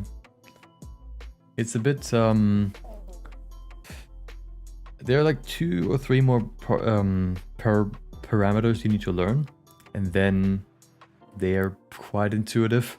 Basically, the parameters are time. Well, it's just one parameter. It's just time. So if you want to simulate an object increasing or like accelerating, and you have like the sphere, for example, right? What you would want to do, if you think about what acceleration is, it would mean that you have a, maybe we can even do it in here. I don't want to set this up right now, but basically simulation zone. So the simulation zone is basically just, if you've ever watched the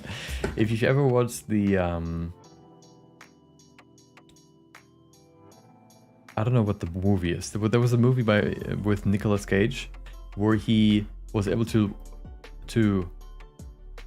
go back in time for like 2 minutes or so. So he was able to test like different things to avoid certain outcomes or to create certain outcomes. And that's kind of what this is too. So whatever happens in the simulation zone gets then fed back into the input of the simulation zone and updates what happens on the next frame. So if you have this, for example, boom, we have a cube. Wow, cool. Okay. Look at this beautiful cube. Of course, nothing happens because there's nothing simulated or nothing, in here. But if we, for example, put in a set position, Boom. And we set it to, I don't know, 0.01. Okay. And then we, oh. So this shouldn't do anything. Oh, it does. Never mind. So basically now what it does, it does the operation that is in here in this simulation zone for every frame. And keeps the change that happened in the previous frame. So on frame 1, it does nothing. On frame 2, actually I think it does something, yeah. On frame 1, it applies the move the points of this mesh by 0.1 meter. And then it does it again and again and again. So it, you know, now just moves the object slowly from the midpoint over to the right. But if you want to now make this speed up, you can then, for example, say value. Okay, there you go. Say value and then also say combine XYZ. Boom, never mind, offset. And then you can use this in here. So if we set this to 0.01 again, it should still do the same thing, but now what we can do is we can also utilize the time. So if we say now, for example, multiply, that means that if we now use the time, which is the frame as far as I know, the frame amount, I guess, if we multiply this value by the frame, it is even worse. Hold on. What if we set this to 1? Okay.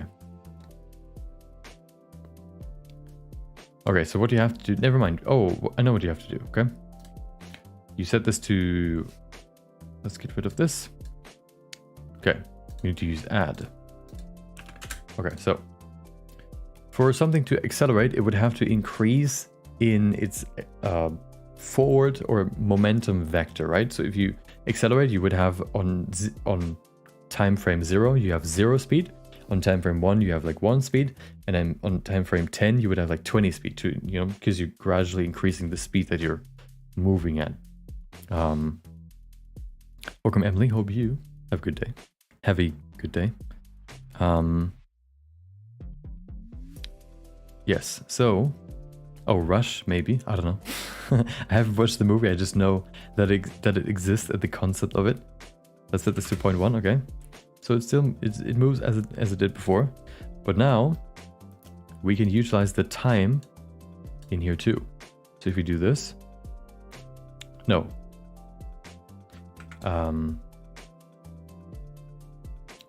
Yes. Okay. We do this, which means that. No, wait a second. Right. Okay. I get it. So, okay. We need to create a new attribute. Store named attribute. The attribute will be called time. Okay. Put that in here. So now we want to save the frame amount. Okay. There you go. If we can actually check it out too. Hold on. Let me open a spreadsheet so we can see it. So here we have the time value, and theoretically, if I increase this, you can see. What is this? What is 0.033? Why is it doing that? Oh, I know why. Now, oh, I actually don't need to use this. There's another one. There's transfer. No, it's something attribute. Capture attribute. Is that the right one? There's another one. Hold on.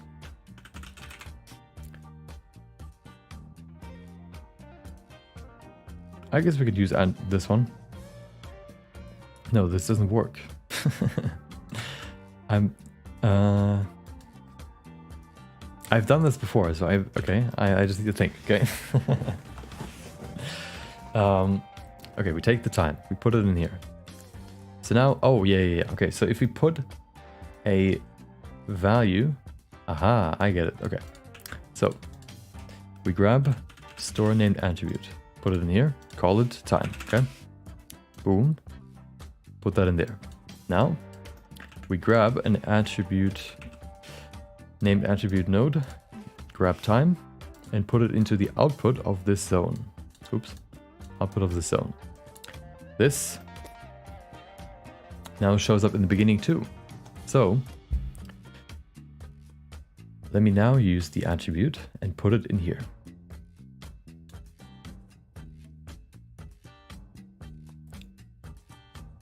Okay, it doesn't work.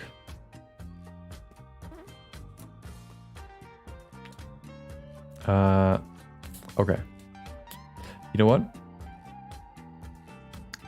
I don't care anymore. I don't want to figure this out right now. And when I get back to geometry nodes, I will maybe think about it, but it is so what I basically wanted to do is I wanted to save an attribute. Oh, no. Wait. Oh, aha, hold on. I know what to do. Maybe.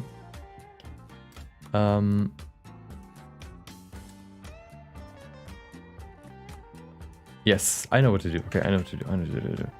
I know what to do. Maybe. So, okay, we have this. Okay, we have a value, which is 1. Okay, and then we add 1 to this. Boom. Okay, 1. And then we put it in here.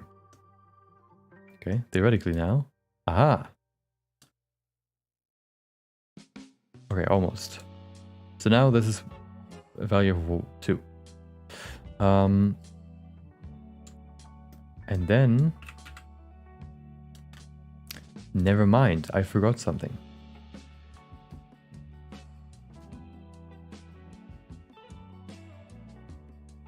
I think I need to do this over here. And then I need to do... Wait a second.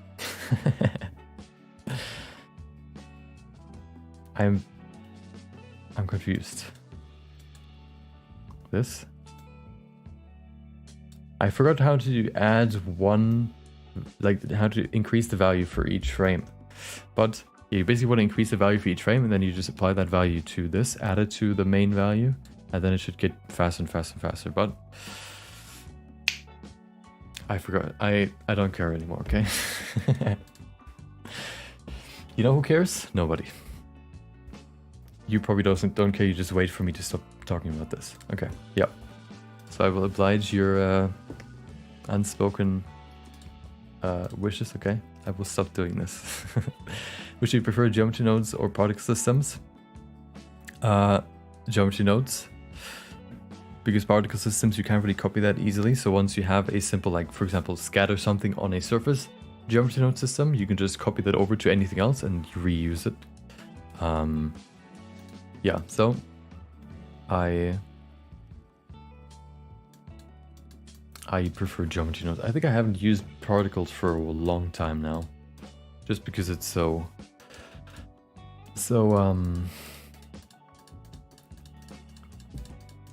just geometry nodes is basically just particle nodes, but better, especially once they added hair curves, because, you know, that's kind of the main thing what I use particles for hair. But now that they've, you know, created hair in geometry nodes too, I don't even need to do it for that anymore.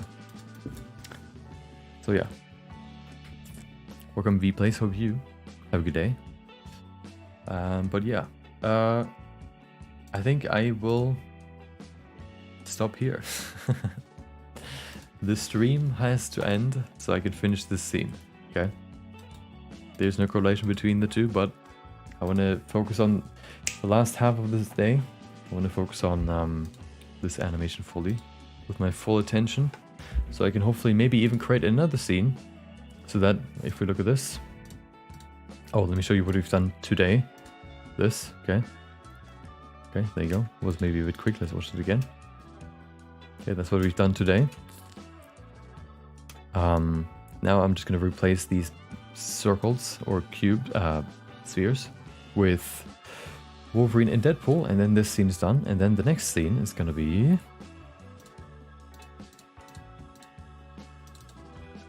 this one. Them breaking the fall and examining their damage they took in the fight, I guess. So this is probably going to be what we're going to work on tomorrow. Wolverine slamming his claws into the ground to stop his fall, I guess. And then, or to stop in general. And then Deadpool using his sword probably again to stop his fall. Yeah. And then we get some more chill scenes at the end.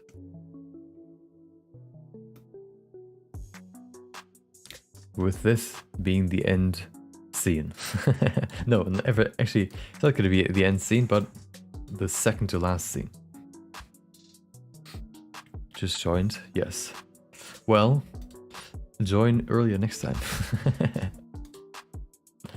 Which is going to be tomorrow, 4.5 hours earlier than today.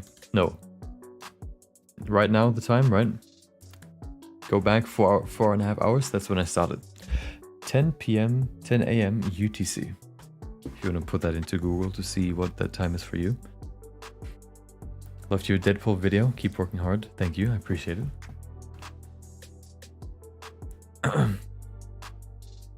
Yeah, so we're getting closer and closer to the final 3D animation, and then it's time to do the overpainting, which is going to make this look even better. And then it's done. So, oh, well, we do, yeah, whatever. The animation is done. Then we need to do compositing, but that shouldn't take too long. So, yeah. Thank you for joining. Thank you for watching. Thank you for listening, whatever you've done. I don't know, yeah. Yeah, you just put in 10 p.m. UTC in Google and it should tell you when I go live. Or just join the Discord and there's an announcement channel that will tell you when I go live. How long do you think this will take? Probably 2 more weeks, I would say, and then it should be done.